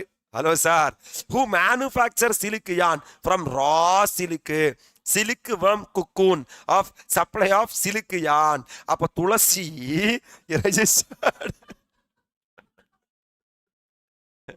டேய் சாரிடா, லைவ்ல இருக்கிறவங்க, we are having an item called as Tulsi sir, silk yarn. அப்போ நீ யாரா வேணாரு, எனி ரெஜிஸ்டர்டு பர்சனுக்கு my dear lovable students sir வித்தாங்கன்னா it is RCM. Are you all ready with me? Agriculturist raw cotton sir any registered பர்சனுக்கு வித்தாங்கன்னா RCM. என்ன sir சிலுக்குன்னு சொல்றீங்க, காட்டன்னு சொல்றீங்க, கனெக்டிவிட்டி இங்க வாங்க sir. Supply of lottery, state government, union territory, local authority, lottery டிஸ்ட்ரிபியூட்டருக்கோ selling ஏஜென்ட்டுக்கோ சார் குட்ஸை வித்தாங்கன்னா RCM. Used vehicle, seized vehicle, confiscated goods, used waste, scrap sir பழைய தண்டமுண்டத்தை சார் சென்ட்ரல் கவர்மெண்டோ ஸ்டேட் கவர்மெண்டோ யூனியன் டெரிட்டரியோ எனி ரெஜிஸ்டர்டு பர்சனுக்கு வித்தாங்கன்னா hello sir, registered person is a person liable to pay tax on RCM. Priority sector lending certificate, seller registered person, recipient registered person க்கு வித்தாங்கனா hello sir, registered recipient person is the person who are liable to pay tax. Are you all with me? Any metal scrap, this is an addition man, will be tested in examination. My dear lovable students, sir, any unregistered person metal scrap registered person க்கு வித்தாங்கனா registered person is the person who are liable to pay tax on reverse charge basis. உயிரோட இருக்கியா நீ? இந்த goods எல்லாம் these are the notified goods. இந்த notified goods நீ receive பண்றதா இருந்தா you are the person who are liable to pay tax on reverse charge basis. Are you all really with me? இப்போ நான் சர்வீசஸ்க்கு வர ரொம்ப இம்பார்ட்டன்டான services my dear lovable students. come on leave the sir fun part, come to the services man. sir agent set number 1 யாரு? ஏஜென்ட்னா goods transport agent, insurance agent, recovery agent, legal services by arbitral tribunal, security service and sponsorship services. ஒத்துக்கிற நீ? That means இங்க பாருங்க sir, GIRLS girls. இங்க பாருங்க, நீங்க girls என்ன சார் சர்வீஸ் ரிசீவ் பண்றீங்க. Goods transport agent, insurance agent, recovery agent, legal services by arbitral tribunal, security service and sponsorship services. Right sir. என்ன சார் ஏஜென்ட்? நான் சொல்றேன் இங்க பாருங்க சார், சர்வீஸ் ப்ரொவைடர் ஒரு ஜிடிஏ, சர்வீஸ் ப்ரொவைடர் ஒரு service recipient ஒரு factory, society, cooperative society, registered person, body corporate, partnership firm, whether registered or not, casual taxable person. Are you all really with me? If these 7 specified person are located in the taxable territory, 7 specified person located in the taxable territory is the person who are liable to pay tax on reverse charge basis. எல்லாம் ஞாபகம் வருது உங்களுக்கு? எல்லாம் connect ஆகுதா? Service provider GTA இருந்து service recipient 7 specified person locate in the taxable territory ஆயிருந்தா 7 specified person locate in the taxable territory is the person who are liable to pay tax on reverse charge basis. ரைட்டா? யாரெல்லாம் sir 7 specified person? Factory, society, cooperative society, registered person, body corporate, partnership firm whether registered or not, casual taxable person. உயிரோட இருக்க நீ. ஆனால் இந்த ஜிடிஏக்கு மட்டும் ஒரு option கொடுத்துருக்காங்க. உங்களுக்கு வேணும்னா நீங்கள் ஃபார்வர்ட் சார்ஜில் ட்ராவல் பண்ணிக்கலாம். அப்படி நீங்கள் ஃபார்வர்ட் சார்ஜில் ட்ராவல் பண்ணுறதா இருந்தால் ரிவர்ஸ் சார்ஜ் மெக்கானிசம் அப்ளை ஆகாது. யாரெல்லாம் 7 ஸ்பெசிஃபைடு பர்சன் சொல்லு? Factory, society, cooperative society, registered person, registered person, registered person. If this registered person has taken registration solely for the purpose of deducting TDS under section 51, அப்படின்னா ஒரு GTA இருக்காங்க. இந்த GTA ஒரு registered பர்சனுக்கு GTA service provide பண்றாங்க. This registered person has taken sir registration solely for the purpose of deducting TDS அப்படின்னா RCM apply ஆகாது. RCM apply ஆகாதுன்னா FCM apply ஆகலாம். Are you all really with me? Sometimes இந்த GTA சர்வீஸை book பண்றது ஒருத்தரா இருக்கலாம், ஆனா ஃப்ரைட் பே பண்றது ஒருத்தரா இருக்கலாம். யாரு ஃப்ரைட்டை பே பண்றாங்களோ அவங்க தான் சர்வீஸ் ரெசிபியன்ட் தவிர புக் பண்றால் service recipient. So person who are liable to pay freight is the என்ன recipient? Service recipient. My dear lovable students, இங்க பாருங்க, person liable to pay tax under GTA when recipient is one of the 7 specified person. Sir, GTA sir exercises the option pay itself tax. Correct இல்லையா? GTA is having the option to travel through FCMA. அப்படின்னா GTA 12% travel பண்ணலாம், 5% travel பண்ணலாம். 12% travel பண்ணா forward charge and even 5% travel பண்ணா கூட forward charge தான். அவங்க forward சார்ஜ்ல travel பண்றதா இருந்தா person liable to pay GST is the GTA. ரைட்டா? Sir GTA does not excise the option to itself pay tax. GTA என்ன சொல்றாங்கன்னா நாங்க ஃபார்வர்ட் சார்ஜ்ல என்ன கட்டல, டாக்ஸை கட்டல. அப்படின்னா GST will B payable at 5%. Reverse charge will be applicable. Person liable to pay GST is the 7 specified person located in the taxable territory. GTA services தெளிவா இல்லையா அப்படின்னு எல்லாரும் டெக்ஸ்ட் பண்ணுங்க my dear lovable students. Hello sir. Sir அதுக்கு நீங்க text பண்றதுக்குள்ள நான் ஒரு வாட்டி ரீகால் பண்ணிடுவேன். Service provider is GTA and service recipient is 7 specified person located in the taxable territory. 7 specified person located in the taxable territory is the person who are liable to pay tax on reverse charge basis. ஒத்துக்கிறனி? GTA is having the option to travel through the forward charge. If they are traveling through forward charge, they can either travel through at 12% or 5% as the case may be. Are you all really with me? But if GTA is providing services to a registered person, my dear lovable students, sir, and if that registered person has taken registration solely for the purpose of detecting TDS under section 51, that will not be applicable. RCM will not be applicable. Sir, FCM will be applicable. The person who are booking the consignment is not the service sir recipient. Person who are paying the freight is the service recipient. My dear lovable students, that what the GTA service is all about. I hope that you are able to appreciate or understand. I am proceeding to the insurance agent. Sir, I am an insurance agent. நான் யாருக்கு service provide பண்றேன்னா any person carrying on the insurance business located in the taxable territory. So நீ சொல்லு, insurance ஏஜென்ட்னா அவங்க இண்டிவிஜுவலா இருப்பாங்களா? அப்படின்னா அவங்க வீக்கா இருப்பாங்க. ஆனா இன்சூரன்ஸ் கம்பெனி ஸ்ட்ராங்கா இருப்பாங்களா? அப்போ வீக் பர்சன் கிட்ட இருந்து ஸ்ட்ராங் பர்சனுக்கு ஷிஃப்ட் பண்றது தான் ரிவர்ஸ் சார்ஜ் மெக்கானிசம் சொல்றது. ரைட்டா? So if the service provider is insurance agent and service recipient is any person carrying on the insurance business locate in the taxable territory, then any person carrying on the insurance business in the locate in the taxable territory is a person who are liable to pay tax on reverse charge basis. இப்போ உங்களுக்கு doubt வரலாம், யாரு sir அந்த insurance agent?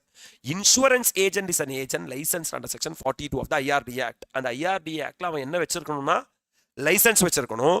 தே receive compensation like commission. Insurance company கிட்ட இருந்து அவனுக்கு என்ன வரணும்னா கமிஷன் வரணும்.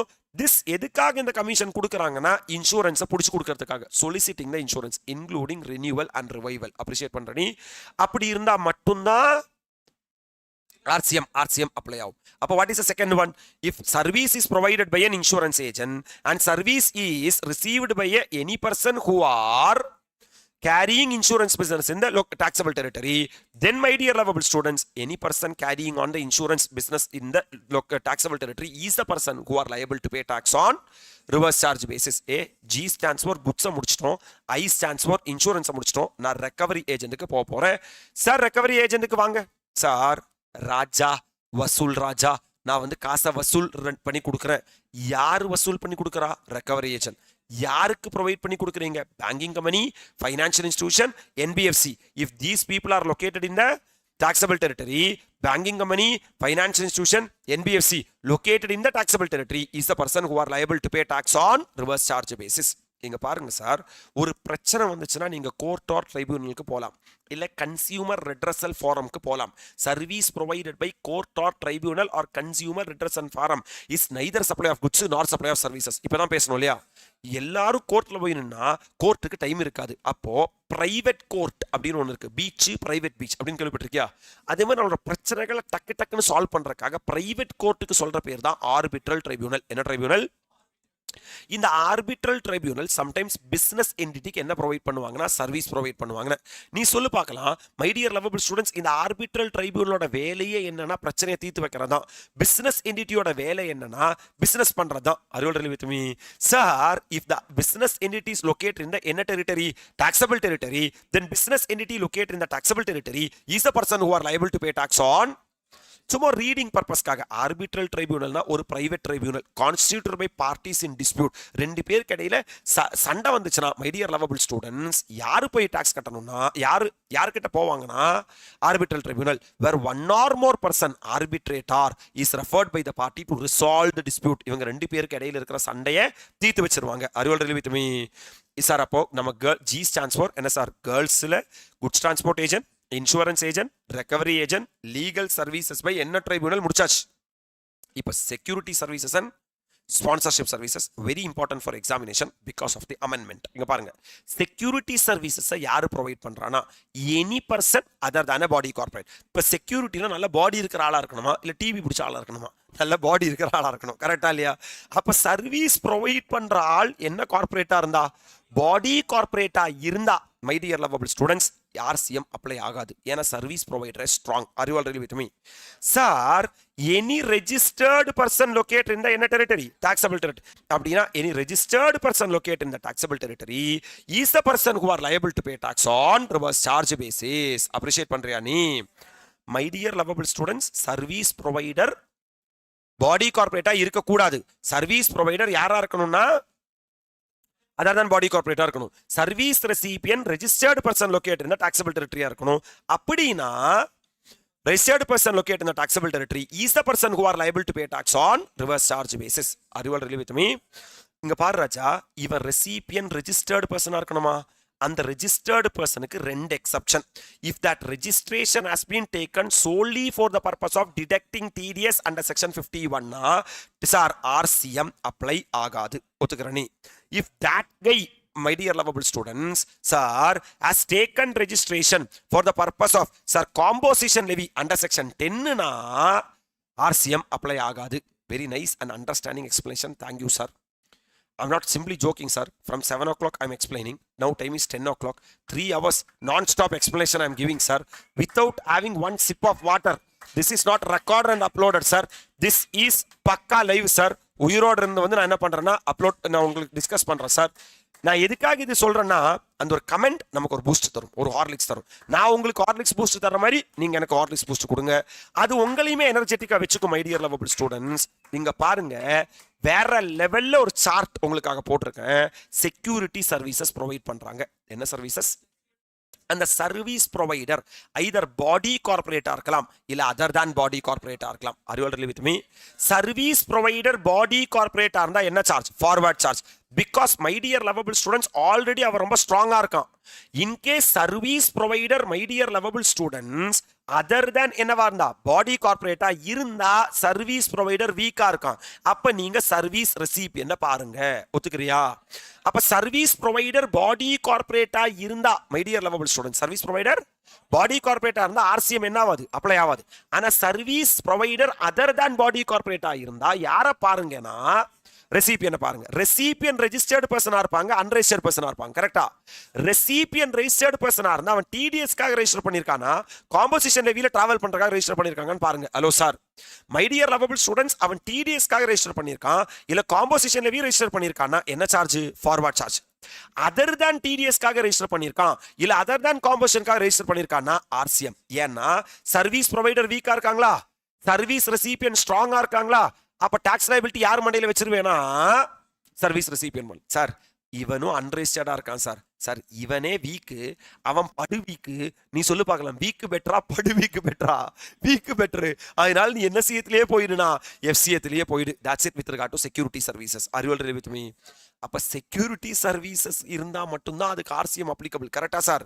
இப்ப நீ நாயை பாக்குறதுக்கு ஒருத்தரை கூட்டு வர்ற, இல்ல எஃப்சிஎம், நாய்க்கு என்ன ஆர்சிஎம் சார்? இன்வெஸ்டிகேஷன் சர்வீஸ்க்கு ஒருத்தனை கூட்டு வர. My dear lovable students, sir background செக்குக்காக, பேக்ரவுண்ட்ல என்ன இருக்குன்னு பாக்குறதுக்காக ஒருத்தனை கூட்டு வர.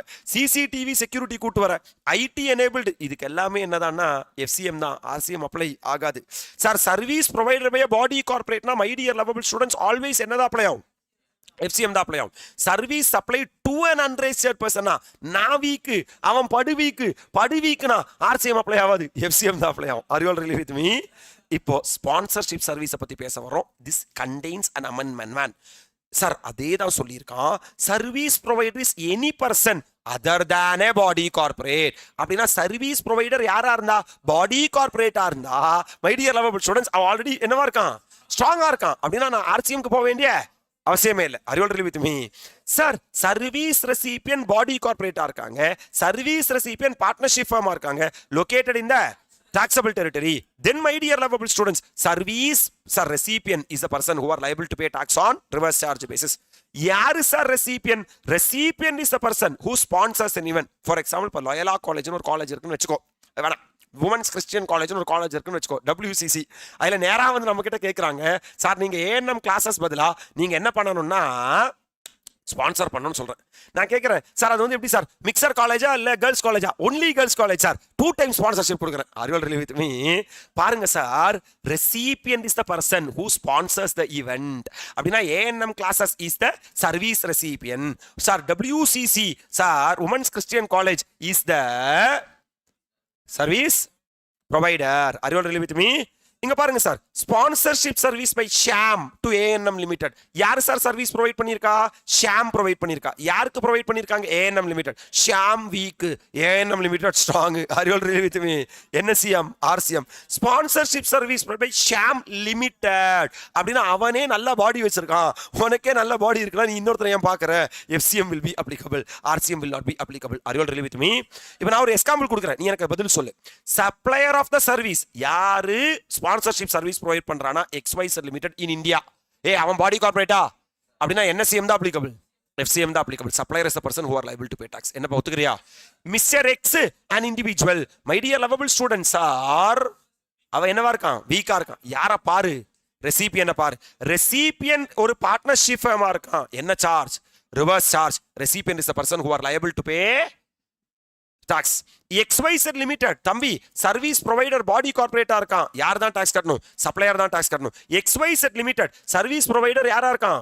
பாடி கார்பரேட்டா இருக்கான். அப்ப சப்ளையர் தான் டாக்ஸ் கட்டணும். R you all really with me? இங்க நீங்க ஒரு விஷயம் ரொம்ப கவனமா கவனிக்கணும். ஒன்னு ஸ்பான்சர்ஷிப் இருக்கு, செக்யூரிட்டி இருக்கு. இங்க பாருங்க, செக்யூரிட்டி சர்வீசஸ்க்கு சப்ளையர் யாரா இருக்கும்னா any person other than body கார்பரேட்டா இருக்கணும். Are you all really with me? Even sir sponsorship சர்வீஸ்க்கும் சப்ளையர் யாரா இருக்கும்னா any person other than body கார்பரேட்டா இருக்கணும். Right sir? செக்யூரிட்டி சர்வீசஸோட ரெசிபியன்டும் ஸ்பான்சர்ஷிப் சர்வீஸோட ரெசிபியனும் மாறுது சார். செக்யூரிட்டி சர்வீஸோட ரெசிபியன் இங்க பாரு, கவர்மெண்ட்டை பொறுத்த வரைக்கும் அவங்க எப்போ செக்யூரிட்டி இருக்குன்னு ஃபீல் பண்ணுவாங்கன்னா, யாராவது ரெஜிஸ்ட்ரேஷன் GST எடுத்தாங்கன்னா அவங்க செக்யூரிட்டி இருக்குன்னு ஃபீல் பண்ணுவாங்க. Are you all really with me? So my dear lovable students, sir security சர்வீசஸ்க்கு சர்வீஸ் ரெசிபியன் ரெஜிஸ்டர்ட் பர்சனா இருக்கணும். ஆனா ஸ்பான்சர்ஷிப்புக்கு sir service recipient body corporate or partnership firm locate in taxable territory இருக்கணும். புரியுது? சர்வீஸ் ப்ரொவைடர் 2 பேருக்கு ஒண்ணுதான், ஆனா சர்வீஸ் ரெசிபியன் மாறுது. சார் திருப்பி ரிப்பீட் பண்றேன், எக்ஸாம்ல டெஸ்ட் பண்ணுவா. செக்யூரிட்டி சர்வீசஸ்க்கு பாடியை பார்க்கணும், ஏன்னா செக்யூரிட்டி வீக்கா இருக்கிறவங்க இருக்கக்கூடாது. கரெக்டா? அப்ப சர்வீஸ் ப்ரொவைடர் என்னவா இருந்தா? பாடி கார்பரேட்டா இருந்தா my dear lovable students sir any person other than, அப்பதான் ஆர்சிஎம்க்கு வாய்ப்பே இருக்கு. பிளஸ் யாரை பார்க்கணும்? ரெசிபியனை பார்க்கணும். ரெசிபியன் யாரா இருக்காங்க? ரெஜிஸ்டர்ட் பர்சனா இருக்காங்க. ஆனா அந்த ரெஜிஸ்டர்ட் பர்சன் என்ன சார், TDSக்காக ரெஜிஸ்டர்ட் பர்சனா இருக்கக்கூடாது, காம்போசிஷன் லெவிக்காக ரெஜிஸ்டர்ட் பர்சனா இருக்கக்கூடாது. அப்ரிஷியேட் பண்ற நீ? That's it man. இப்போவா sponsorship service provider any person other than body கார்பரேட்டா இருக்கணும். Recipient either body corporate or partnership ஃபார்மா இருக்கணும். இந்த partnership firm include LLP also. Partnership firm include. அப்ப எக்ஸாம்ல எப்படி டெஸ்ட் பண்ணுவான்னா எல்எல்பி வந்து ரிசீவ் பண்ணனு சொல்லுவான், டுஷ் வச்சுப்பான். Are you all with me? அப்ப recipient partnership firm include என்ன also LLP also. Are you all with me? ஒரு எக்ஸ்பெக்டட் क्वेश्चन போடலாமா? பன்னி private limited Jaipur agree to sponsor a sports event organized by pink city club in Jaipur. யாரா program conduct பண்ண போறா? Pink city. யாரா அதுக்கு sponsorship கொடுக்க போறா? பன்னி private limited. Are you all with me? அப்ப யார் service provider? Pink city service provider. Sir யார் சர்வீஸ் ரெசிபியன்? பன்னி பிரைவேட் லிமிடெட். பிகாஸ் பன்னி இஸ் கெட்டிங் அட்வர்டைஸ்மெண்ட் சர்வீசஸ். கரெக்டா இல்லையா? பன்னி private limited has paid an amount of 5 lakh for such a sponsorship of the என்ன event, sports event. Hello sir. Sir, consequently said event was named after the brand name of Panni Private Limited. அவங்க என்ன சொல்றாங்கன்னா இந்த program பேரு பன்னி. Explain who is the person who are liable to pay tax is the question. Hello sir. First check பண்ணு. Service provider pink body கார்ப்பரேட்டா? No sir, அவன் வீக்கா இருக்கான் சார். யார பாரு? ரெசிபியன் பாரு. ரெசிபியன் either body corporate or partnership firm including LLP located in the taxable territory. Yes sir. Then Panni is the person who are liable to pay tax on. Since a recipient of sponsorship service Panni is a body corporate, GST on said service is payable by the recipient Panni Private Limited under the reverse charge. My dear lovable students, that's it with regard to the girls. நம்ம complete பண்ணியாச்சு. Goods transport agent, insurance agent, recovery agent, legal services by arbitral tribunal, security services and sponsorship services. உங்களால appreciate பண்ண முடியுதா? Yes sir. My dear lovable students, நீங்க ஏதாவது கேர்ள்ஸை love பண்றதா இருந்தா வெறும் நான் வந்து goods transport agent, insurance agent, recovery agent, legal services, நான் செக்யூரிட்டியா இருப்பேன் அந்த பொண்ணுக்கு, எப்பவுமே ஸ்பான்சர்ஷிப் பண்ணுவேன், கொச்சு முட்டாய் கோலு முட்டாய் அது மட்டும் வாங்கி கொடுத்தா பத்தாது. Study very வெல்டா, படிடா Parama, try to get a job, try to get a ஒரு வேலை கிடைக்க ட்ரை பண்ணிக்கோ சார். ஜாப் என்னென்ன ஜாப் கிடைச்சா உனக்கு சீக்கிரமா பொண்ணு கொடுத்துருவாங்க? Legal services by individual advocate or group of advocate including senior advocate. Are you all with me? நேரா ஒரு இண்டிவிஜுவல் அட்வொகேட் ஆயிடு, இல்லைனா குரூப் ஆஃப் அட்வொகேட் ஆயிடு. ஐமான் இது கோவா கிடையாதுரா, குரூப் ஆஃப் அட்வொகேட் ஆயிடு. இல்லைனா சொட்ட அட்வொகேட் ஆயிடு, சரி சீனியர் அட்வொகேட் ஆயிடு. இது ஆயிட்டேனா நீ நேரா வீட்டை போய் பொண்ணு கேளு, பொண்ணு கொடுத்துருவாங்க. Are you all with me? Yes sir. Service provided by government or local authority to a business entity. Sir service யாரு ப்ரொவைட் பண்றானா? Government or local authority provide பண்றா. யாருக்கு ப்ரொவைட் பண்றாங்கன்னா பிசினஸ் என்டிட்டிக்கு ப்ரொவைட் பண்றாங்க. மை டியர் லவபிள் ஸ்டூடெண்ட்ஸ், நீ நேரா போய் சொல்லு நான் கவர்மெண்ட் ஜாப்ல இருக்கேன், கவர்மெண்ட் கிட்ட நான் சர்வீஸ் வாங்குற அளவுக்கு நான் பெரிய ஆளா இருக்கேன் அப்படின்னா ஈஸியா பொண்ணு கொடுத்துருவாங்க. Are you all with me? Or director of a company, நீயே ஒரு கம்பெனி ஆரம்பிச்சுட்டு சார் ஐ ஆம் கம்மிங் ஃப்ரம் டைட்டில் பார்க் அப்படின்னு சொல்லு, தென் it will B sir good job. 3 jobs are there. Legal services by individual advocate or group of advocate including senior advocate, service provided by government or local authority to a business entity and director of a company. ரொம்ப important discussion நான் பண்ண போறேன் sir. நான் ஒரு individual advocate, இல்லைன்னா நான் ஒரு group of advocate including என் அட்வொகேட், நான் ஒரு பிசினஸ் என்டிட்டிக்கு சர்வீஸ் ப்ரொவைட் பண்றேன் sir. Then business entity located in the taxable territory is the person who are liable to pay tax on reverse charge basis. உயிரோட இருக்கியா? Yes sir. Then my dear lovable students, அவ்வளவுதான் முடிஞ்சு. So if an individual advocate or group of advocate including a senior advocate providing service to a business entity located in the taxable territory, business entity located in the taxable territory is the person who are liable to pay tax on reverse charge basis. Can I proceed further? My dear lovable students, service யாரு supply பண்றானா? Central government, state government, union territory, local authority, இவங்க தான் service provider. ஒத்துக்கிறியா? இவங்க யாருக்கு service provide பண்றாங்கன்னா business entity located in the taxable territory. Then business entity located in the taxable territory is the person who are liable to pay tax on reverse charge basis. அப்ப கவர்மெண்டோ local அத்தாரிட்டியோ my dear lovable students ஒரு business entity locate in the taxable டெரிட்டரிக்கு service provide பண்ணாங்கன்னா business entity locate in the taxable territory is the person who are liable to pay tax on என்ன charge basis? Reverse charge basis. உயிரோட இருக்கியா? இந்த இதுக்கு 4 exception இருக்கு, கவனிங்க. இந்த 4 விஷயங்களுக்கு ஆர்சிஎம் அப்ளை ஆகாது, இந்த 4 விஷயங்களுக்கு எஃப்சிஎம் தான் அப்ளை ஆகும். ஒத்துக்கறனி? Renting of immovable property, that means government or local authority immovable property rent பண்ணாங்கன்னா யாரு தான் டாக்ஸ் கட்டிப்பா? கவர்மெண்ட் தான் டாக்ஸ் கட்டிப்பாங்க. தட் மீன்ஸ் ஆர்சிஎம் அப்ளை ஆகாது. அதாவது கவர்மெண்ட் ஆர் லோக்கல் அத்தாரிட்டி, கவனிச்சுக்கோங்க, பிசினஸ் என்டிட்டிக்கு சர்வீஸ் ப்ரொவைட் பண்ணா ஜெனரலா பிசினஸ் என்டிட்டி தானே டாக்ஸ் கட்டணும். ஆனா இந்த 4 சர்வீஸ்க்கு கவர்மெண்டே டாக்ஸ் கட்டிப்பாங்க. தட் மீன்ஸ் இந்த 4 விஷயங்களுக்கு என்ன சிஎம்? எஃப்சிஎம். வாங்க, ரெண்டிங் ஆஃப் என்ன property? Immovable property. Service provided by department of post. யார் சர்வீஸ் ப்ரொவைட் பண்றா? Department of post. Or service provided by Indian railway. Service provided by Indian railway provide பண்ற service always என்ன CM தான்? FCM தான். Service provided in relation to aircraft or vessel, either inside or outside the presence of a port or what? Airport. Sir, where should we get these notes? Notes are available, my dear lovable students. I have attached with the video itself. There, you just check the description. Come on. Yes, sir. Sir, please, sir. Don't talk unnecessary things, sir. I'm talking only for you. That too in live. Don't discuss unnecessary things. Right. Sir, my dear lovable students, there are 4 exceptions are there. Renting of immobile property. அப்போ immobile property rent பண்ணாங்கன்னா FCM. Sir, Department of Post na FCM. Railway, Indian Railway na FCM. Hello, sir. My dear lovable students, aircraft or vessel na FCM. Then transportation of goods or passenger na FCM. Are you all really with me? That's it. That means we have discussed legal service as provided by an individual advocate, group of advocate, including a senior advocate, to a business entity located in the taxable territory. Business entity located in the taxable territory is the person who are liable to pay tax on reverse charge basis. Pakka. Then number 2, sir, services provided by government or local authority to a business entity located in the taxable territory. Business entity located in the taxable territory is the person who are liable to pay tax on reverse charge basis. But this RCM is having 4 exceptions. Number 1, renting of immobile property, Department of Post and Indian Railway, aircraft or vessel, goods or passengers. Can I proceed? Sir, I am a director of a company or a body corporate. Very important, man. Director will be tested in exam. Director of a company or a body corporate. Sir, I am providing service to a company or a body corporate located in the taxable territory. Then, sir, director means individual. Panada vika. And company, sir, or body corporate is stronger. Let the company or body corporate is the person who are liable to pay tax on reverse charge basis. There are 2 types of directors are there, my dear lovable students. 2 தரமான director இருப்பாங்க. Director எப்படின்னா policy decision மேக்கிங்ல engage பண்ணிடுவாங்க. அவங்க அதை பாலிசியும் எடுப்பாங்க, அதை எக்ஸிக்யூட்டும் பண்ணுவாங்க. அப்படின்னா அவங்கள நம்ம எக்ஸிக்யூட்டிவ் டைரக்டர்னு சொல்லுவோம். எக்ஸிக்யூட்டிவ் டைரக்டர்னா அவன் கம்பெனி கூட இருப்பான். இப்போ ஏஎன்எம் கிளாஸோட எக்ஸிக்யூட்டிவ் டைரக்டர் நான் தான். அருவாள் with me my dear lovable students, நானும் ஜெயஸ்ரீ மேமும் தான். சார் என்ன சார் ஏஎன்எம் கிளாஸோட எக்ஸிக்யூட்டிவ் டைரக்டர். என்னடா தீபன் ஹாப்பியா? வா சார். அப்படின்னா நாங்க ஏஎன்எம் கிளாஸோட employees. Hello sir. Sir, service provided by an employee to the employer is neither supply of goods nor supply of service. Schedule 3 இப்பதான் டிஸ்கஸ் பண்ணோம். அப்ப டைரக்டர்னா சும்மா டைரக்டர்னு கேட்டுட்டு இருக்க கூடாது. அந்த டைரக்டர் எக்ஸிக்யூட்டிவ் டைரக்டரா நான் எக்ஸிக்யூட்டிவ் டைரக்டரா எக்ஸிக்யூட் பண்றதுக்கு அவங்க இருக்க மாட்டாங்க. சும்மா மீட்டிங்ல மட்டும் தான் இருப்பாங்க.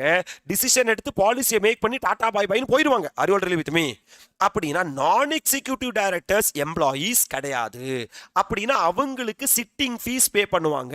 அதை நீங்க ஆர்சிஎம்ல டாக்ஸ் கட்டியே ஆகணும். அப்ரிஷியேட் பண்றியா? ஆனா எக்ஸிக்யூட்டிவ் டைரக்டர்ஸ்க்கு சேலரி தான் பே பண்ணுவாங்க. அங்க எம்ப்ளாயர் எம்ப்ளாயி ரிலேஷன்ஷிப் இருக்கு. அப்படின்னா மை டியர் லவபிள் ஸ்டூடெண்ட்ஸ், அது சப்ளையே கிடையாது. நான் ப்ரொசீட் பண்ணட்டுமா? சார் இங்க பாருங்க sir, whole time director, managing director, executive டைரக்டர்னா are the dash of the company, employees of the company. Independent டைரக்டர்ஸ்னா சார் நீங்க என்ன செக் பண்ணணும்னா அவங்க எம்ப்ளாயியா இல்லையான்னு செக் பண்ணணும். ரைட்டா? நான் எக்ஸிக்யூட்டிவ் ஒரு பார்ட் டைம் டைரக்டர்னா அவங்களை எம்ப்ளாயின்னு கூப்பிட முடியாது. அப்படின்னா உங்களுக்கு சிட்டிங்ஸ் ஃபீஸ் கொடுத்தேன்னா it will be liable to GST. ரைட்டா? Very important. New circular has been inserted from the director, will be tested in examination. என் கூட இருங்க சார். இப்போ வந்து டைரக்டர் இருக்காங்க, டைரக்டருக்கு ரெமுனரேஷன் கொடுக்குறாங்க. யாரு? கம்பெனி. கரெக்டா? அதுக்கு ஜிஎஸ்டி ஆர்சிஎம் வருமா இல்லையாங்கிறது தான் discussion. Sir, if the remuneration is classified as salary in the company's books and TDS is deducted under 192, it falls under schedule 3 of the CGST Act. டைரக்டருக்கு ரெமுனரேஷன் கொடுக்குறாங்க, அதுக்கு 192ல டிடிஎஸ் பிடிச்சிருக்காங்கன்னா எம்ப்ளாயிக்கு தானே 182 TDS பிடிப்பாங்க. அப்ப அதுக்கு நீ ஆர்சிஎம் கட்ட வேண்டிய என்ன இல்லை, அவசியம் இல்லை. Are you all with me? ஆனா any part of remuneration is classified separately as a fees. For example, 1 லட்சம் ரூபாய் டோட்டல் ரெமுனரேஷன் யாருக்கு? டைரக்டருக்கு. அதுல 20,000 ரூபாய் சிட்டிங் ஃபீஸும் 80,000 ரூபாய்க்கு 192ல என்னவும் பிடிச்சிருக்காங்க டிடிஎஸ். இதுக்கு ஜிஎஸ்டி கட்ட வேண்டிய, இதுக்கு ஜிஎஸ்டி கட்டி தான் அவன் எக்ஸிக்யூட்டிவ் டைரக்டரா இருக்கட்டும், அவன் நான் எக்ஸிக்யூட்டிவ் டைரக்டரா இருக்கட்டும், என்ன கர்ம கன்றாவி வேணா இருக்கட்டும், then that portion is considered taxable under GST. Company must pay GST under RCM on this amount. Are you all really with me? ஒரு சூப்பரான எக்ஸாம்பிள் சொல்றேன், will be tested in examination, my dear lovable students. இங்க பாருங்க, Arpan Singhania is an executive director in Narayan limited Haryana. Executive டைரக்டர்னா அவன் execute பண்றான் எல்லாத்தையும். அப்படின்னா அவன் எம்ப்ளாயினா ஷெட்யூல் 3ல கவர் ஆகும். கரெக்டா? Like that you should not think. அங்க நிறுத்தக்கூடாது. கம்பெனி கொடுக்கிற ரெமுனரேஷனை 192ல புக் பண்றாங்களா இல்ல 194Jல புக் பண்றாங்களா அப்படி நீ கன்சிடர் பண்ணும். Are you all with me? Company paid him sitting fee amounting to 25,000 for the month of January. மாட்டிக்கிட்ட பங்கு சிட்டிங் ஃபீ கொடுத்தேனா it will be liable to tax under NSCM. RCM. Further, salary was paid to Arpan Singhania, amounting to 1.5 lakhs for the month of January, on which TDS was also deductible as per applicable provisions of the Income Tax Act. My dear lovable students, கொஞ்ச consideration sitting fees சொல்லி கொடுத்துருக்கான், அதுக்கு 194 ஜேல TDS பிடிக்கணும். கொஞ்சம் கன்சிடரேஷனை remuneration சொல்லி கொடுத்துருக்கான், அதுக்கு 192ல TDS பிடிக்கணும். 190ல 2 டிடிஎஸ் பிடிச்சா அதுக்கு என்ன வராதுன்னா ஜிஎஸ்டி வராது. அறிவல் வித் மீ. ஆனா 194 ஜேல டிடிஎஸ் பிடிக்கிறதுக்கு ஜிஎஸ்டி வரும். ரைட்டா sir? தபஸ்யா and associate in which Arpan Singhania is a partner supplied certain professional service to Narayan Limited in the month of January amounting to 2 lakh. ஏதோ ஒரு பார்ட்னர்ஷிப் ஃபார்ம் நம்ம ஆளுக்கு என்ன கொடுத்துருக்காங்கன்னா சர்வீஸ் கொடுத்துருக்காங்க. அந்த பார்ட்னர்ஷிப் ஃபார்ம்ல இந்த டைரக்டர் பார்ட்னரா இருக்கான். அதுக்கு என்ன சார் பிரச்சனை? அதுக்கு இதுக்கும் என்னவே இல்லை, சம்பந்தமே இல்லை. Discuss the person liable to pay GST in each of the supply involve is the question. முதல்ல என்ன ஃபீ கொடுத்துருக்காங்க? Sitting fee. இங்க பாருங்க சார், இந்த present case sitting fee payable to Arpan Singhania by Narayan limited is liable to GST under என்ன charge? Reverse charge. இவன் தோ மை டியர் லவபிள் ஸ்டூடெண்ட்ஸ், அந்தால் யாரா இருந்தா கூட, எக்ஸிக்யூட்டிவ் டைரக்டரா இருந்தா கூட, அவ எம்ப்ளாயியா இருக்கட்டும், ஷெட்யூல் 3ல கவர் ஆகட்டும், பின்ன என்ன டேஷுக்கு நீ சிட்டிங் ஃபீன்னு சொல்லி கொடுத்த, சேலரின்னு சொல்லி 192 டிடிஎஸ் பிடிக்க வேண்டியது தானே? அப்போ 194 ஜேல நீ டிடிஎஸ் பிடிக்கிறேன்னா நீ வந்து சார் சிட்டிங் ஃபீ சொல்லி வேற ஏதோ ஃபீ பே பண்ற, அதுக்கு நீ ஆர்சிஎம் கட்டி தான். இப்போ sir salary pay to director நீ 192ல டிடிஎஸ் பிடிச்சிருக்கியா? அதனால அந்த 1.5 lakhsக்கு நீ ஜிஎஸ்டி ஆர்சிஎம்ல கட்ட வேண்டிய. இப்ப தபஸ்யா அண்ட் அசோசியேட்ஸ்னு ஏதோ ஒருத்தன் நம்ம ஆளுக்கு சர்வீஸ் ப்ரொவைட் பண்ணியிருக்கான், அதுல நம்ம ஆள் பார்ட்னரா இருக்காரா? அவனுக்கு இந்த professional service provide by Tapasya and associates to யாருக்கு? Narayanan are liable to GST under என்ன சார்ஜ்? Forward charge. ஏன்னா அது டைரக்டர்ஷிப் சர்வீஸே கிடையாது. அதுக்கும் ஆர்சிஎம்முக்கும் என்ன இல்லை, சம்பந்தம் இல்லை. என்னப்பா அப்ரிஷியேட் பண்றியாப்பா? ஒரே ஒரு டிஸ்கஷன் மட்டும் பண்ற. This also is very important. Circular will be tested in examination. ஒன்றும் இல்லை, டைரக்டர் கம்பெனிக்கு சர்வீஸ் ப்ரொவைட் பண்ணாங்கன்னா யாரு சார் சர்வீஸ் சார் ஜிஎஸ்டி கட்டணும்? கம்பெனி வந்து என்ன கட்டணும்னா ஆர்சிஎம் கட்டணும். ரைட்டா? ஒத்துக்கிறியா? சரி, இப்ப டைரக்டருக்கு ஒரு இம்மூவபிள் ப்ராப்பர்ட்டி இருக்குன்னு வச்சுக்கோ. டைரக்டர் இது கம்பெனிக்கு ரெண்ட் பண்றான். ரெண்டிங் ஆஃப் என்ன ப்ராப்பர்ட்டி? Immovable property. இது டைரக்டர்ஷிப் சர்வீஸா? இல்ல, இது ரெண்டிங் ஆஃப் என்ன ப்ராப்பர்ட்டி? அதுக்கு ஆர்சிஎம் அப்ளை ஆகாது. ஒன்லி டைரக்டர்ஷிப் சர்வீஸ்க்கு மட்டும்தான் ஆர்சிஎம் அப்ளை ஆகும். இங்க பாரு, where service supplied by director of company in is என்ன capacity such as renting of immovable property to the company or body corporate are taxable under NSCM.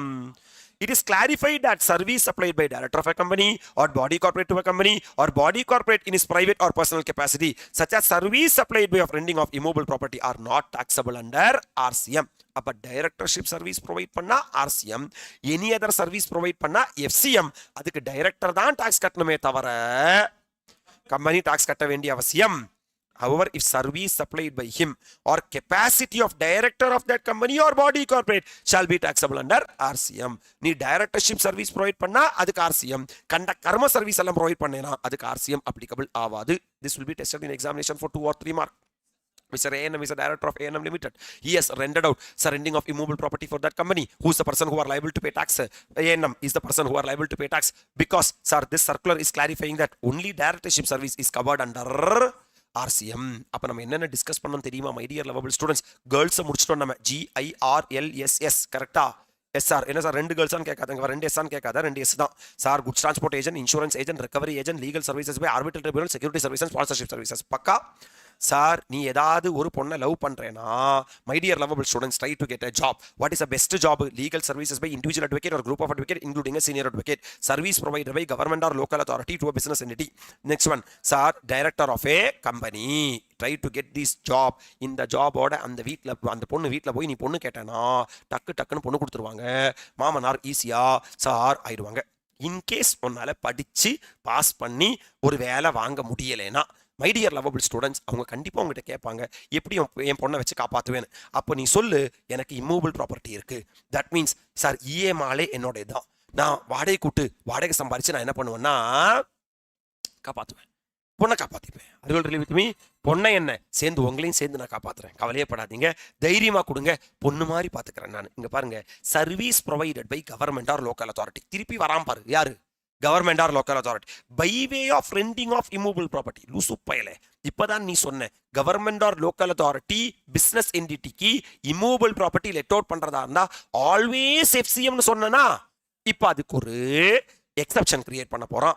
In case அந்த business entity ஒரு registered பர்சனா இருந்தா, இங்க பாரு, உன்னால ஆர்சிஎம்ல டாக்ஸ் கட்ட உனக்கு வக்கு இருக்கா? Yes sir. அப்ப நீ என்ன கட்டிக்கோ? ஆர்சிஎம்ல கட்டிக்கோ. In case my dear lovable students, sir அந்த பிசினஸ் என்டிட்டி ஒரு அன்ரெஜிஸ்டர்டு பர்சனா இருந்தா உன்னை நான் டாக்ஸ் கட்ட சொல்லி என்ன பண்ணலைன்னா தொல்லை பண்ணல, நாங்க கட்டிக்கிறோம் எஃப்சிஎம்ல. அறிவல் ரிலீவ் வித் மீ.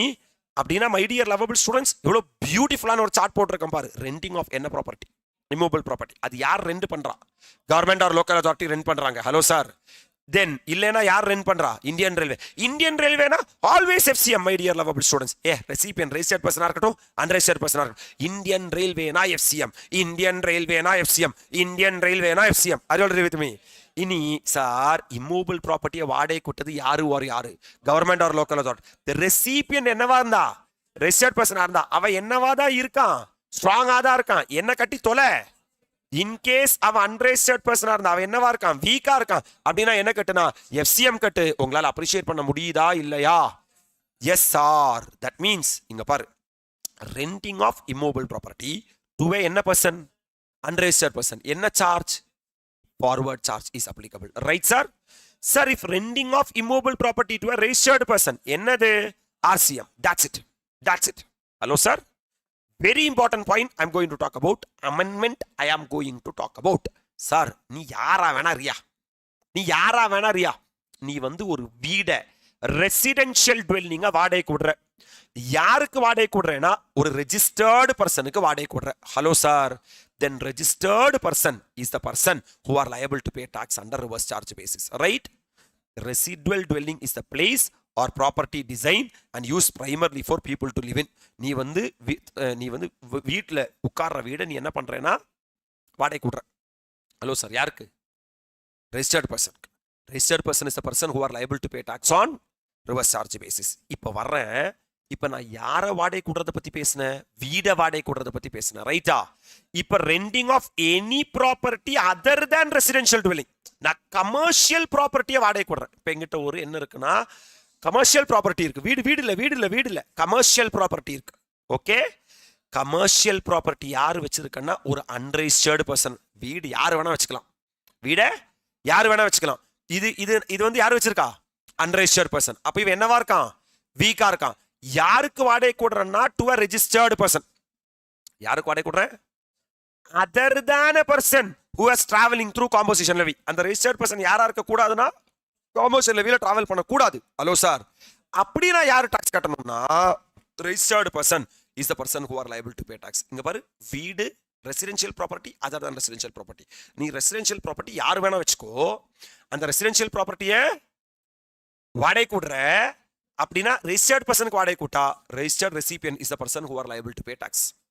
ஒரு கமர்ஷியல் ப்ராப்பர்ட்டி அன்ரெஜிஸ்டர்ட் பர்சன் வச்சிருக்கான். ஆனா அதை எடுக்கிறவன் ரெஜிஸ்டர்ட் பர்சனா இருந்தா registered person is the person who are liable to pay tax on reverse charge basis. Unexpected question I am going to revise. Come on. Mister Ram who is registered under GST. Ram GST register பண்ணியிருக்கான். having 4 flat. Ram 4 flat வச்சிருக்கான். Sir 2 shops in Pune.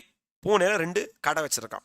He has given all the flat and shop on rent as follows. Determine the tax payable. இங்க பாரு, அப்ப flatனா residential dwelling, shopனா other than residential dwelling. கரெக்டா? flat யார் வேணா வச்சிருக்கலாம். அது ரெஜிஸ்டர்டா இருந்தா நமக்கு என்ன, அன்ரெஜிஸ்டர்டா இருந்தா நமக்கு என்ன. அந்த flat என்ன பண்ணிருக்கான்னு பாரு. flat 1 is given off rent to Mr. B. Hello sir. salaried person for his residential purpose. அப்ப ராம் flat ஒரு salaried personக்கு வீட்ல உட்கார்றதுக்காக வாடகை கொடுத்திருக்கானா? It is exempted. Already section 11 exempted படிச்சிருக்கமா? அதான் சொல்றான் இங்க பாரு. Mister B salaried unregistered person is exempt from payment of GST. Exemptedனா person liable to pay GST பார்க்க வேண்டிய அவசியம் இல்லை. Flat 2 is given on rent to யாருக்கு? XYZ Limited. Registered in what? GST. Sir, company is using as guest house for residential purpose. That means, sir, Ram யாரா வேணா இருக்கட்டும், flat யாருக்கு வாடகை கொடுத்திருக்கானோ அவன் registered person இருக்கானா? That registered person is the person who are liable to pay tax on XYZ Limited. A registered person for use of guest house is liable to GST under reverse charge, and XYZ Limited is liable to pay tax. மூணாவது பாரு. Flat 3 is given on rent to Mr. C. A CA, என்ன registered person who is using it for official purpose. இங்க பாரு, அப்ப recipient registered person இல்ல unregistered person கரெக்டா? அப்படின்னா RCM apply ஆகாது. Ram is the person who are liable to pay tax. கரெக்டா sir? சரி இங்க பாரு, இந்த கிவன் கேஸ் சி அன்ரெஜிஸ்டர்ட் பர்சனா இருந்தா கூட அந்த பிளாட் அவன் ஒபிஷியல் பர்பஸ்க்கான யூஸ் பண்றான் அப்படின்னா அதுக்கு எக்ஸம்ஷன் அப்ளை ஆகாது. அப்ப FCM அப்ளை ஆகும். உங்களால அப்ளை பண்ண முடியுதா என்ன பேசுறேன்னு? What would be your answer? Ram is என்ன registered person? Unregistered and given 2 commercial shop on rent to partnership firm who is registered. அப்ப நீ அதர் தான் ரெசிடென்ஷியல் ப்ராப்பர்ட்டி வச்சிருக்க, ஒரு அன்ரெஜிஸ்டர்ட் பர்சனா இருக்க, ஆனா அந்த ப்ராப்பர்ட்டி எடுத்தவன் ரெஜிஸ்டர்ட் பர்சனா இருந்தா registered person is the person who are liable to pay tax-ஆ? சார் இஃப் ராம் ஒரு அன்ரெஜிஸ்டர்ட் பர்சனா இருந்து 2 கமர்ஷியல் ஷாப்பை பார்ட்னர்ஷிப் ஃபர்ம் கொடுத்தான்னா my dear lovable students reverse சார்ஜில் அந்த பார்ட்னர்ஷிப் ஃபர்ம் தான் டாக்ஸை கட்டணும். That's it with regard to very important renting of the residential dwelling and renting of the other than residential dwelling. லைவில் இருக்கிற எல்லாருமே உயிரோடு இருக்கீங்க நான் நம்புறேன். மை டியர் லவபிள் ஸ்டூடெண்ட்ஸ், உங்ககிட்ட ஒரு இடம் இருக்கு, அந்த இடத்த நீங்க டெவலப் பண்றதுக்காக ஒரு ப்ரொமோட்டாருக்கு கொடுக்குறீங்கன்னா promoter is the person who are liable to pay tax on. உங்களுக்கு ஒரு லேண்ட் இருக்கு, அந்த லேண்டை நீங்க 30 இயர்ஸ்க்கு மேல நீங்க லீஸுக்கு விடுறீங்க, அதான் long term lease of land. யாரு அந்த இடத்த உங்ககிட்ட இருந்து லீஸுக்கு எடுக்கிறாங்களோ that guy is called as promoter. Promoter is the person who are liable to pay tax on reverse charge basis. That's it with regard to the immovable property. ரைட்டா? இப்போ நான் ஒரே ஒரு கிளான்ஸ் ரிவிஷனுக்கே ரிவிஷன், கரண்ட்டுக்கே கரண்ட் மாதிரி மேலே போயிட்டு வரேன் பாரு. இங்க பாரு, goods transport agent, insurance agent, recovery agent, legal services, security service and sponsorship services. ரைட்டா? For these girls, RCM will be applicable. If you are loving a girl, try to get a job. How many job? 3 job. Are you all really with me? Yes, sir. Sir, legal services by individual advocate, group of advocate, including senior advocate, legal service provided by government or local authority to a business entity, director of a company. Right? And the job onala kadakkalena, at least you should have an immovable property.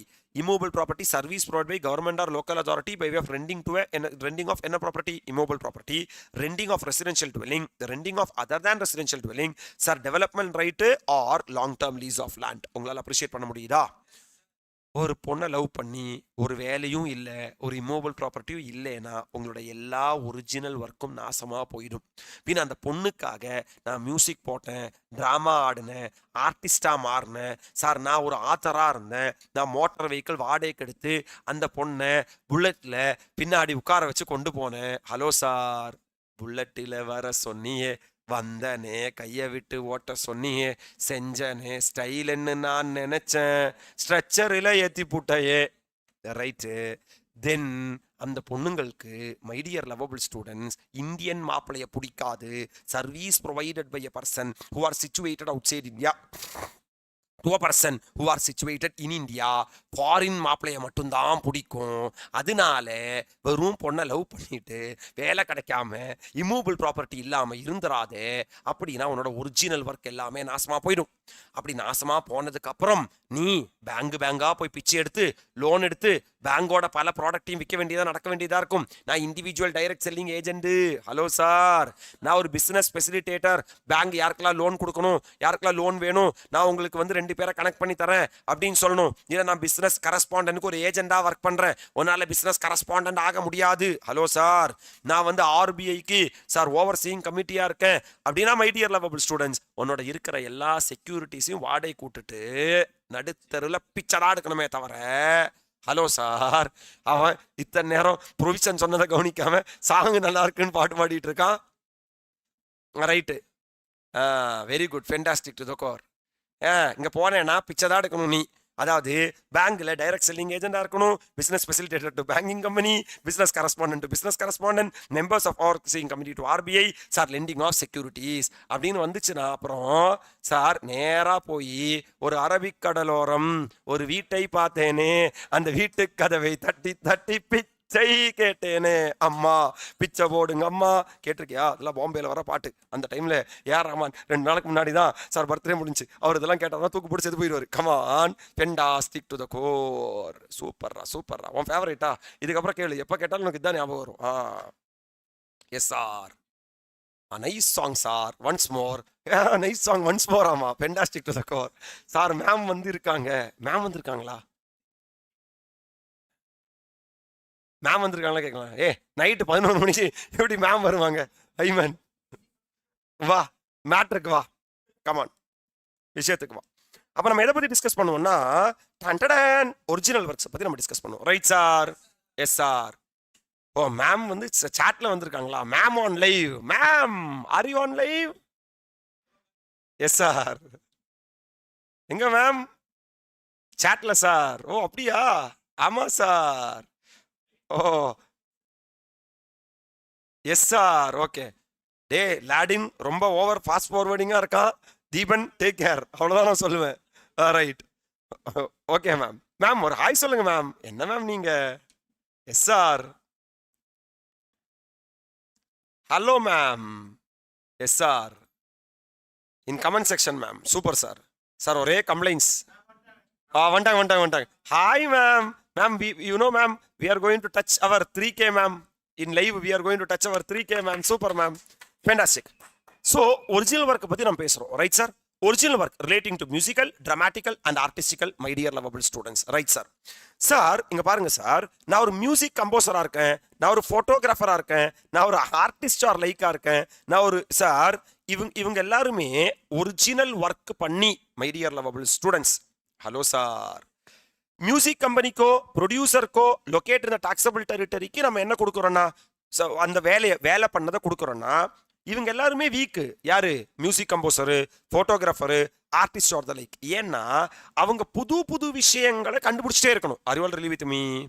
My dear lovable students, அப்படின்னா இந்த music கம்பெனியோட வேலையே think பண்றது கிடையாது, business பண்றது தான் இவங்களோட வேலை.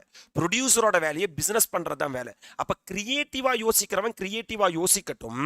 My dear lovable students, music company producer locate இந்த என்ன டெரிட்டரி? Taxable territory. அவங்க என்ன கட்டட்டும்னா ஜிஎஸ்டி கட்டட்டும். அப்ரிஷியேட் பண்றியா? நான் ஒரு ஆத்தராக இருக்கேன், நான் ஷேக்ஸ்பியராக இருக்கேன், நான் சேட்டன் பகத்தாக இருக்கேன், நான் கதை எழுதுறேன், நான் கவிதை எழுதுறேன், மானே தேனே பொன்மானே அப்படின்னு நீ ஆட் பண்ணிக்கோ. சார் நான் புக் எழுதுறேன்னா, ஆத்தராக இருக்கேன்னா, நான் பப்ளிஷிங் கம்பெனிக்கு நான் வந்து புக் எழுதி கொடுப்பேனா? Publishing company is the person who are liable to pay tax on reverse charge basis. Dear lovable students, நமக்கு செக்ஷன் 11 ஒரு செக்ஷன் இருக்கு. அதுல குட்ஸும் கவர் ஆகும், சர்வீஸும் கவர் ஆகும். கரெக்டா? அதுல புக்ஸுக்கு சார் குட்ஸ் கரெக்ட் தானே இல்லையா? Because goods means any kind of movable property. Books is movable in nature. Goods are exempted. புக்ஸுக்கு என்ன கிடையாதுன்னா ஜிஎஸ்டி கிடையாது. ஏன்னா படிடா பராமா அப்படின்னு கவர்மெண்ட் சொல்றாங்க, அதுக்கு என்ன வேண்டான்னு சொல்றாங்க? ஜிஎஸ்டி வேண்டான்னு சொல்றாங்க. Are you all really with me? My dear lovable students, இங்க பாருங்க, குட்ஸ் எக்ஸம்டட்ங்கிறதுனால அந்த பப்ளிஷிங் கம்பெனி என்ன சொல்ல வாய்ப்பு இருக்குன்னா, எங்களால ஆர்சிஎம்ல ஜிஎஸ்டி கட்ட முடியாது. நீ ஆத்தரா இருந்தா வேற ஏதாவது பப்ளிஷர் அவங்க என்ன சார் ஜிஎஸ்டி ஆர்சிஎம்ல கட்டுறவங்களா இருந்தா போய் பாத்துக்கப்பா அப்படின்னு சொல்றதுக்கு வாய்ப்பு இருக்கு. அதனால மட்டும்தான் என்னன்னா option to pay tax under FCM. ஆதருக்கு எஃப்சிஎம்ல போறதுக்கான வாய்ப்பு வச்சிருக்காங்க. லாஜிக் புரியுதா ஏன் வச்சிருக்காங்கிறது? So reverse charge is not applicable in the following case. Author will pay tax under the forward charge. Are you all really with me? பாருங்க sir, condition number 1. this will be tested in examination man. Leave it, very important topic I am going to discuss. Okay sir, in case author அதாவது publishing company என்ன சொல்றாங்கன்னா, எங்களால ஆர்சிஎம்ல travel பண்ண முடியாது, நாங்க எஃப்சிஎம்ல தான் travel பண்ணுவோம்.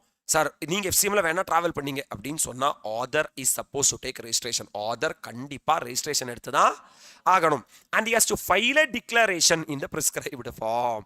அவங்க டிக்ளரேஷன் ஃபைல் பண்ணணும். என்ன சொல்லி தெரியுமா? டிபார்ட்மெண்ட்டுக்கு டிக்ளரேஷன் ஃபைல் பண்ணணும். GST on the set service under forward charge. Author சர்வீஸுக்கு என்ன இல்லைன்னா என்ன சார்? ஆதர் சர்வீஸ்க்கு என்ன இல்லைன்னா ஆர்சிஎம் இல்ல, ஆதர் சர்வீஸ்க்கு என்னதான்? எஃப்சிஎம் தான்.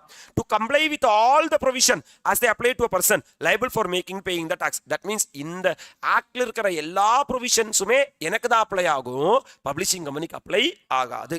Very important point. அடுத்த ஒரு வருஷத்துக்கு நான் இதை விட்டு வெளியே போக மாட்டேன். Sir and condition number 2, he makes a declaration in the invoice. இப்போ ஆதர் வந்து பப்ளிஷிங் கம்பெனிக்கு இன்வாய்ஸ் ரைஸ் பண்ணுமா? அந்த இன்வாய்ஸ்ல மை டியர் லவபிள் ஸ்டூடெண்ட்ஸ் அவர் சொல்லணும், இந்த சர்வீஸ் ஆர்சிஎம் கிடையாது, இந்த சர்வீஸ் எஃப்சிஎம் தான். Are you all really with me?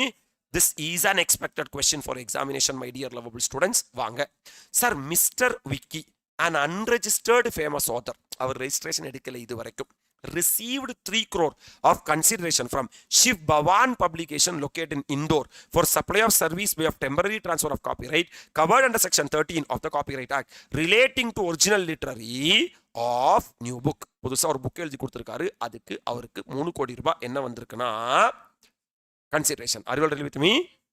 Yes, sir. He finished his work, வேலையை முடிச்சாங்க, and made available to the book to the publisher, but has yet not raised the invoice. வேலையை முடிச்சு கொடுத்துட்டாங்க, ஆனா இன்னும் invoice raise பண்ணல.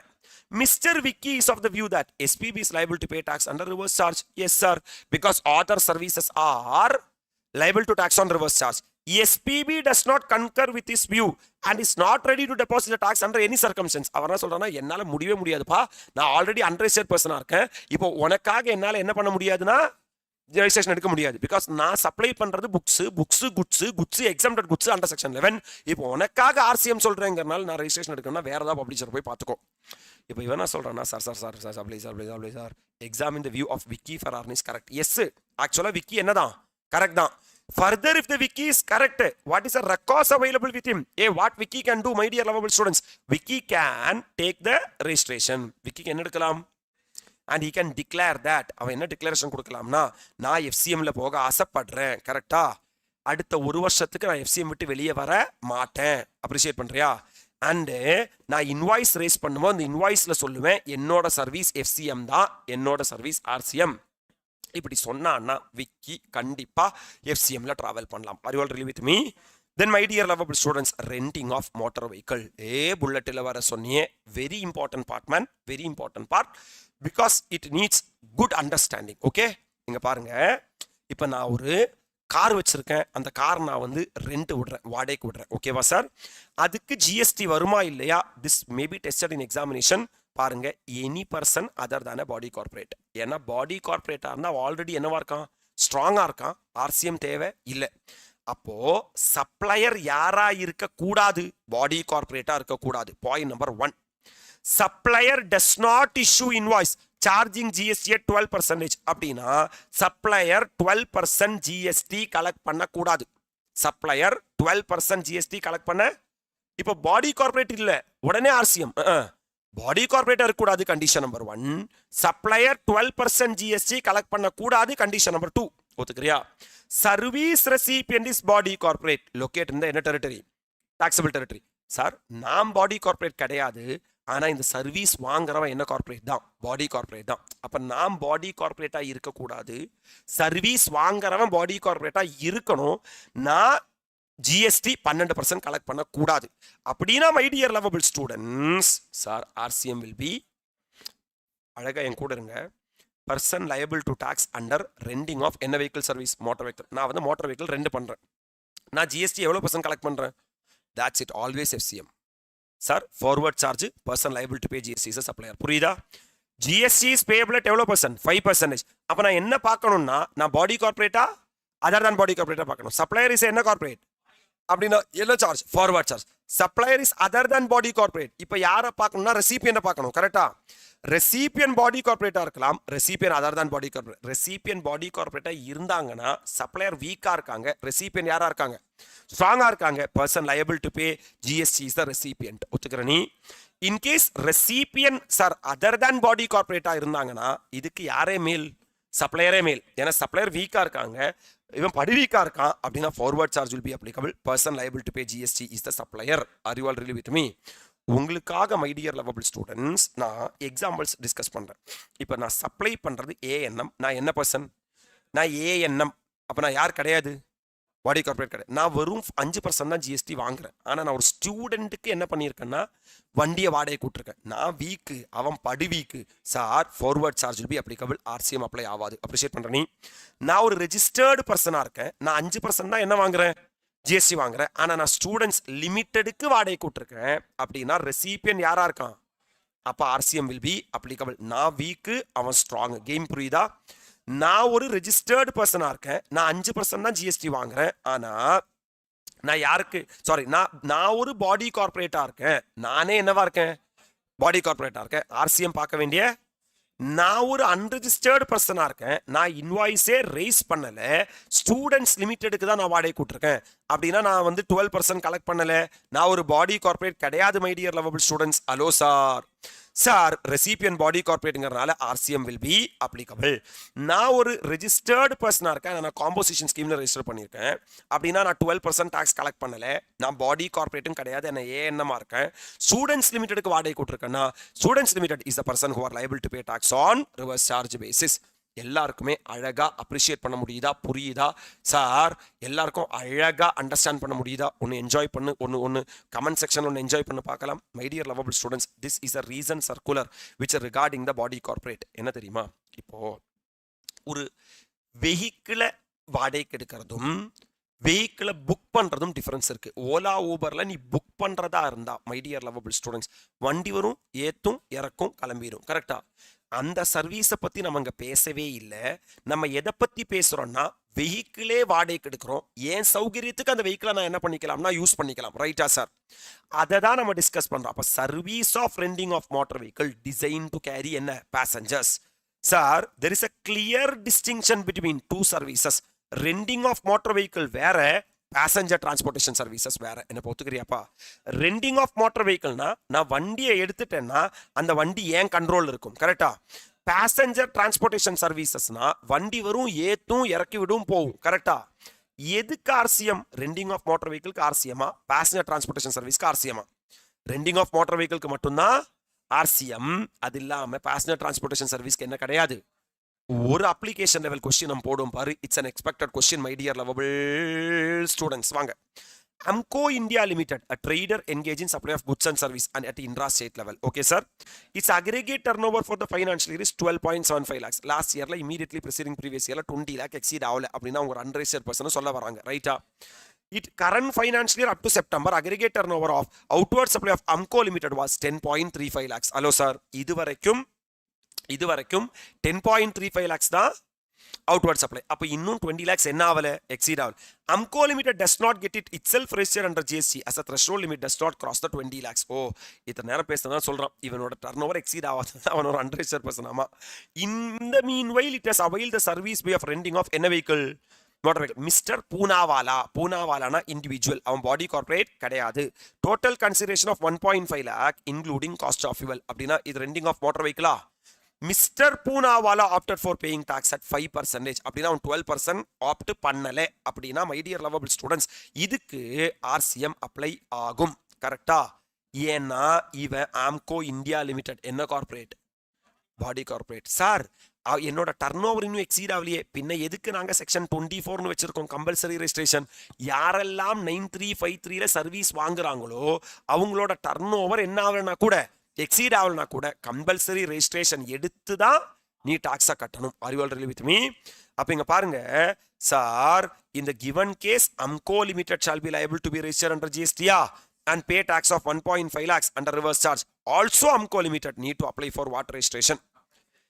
ஆனா மை டியர் லவபிள் ஸ்டூடெண்ட்ஸ் இன்னொன்னு சொல்றாங்க பாருங்க sir, and input tax credit from supplier who is also engaged in same line of business. Sir, would your answer differ if service way of renting of motor vehicle was provided by Poonawala to Mr. Ayush? Yes, even week, even padu week na RCM apply ஆகாது my dear lovable students. அப்ப FCM தான் apply ஆகும். அதுதான் if service was provided to any person other than என்ன corporate. Say Ayush, in the above case, provisions of the above set notification will not apply. Such service would fall under enna charge, forward charge. With that, actually enna also comes to an end. Original work also comes to an end. Appreciate Pandrani. Give me 1 minute of time, man. I will have one sip of water. Then I will be continuing with the bank.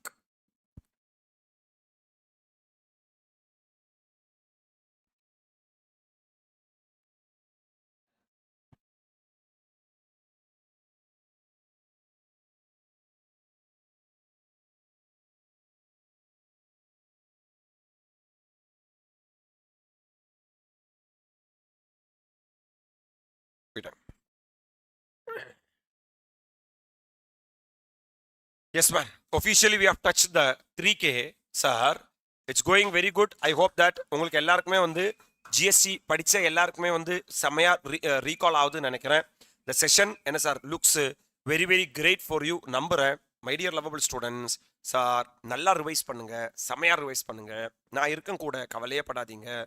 And I have made fantastically outstanding all the slots. 3 hourல ஒரு ஸ்லாட்டை நான் இது பண்ணியிருக்கேன். இப்போ நம்ம லைவில் இருந்தா கூட, இப்போ நம்ம இன்னொரு 1 hour, இப்போ 11 o'clockனா இப்போ டைம் 11 o'clock ஆகுது. ஒரு 12 o'clock வரைக்கும் நம்ம படிச்சுட்டு போய் ஜாலியாக தூங்கிட்டு காலையில் எந்திரிச்சிட்டு 7 மணிக்கு கரெக்டாக என் கூட வந்து சார் ப்ரீமியரில் ஜாயின் பண்ணுங்க. அப்படின்னா tax invoice debit note credit note 10 மணிக்குள்ள க்ளோஸ் ஆயிடும். நீங்க உங்களோட ட்ராக் விட்டு வெளியே போறீங்கன்னு நினைக்கிறீங்கன்னா just come and join along with me, my dear lovable students. We will make that as a grand success. Right sir? பேங்கை பற்றி நம்ம டிஸ்கஸ் பண்ண ஆரம்பிப்போம். ரைட் சார், நீங்கள் தண்ணி குடிங்க, நீங்கள் சாப்பிடுங்க. Will be doing together my dear lovable students. Bank service provided by an individual direct selling agent. Sir, நான் ஒரு இண்டிவிஜுவலாக இருக்கேன் சார், பேங்கோட ப்ராடக்ட் லோனு அது மாதிரி இருக்கிற விஷயங்கள்லாம் விற்று கொடுக்குறேன். அறிவாளர்கள் வித் மீ. நான் பாடி கார்பரேட் கிடையாது, பார்ட்னர்ஷிப் ஃபர்ம் கிடையாது, எல்எல்பி கிடையாது. யாருக்கு சர்வீஸ் ப்ரொவைட் பண்ணுறேன்னா பேங்கிங் கம்பெனி ஒரு என்பிஎஃப்சி லொகேட் இந்த டாக்ஸபிள் டெரிட்டரி. அப்படின்னா பேங்கிங் கம்பெனி ஒரு என்பிஎஃப்சி லொகேட் இந்த taxable territory is the person who are liable to pay tax on reverse charge basis. ஏன்னா இவன் வீக்காக இருக்கான், இவன் ஸ்ட்ராங்காக இருக்கான். ரைட்டா சார்? நெக்ஸ்ட் ஒன் சார், நான் ஒரு பிசினஸ் ஃபெசிலிட்டேட்டராக இருக்கேன் சார். பிசினஸ் ஃபெசிலிட்டேட்டர்னா ஒன்றும் இல்லை சார். இப்போ ஒரு பேங்க் இருக்கு, டாட்டாங்கிற ஒரு கம்பெனி இருக்கு. டாட்டாக்கு ஒரு 500 கோடி லோன் வேணும். அறிவுறுத்தல் வித் மீ. இந்த டாட்டா கிட்ட இருந்து 1000 பேப்பர்ஸ் பேங்க்கு கிடைக்க வேண்டியிருக்கு. எல்லா டைமும் டாட்டா காண்டாக்ட் பண்ணா டாட்டா ஒழுங்காக ரெஸ்பாண்ட் பண்ண மாட்டாங்க. அப்போ இவங்க 2 பேருக்கு இடையில ஒருத்தனை அப்பாயிண்ட் பண்ணுவாங்க. அதுதான் என்ன ஃபெசிலிட்டேட்டர். அவங்க பிசினஸ் ஃபெசிலிட்டேட் பண்ணி கொடுப்பாங்க. லோன் எடுக்கிறதுக்கு டாட்டாவை ஹெல்ப் பண்ணுவாங்க. அப்போ business facilitator is providing service to a banking company located இந்த அநேகமாக இவன் ஒரு இண்டிவிஜுவலாக இருப்பான், இவன் வீக்காக இருப்பான், இவன் ஸ்ட்ராங்காக இருப்பான். பேங்கிங் கம்பெனி லொகேட் இந்த taxable territory is the person who are liable to pay tax on reverse charge basis. Sir, business correspondent இருப்பாங்க சார். பிசினஸ் கரஸ்பாண்டன்ட்னா இப்போ நான் டாட்டா கிட்ட இருந்து வாங்கி கொடுக்க மாட்டாங்க, டாட்டாக்காகவே வேலை செய்வாங்க. இந்த சென்ஸ் மீன்ஸ் நான் ஏதாவது ஒரு பேப்பரை சைன் பண்ணோம்னா பிசினஸ் கரஸ்பாண்டனே சைன் பண்ணுவாங்க. அது யார் சைன் பண்ண மாதிரி? டாட்டா சைன் பண்ண மாதிரி. அறிவுறுத்தல் வித் மீ. அப்போ நான் டாட்டா கிட்ட இந்த பிசினஸ் கரஸ்பாண்டனா இன்னும் வேலை என்ன இருக்கும்னா அதிகமாக இருக்கும். My dear lovable students. So இவங்கிட்ட ஏஜென்ட் 1, ஏஜென்ட் 2, ஏஜென்ட் 3, ஏஜென்ட் 4 நிறைய பேரை வச்சிருப்பான். அறிவுறுத்தல் வித் மீ. சார், இந்த ஏஜென்ட் பிசினஸ் கரஸ்பாண்டன்ட்டுக்கு என்ன ப்ரொவைட் பண்ணாங்கன்னா சர்வீஸ் ப்ரொவைட் பண்ணாங்கன்னா இந்த business correspondent is the person who are liable to pay tax on reverse charge basis. Business correspondent locate இந்த டாக்ஸபிள் டெரிட்டரி. இந்த 2 பாயிண்ட் நான் படிக்கிறேன், உங்களால் அப்ரிஷியேட் பண்ண முடியுதான்னு பாருங்க. Service by business facilitator is covered under RCM and not the business correspondent. இங்க பாருங்க சார், பிசினஸ் ஃபெசிலிட்டேட்டர் பேங்கிங் கம்பெனிக்கு சர்வீஸ் ப்ரொவைட் பண்ணாங்கன்னா banking company is the person who are liable to pay tax on reverse charge பேசிஸா. அப்படின்னா இங்க business facilitator தான் service provide பண்ணும், business correspondent கிடையாது. ஒத்துக்கிற நீ? இங்க ஏஜென்ட், இங்க பாரு, ஏஜென்ட் ஆஃப் த பிசினஸ் கரஸ்பாண்டன்ட்க்கு சர்வீஸ் ப்ரொவைட் பண்ணாதான் ஆர்சிஎம். அது இல்லாம agent of the business facilitator கிடையாது. Agent of the business facilitator. அறிவாளர்கள் வித் மீ. நான் மெம்பர் ஆஃப் த ஓவர்சீயிங் கமிட்டியா இருக்கேன், நான் ஆர்பிஐக்கு சர்வீஸ் ப்ரொவைட் பண்றேன்னா RBI is the person who are liable to pay tax under. நான் செக்யூரிட்டியை வாடகைக்கு விடுறேன். மை டியர் லவபிள் ஸ்டூடெண்ட்ஸ், நான் லெண்டரா இருக்கேன். போரோவர் யார் எங்கிட்ட செக்யூரிட்டிஸை கடன் வாங்குறாங்களோ அவங்க தான் liable to pay tax under what charge man reverse charge basis. These are the items which are covered under 9353. இது இல்லாம ஒரே ஒரு item R covert under IGST. Service provider out side இந்தியால இருந்து. Service recipient is any person from a what taxable territory? Non-taxable territory.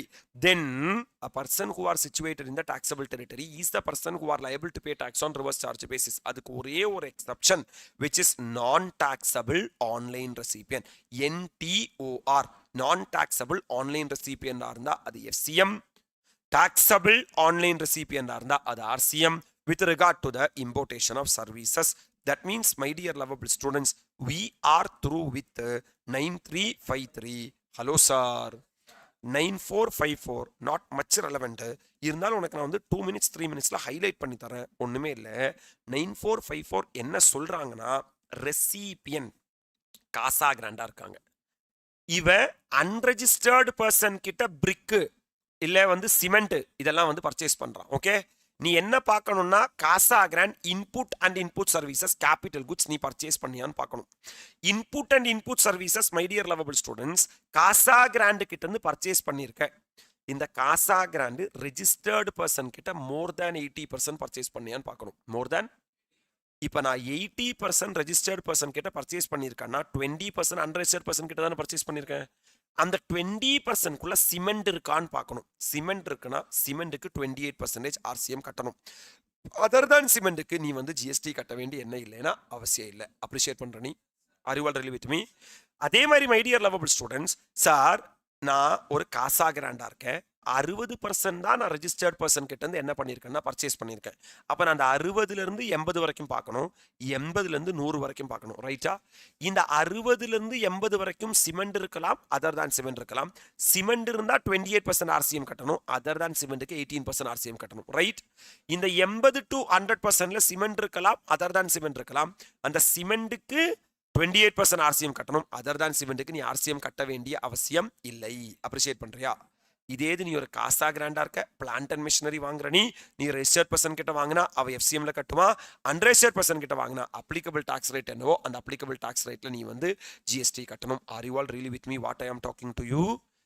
இதுதான் sir 9555 பத்தி நம்ம பேசுவோம்.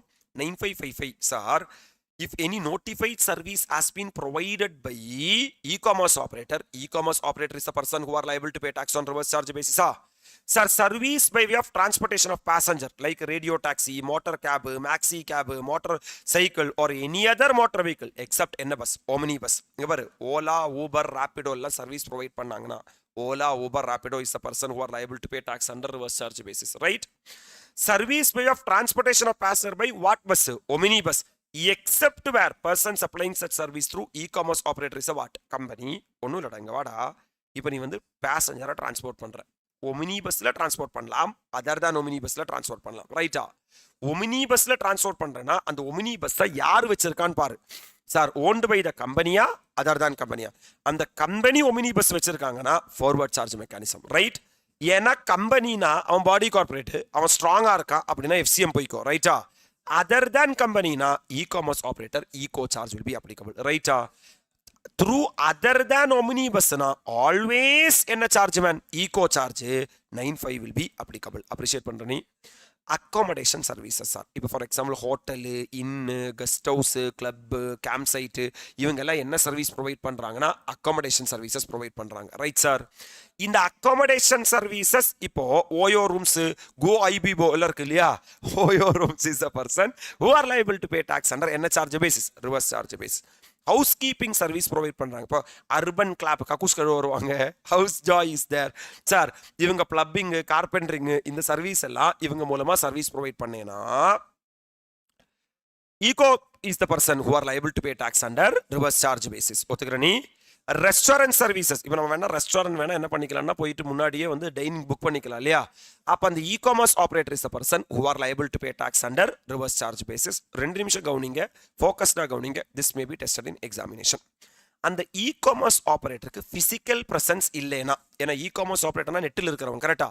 அவனுக்கு பிசிக்கல் பிரசன்ஸ், இங்க பாரு, பிசிக்கல் பிரசன்ஸ் இருக்குன்னா டாக்ஸபிள் டெரிட்டரியில physical presence, e-commerce operator is the person who are liable to pay tax. ஒத்துக்கிற நீ? சார், அவனுக்கு பிசிக்கல் பிரசன்ஸ் இல்லைனா அவன் ஒரு person representing the e-commerce operator is the person who are liable to pay tax. அவனுக்கு physical பிரசன்ஸும் இல்லை, அவனுக்கு ரெப்ரசன்டேட்டிவ் இல்லைனா அவன் ஒருத்தனை அப்பாயிண்ட் பண்ணணும் டாக்ஸபிள் டெரிட்டரியில. That guy is the person who are liable to pay tax. Appreciate பண்ற நீ? இங்க பாரு, ஒரு எக்ஸாம்பிள் தரேன். மனோஜ் சார், அவர் வந்து ரொம்ப தூரத்துலேருந்து வர்றவங்க, உங்களுக்கே தெரியும் மனோஜ் யாருங்கிறது. Hello sir, once again tell omni bus services. தான் ஒரே செகண்ட் உனக்காக, ஒருத்தனுக்காக நான் வந்து திரும்பி வர்றேன். இங்கே பாரு, பேசஞ்சரை ஒமினி பஸ்ஸில் டிரான்ஸ்போர்ட் பண்ணலாம், இல்லை அதர் தான் ஒமினி பஸ்ஸில் டிரான்ஸ்போர்ட் பண்ணலாம். Okay sir? அந்த ஒமினி பஸ்ஸு கம்பெனி வச்சிருக்காங்கன்னா ஆல்ரெடி பாடி கார்பரேட், அப்போ FCMல ட்ராவல் பண்ணிக்கோ. அந்த omni bus other than company வச்சிருக்காங்கன்னா அவன் வீக்காக இருக்கான், ஈகோ சார்ஜ் அப்ளிகபிள் ஆகும், ரைட்டா? Other than omni bus like normal என்ன சார் ஸ்விஃப்ட் கார்லாம் இருக்குன்னா ஆல்வேஸ் என்ன சார்ஜ் தான்? இ-காமர்ஸ் ஈகோ சார்ஜ் தான். Are you all really with me? Right sir. இப்போ இந்த கொஸ்டினுக்கு எக்ஸாம்பிள் சொல்லு. Manoj a taxi driver. ஐயோ, இப்படி ஆக்கிட்டீங்களே. Is supplying through Ola. அவன் ஓலா பதிலாக என்ன பண்றான்னா சப்ளை பண்றான். யாரு சார் டாக்ஸ் கட்டணும்? Ola. Service is notified services, ரைட்டா? ராகுல் plumber providing through urban clap. யார் சார் டாக்ஸ் கட்டணும்? e-commerce operator. Anirudh carpenter, ayyo, provide service through house joy.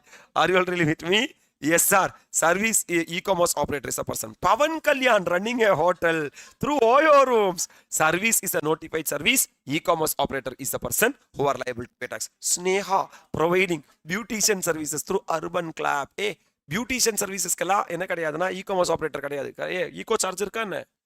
Service is not notified services. under 9.5 it will considered as Sneha supply. Are you all really with me? ஏன்னா Sneha beautician service provide பண்றாங்க. இங்க notified service வந்தா மட்டும்தானே eco charge. Notified service எதெல்லாம்? Number 1 housekeeping services, accommodation services, passenger transportation services and restaurant services, happier services. Are you all really with me? இங்க பாக்குறதுக்கு நமிதா மாதிரி இருந்துட்டு ஸ்னேகா வேலை பண்ணேனா ஸ்னேகா மாதிரி இருந்து நமிதா வேலை பண்ணேனா it is not a notified services, my dear students. That's what 9.5 sir 5.5. With this we can say that section 7 8 9 comes to an end. My dear lovable students, I will be quickly talking about the composition levy and I will be quickly finish it off this. இங்க வா sir, ரொம்ப குவிக்கா, ஏன்னா உங்களால் அது பண்ண முடியாது. 5 minutes 10 minutesல நான் ரொம்ப சீக்கிரமா வந்து கன்சாலிடேட் பண்ணி தரேன். செக்ஷன் 10 இஸ் காம்போசிஷன் லெவியா. காம்போசிஷன் லெவி என்ன சொல்றாங்கன்னா, in case if you are a registered person whose aggregate turnover in the immediately preceding previous year does not exceed 1.5 crores, you can travel through the composition levy. That means in the immediately preceding previous yearல உங்களோட aggregate turnover 1.5 crores exceed ஆவலேனா நீங்க வேணும்னா composition லெவில travel பண்ணலாமா sir? ஆனா இந்த 1.5 crores பதிலா 75 lakhs is the threshold limit. 75 lakhs யாருக்கெல்லாம் அப்ளிகபிள்னா அருணாச்சல் பிரதேஷ், அசாம் இல்ல, மணிப்பூர், மேகாலயா, மிசோரம், சிக்கிம், நாகாலாந்து, திரிபுரா, பாக்தோத்ரா இல்ல, உத்தராகண்ட் உண்டு. அப்ப நான் உங்களுக்கு இன்னொரு வாட்டி ரிவைஸ் பண்றேன். In case if you are registered person whose aggregate turnover in the immediately preceding previous year does not exceed 1.5 crores or 75 lakhs in case of special category states, then my dear lovable students, you can travel through the composition levy, right?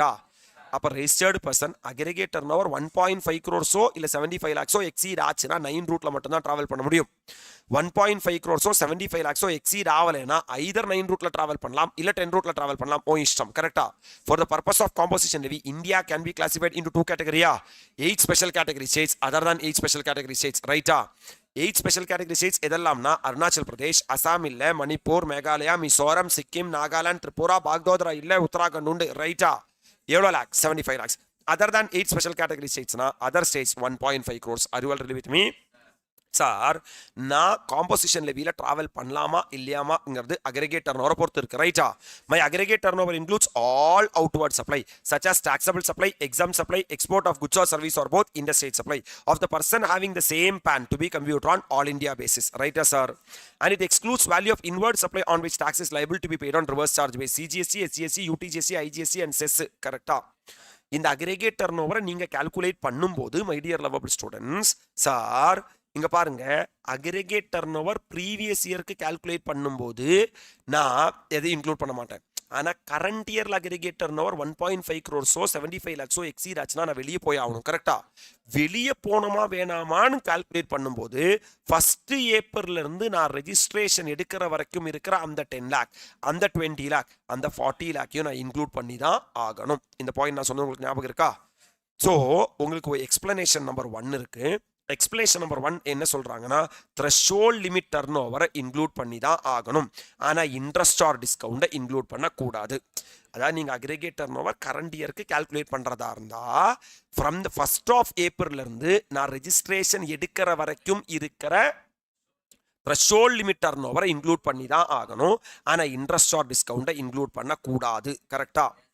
Sir நீங்க ஒரு மேனுஃபேக்சரா இருக்கலாம், restaurant சர்வீஸா இருக்கலாம், இல்ல other சப்ளையா இருக்கலாம்.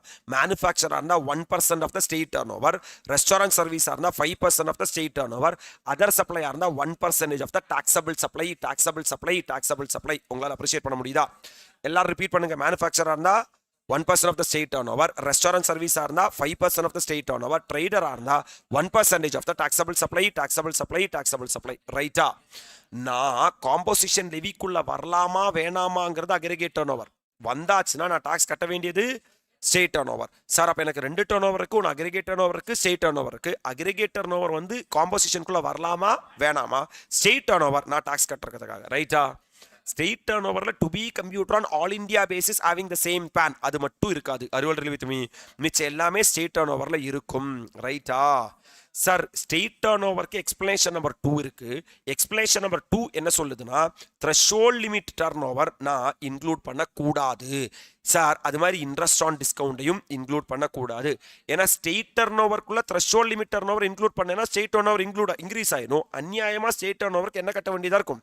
Tax கட்ட வேண்டியதா இருக்கும். Interest on டிஸ்கவுண்ட்டை வந்து நான் எதுலையும் இன்க்ளூட் பண்ணக்கூடாது, எதுலையும் இன்க்ளூட் பண்ணக்கூடாது. aggregate turnover include பண்ணக்கூடாது, state turnover include பண்ணக்கூடாது. Sir, this will be tested in examination. நான் அல்பம் சப்ளை பண்ணலாமா? பண்ணலாம். 10% of the state turnover in the immediately preceding previous year or rupees 5 lakh whichever is higher. Sir, அது வரைக்கும் நான் current yearல service provide பண்ணா பிரச்சனை இல்லை. எல்லாரும் ரிப்பீட் பண்ணுங்க, ஒரு வாட்டி எல்லாரும் ரிப்பீட் பண்ணுங்க. 10% of the state turnover in the immediately preceding previous year or 5 lakh whichever is higher. ரைட்டா? அதுக்கு மேல சர்வீஸ் ப்ரொவைட் பண்ணேனா உன்னால இந்த காம்பன்சேஷன் ஸ்கீம்ல டிராவல் பண்ண முடியாது. நீ வந்து ஆல்கஹாலிக் லிக்கர் ஃபார் ஹியூமன் கன்சம்ஷனோ ஹெச்பி மேனோ சப்ளை பண்ணேனா காம்பன்சேஷன் லெவி சார் ரூட்ல டிராவல் பண்ண முடியாது. இன்டர்ஸ்டேட் அவுட்வர்ட் சப்ளை பண்ணேனா காம்பன்சேஷன் லெவில டிராவல் பண்ண முடியாது. ரைட்டா? Yes sir. நீ வந்து சார் நோட்டிஃபைட் குட்ஸை மேனுஃபேக்சர் பண்ணனா like ice cream, pan masala, aerated water, tobacco manufacture, tobacco substitute, fly ash arrangements, bricks of oil mills, sir building bricks, earthen or roofing tiles இதெல்லாம் நீ சப்ளை பண்ணேனா காம்பன்சேஷன் லெவில டிராவல் பண்ண முடியாது. Are we all really with me? Yes sir. In case current இயர்ல 1.5 crores 75 lakhs என்ன ஆச்சுன்னா exceed ஆச்சுன்னா ஆப்ஷன் என்ன ஆயிடும்? லேப்ஸ் ஆயிடும். அறிவல் ரெலி வித் மீ? நீ ஒரு காம்போசிஷன் டீலரா இருந்தா அவுட்புட் டாக்ஸோ இன்புட் டாக்ஸோ கலெக்ட் பண்ண கூடாது. ரைட்டா? அப்படி நீ வந்து காம்போசிஷன் ரூட்டை விட்டு வெளியே போறதுக்கு டைம் ஆச்சு இருந்தும் நீ வெளியே போலேனா எல்லா பீனல் கான்சிக்வன்சஸும் உனக்கு என்ன ஆகும்னா அந்த டிஃபரன்ஸ் ஆஃப் டாக்ஸ் நீ கட்டி தான் ஆகணும். This is a small intro which I can do with regard to the NSR composition levy. இதே நீ எக்ஸ்க்ளூசிவ் சர்வீஸ் ப்ரொவைடரா இருந்தா இமீடியட்லி ப்ரெசீடிங் ப்ரீவியஸ் இயர்ல 50 lakhs exceed ஆகக்கூடாதா? Yes sir. 6% is the tax rate. 3% CGST and 3% SGST. They non-applicability will be applicable. Yes sir, my dear lovable students. This is what the overview of the composition levy. இங்க பாருங்க sir. இப்போ we are having 1.5 days strategy. Generally நான் சொல்றேன். After your law examination, those who are going to write, you would have wasted your evening time by just thinking some unnecessary things. Now you are fully entered into the tax. In our world, we are having only tax. Are you all really with me? இதுக்கு மேல நம்ம ரொம்ப 1 o'clock 2 o'clock வரைக்கும் extend பண்ணோம்னா நாளைக்கு next 1.5 days we can't sit and study. நம்ம ரொம்ப என்ன ஆயிடும்னா டயர்ட் ஆயிடும், ரொம்ப ட்ரெயின் ஆயிடும். ரைட்டா சார்? பாருங்க சார், நாளைக்கு காலையில morning 7 o'clock to 10 o'clock every one sir ஐடிடியில் tax invoice, debit note, credit note, அது மாதிரி time of supply, value of supply and place of supply complete பண்ணிருங்க. Right sir? இதை நாங்கள் we will be sir premiering this as recording. இதே மாதிரி live போகும். ஐதர் நீங்கள் செல்ஃபாக முடிச்சிருங்க, இல்லைனா என் கூட அப்படியே லைவில் வந்துருங்க. Then 10 to 1 o'clock PGBP, TDS, TCS computation of total income. இந்த வாட்டி புதுசாக ஒரு மேரத்தான் பண்ணியிருக்கேன், சூப்பர் 7 கொஸ்டின். அந்த டைமில் அது பார்த்தாலே டிடி ஃபுல்லாகவே உங்களுக்கு ஞாபகம் வரும். Are we all really with me? 2 to 5 o'clock residential status, clubbing, set off carry forward, returns நம்ம சார் ஒர்க் அவுட் பேட்சில் தரோ பண்ணதே அதை தான், அதை அப்படியே ரிவைஸ் பண்ணிருங்க. Are we all really with me? நாளைக்கு இதே மாதிரி ஈவினிங் 6 o'clockலேருந்து 10 o'clock லாஸ்ட் எக்ஸாமுக்கு நாம் பண்ண ப்ரொசீஜரல் ஆஸ்பெக்ட்ஸை நம்ம ப்ரீமியர் பண்ணுவோம். இஃப் யூ கம் அண்ட் டூனா you will be getting a wonderful grip man. Sir 10:30 to 11:30 டிடி, then 7 to 9 o'clock IDT and 10 to 1 o'clock salary house property, normal things only. அழகா உங்களை நீங்க வந்து ஜெயிக்குமா தோக்குமா 1.5 days உங்களோட பெஸ்ட் கொடுத்துட்டு நீங்க போங்க. we are here to support you my dear lovable students. இந்த லைவ்ல இருக்கிற ஒருத்தர்கிட்டையும் என் சைட்ல இருந்து ஒரே ஒரு ரிக்வெஸ்ட் மட்டும் இருக்கு. எவ்வளோ எஃபர்ட் இந்த சைட்ல இருந்து நான் ஸ்டாப்பா 7, 8, 9, 10, 11 இன்னும் நான் பேசுவேன். பட் என்னன்னா உனக்கு வந்து என்னன்னா நாளைக்கு செமையா ப்ரிப்பேர் பண்ணணும். My dear lovable students, sir நீங்க தூங்கணும், ரெஸ்ட் எடுக்கணுங்கிறனால நான் வந்து என்ன பண்றேன்னா நிறுத்துறேன். ஏன்னா நான் கண்டினியூஸா 12 hours பேசுவேன் கடவுள் புண்ணியத்தால, எனக்கு பிரச்சனையே இல்லை. எனக்காக ஒரு ஹெல்ப் மட்டும் பண்ணுங்க. என்னன்னா நான் வீடியோவை கட் பண்ணதுக்கு அப்புறம், இப்ப இல்ல வீடியோவை கட் பண்ணதுக்கு அப்புறம் எப்படி இருந்துச்சு இந்த மேரத்தான்னு நீங்க கமெண்ட் செஷன்ல ஒரு கமெண்ட் போடுங்க. இப்ப போட்டீங்கன்னா அது வந்து பேக் ஆஃப் த இதுல வரும், நிறைய பேருக்கு தெரியாது. பிளஸ் இந்த லிங்க இந்த லைவ்ல இருக்கிற எல்லாருமே சார் நீங்க ஸ்டேட்டஸா போட்டீங்கன்னா தமிழ்நாட்டில் இருக்கிற எல்லாருக்குமே இந்த வீடியோவும் நானும் போய் ரீச் ஆகுவேன். நல்ல அறிவுகளை நல்லவங்களுக்கு போய் சேர்க்கணும், போய் ரீச் ஆகணும். I am wishing you all the very best my dear lovable students. எல்லாருக்குமே இந்த ப்ரோக்ராமை சிறப்பு பண்ணதுக்கு எல்லாருக்குமே sir very very happy and thanks. Love you all my dear lovable students. இது லைவ்ல அப்படியே வீடியோ அவைலபிளா இருக்கும். நல்லா தூங்குங்க, ரொம்ப நேரம் முழிச்சு இருக்காதீங்க. அதுக்காக தான் நானே உங்களை விடுறேன். Really thank you from my bottom of my heart. Lot of things has been discussed. All the circulars has been completed, my dear lovable students. We'll be in touch and I am here, man. Support us also to have a great reach in Tamil Nadu because we are the only teacher taking NSR tax in Tamil. I hope that will be useful for you. Thank you. Bye-bye from ANM. Sir, please comment in the comment box after I close the video and keep us your status and support us for your great reach. Thank you. Bye-bye from ANM. Take care of yourself.